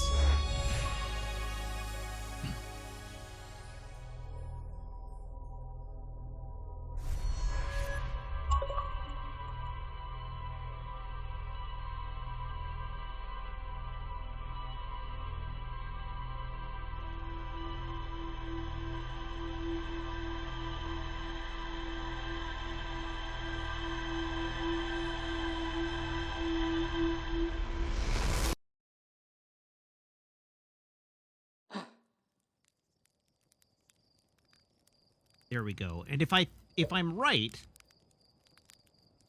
Oh. Okay. Oh, I don't have Die Hard. I don't have Die Hard and I don't have Pachu.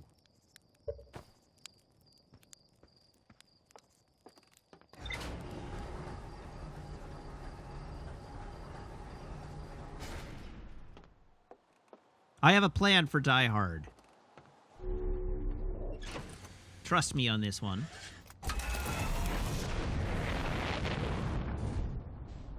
Well.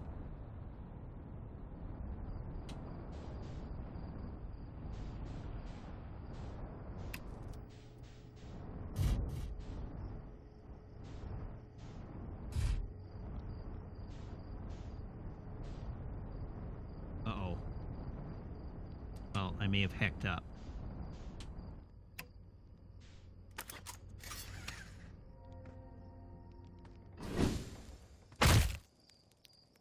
Oh, there we go.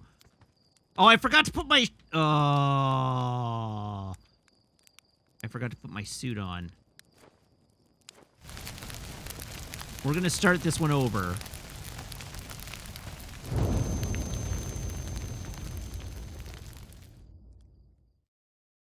Are spoilers fully off? Yeah, spoilers are fully off. We beat the game. It's done.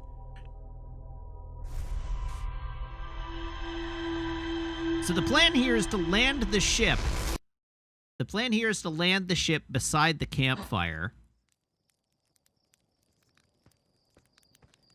so that I can use it to heal.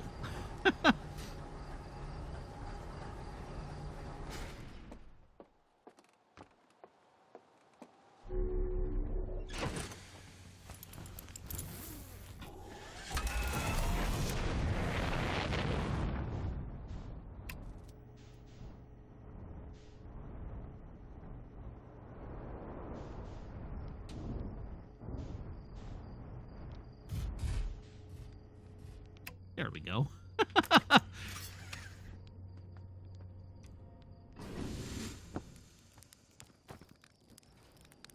Hup.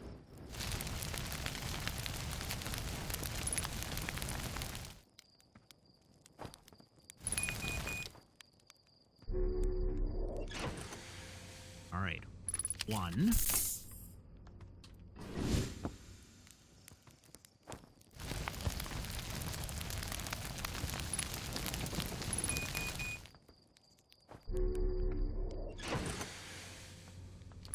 Two.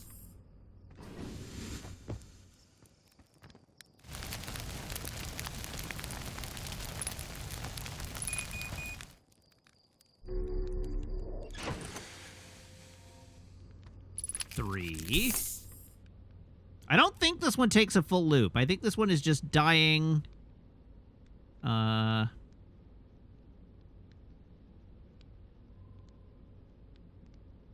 Oh, damn it. This one does require the entire loop.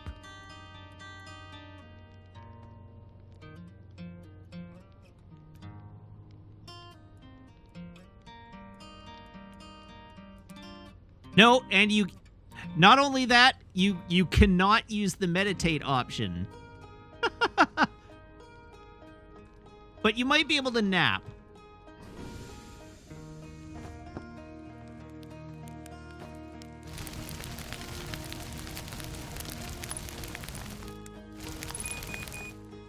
So that's 4.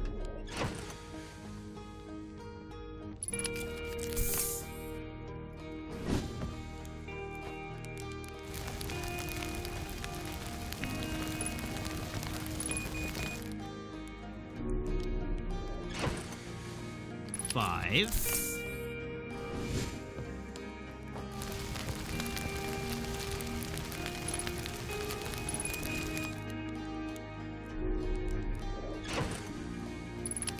Six.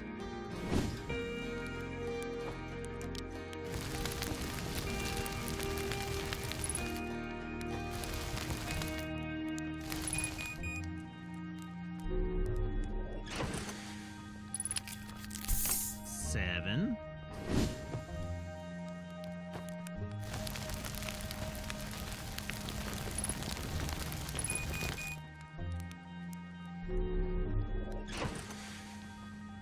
Eight. So apparently what you need to do is you need to do this around 11 times. And that'll, like, 6 to 11 times is how many times this takes. So I'm going to the outside to make sure that I overdo it.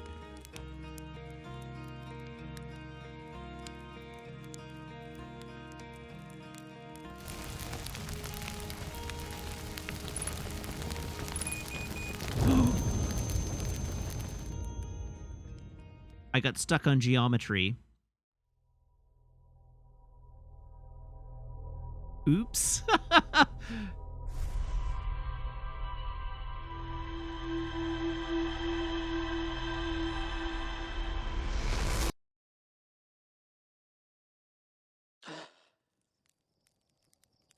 Okay, well, it works in theory.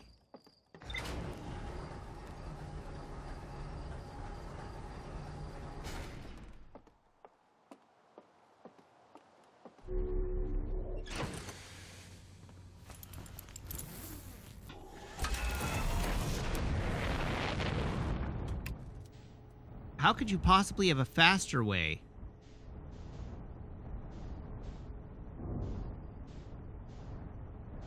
Space myself 13 times?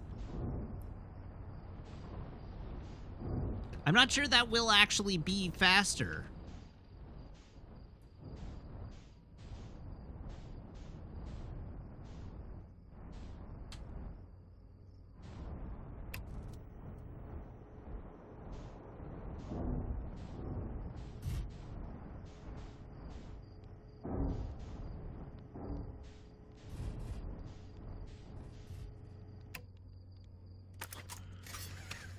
And this is real fast as long as I don't screw it up.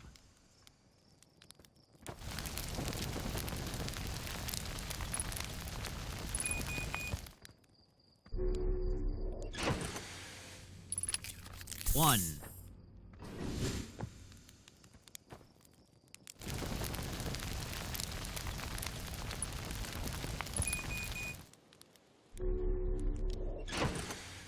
Two.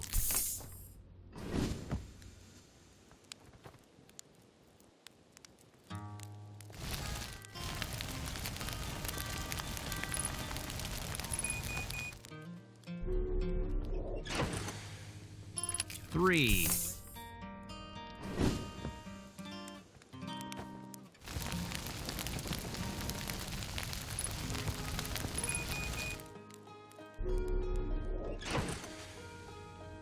Four.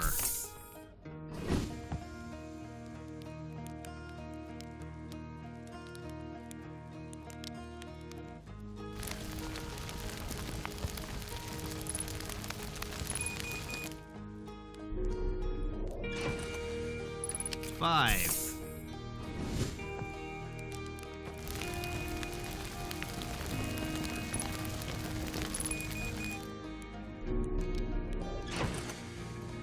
Six.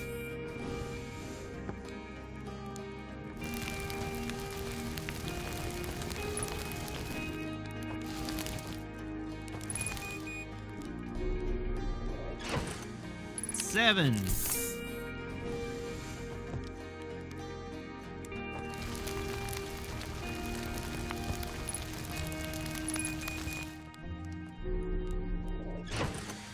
Eight.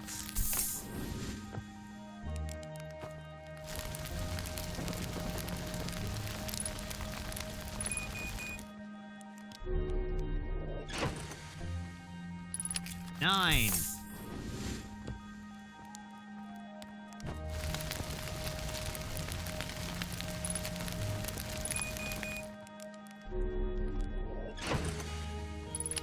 Ten.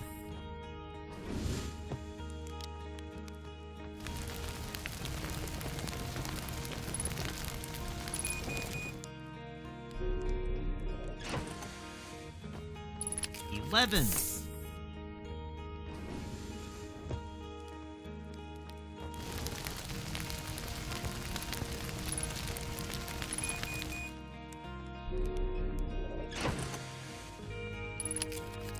$12. All right, that should be plenty.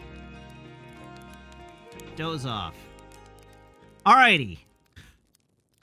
Waiting for the world to end, AMA.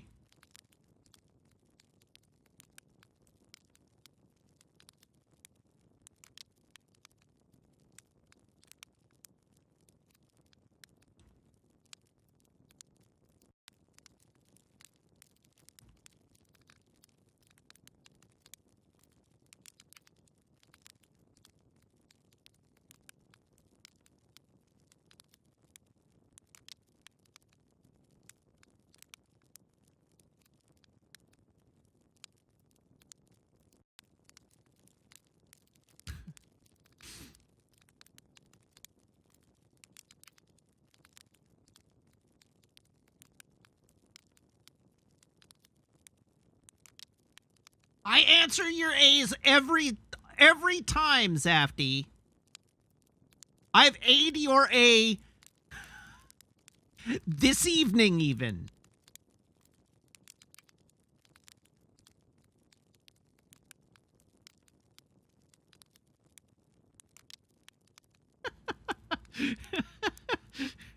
You can't hassle me like this.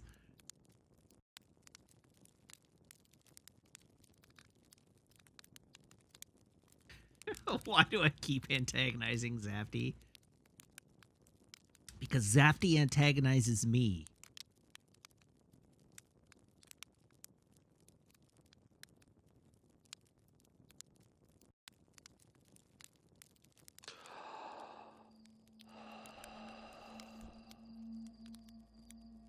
Okay, the music is starting.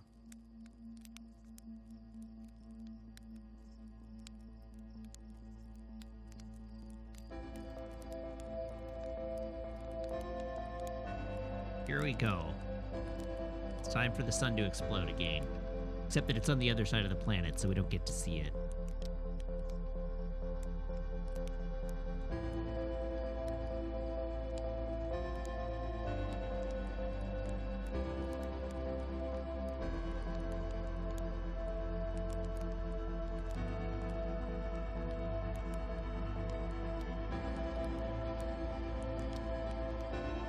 I'm not going to move from where I'm standing. I dare not.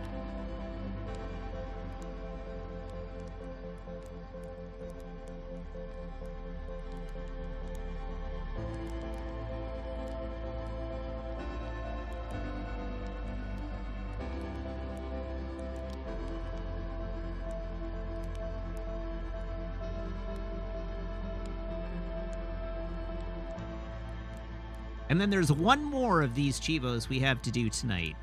And then we're done.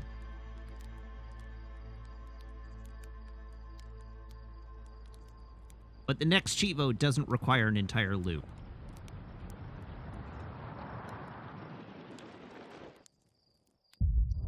Oh, there goes our sun.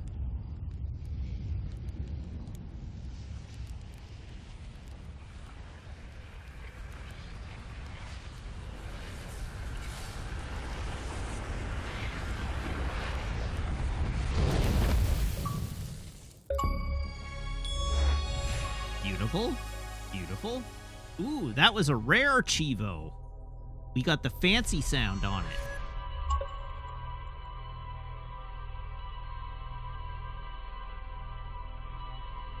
I love the... You acquired no memories on this lap around the sun.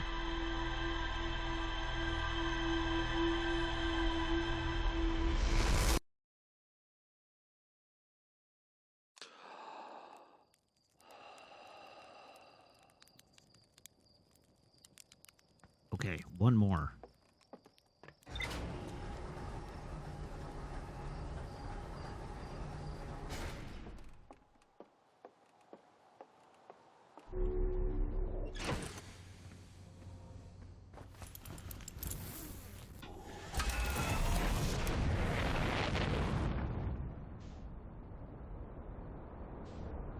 That'll do nicely.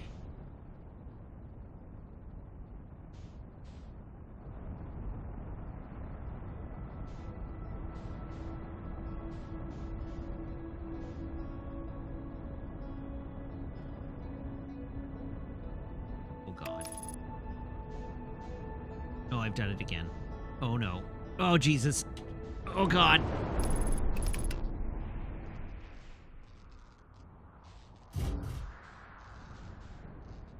Well, it still flies. It's just a little airborne. It's still good. It's still good.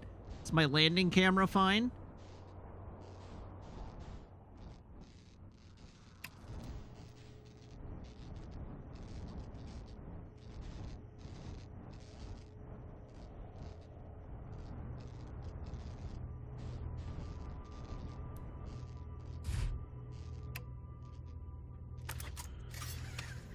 Woof.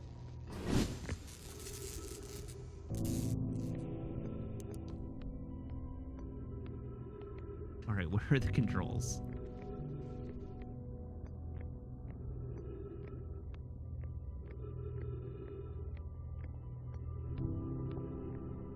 I don't remember which control is the yeet button.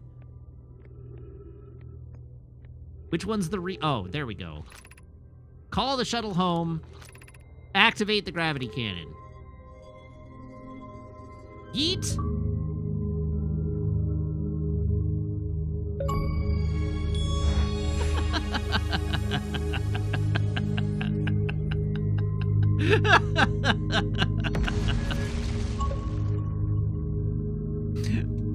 Alrighty, so that's gonna be it for our stream this evening.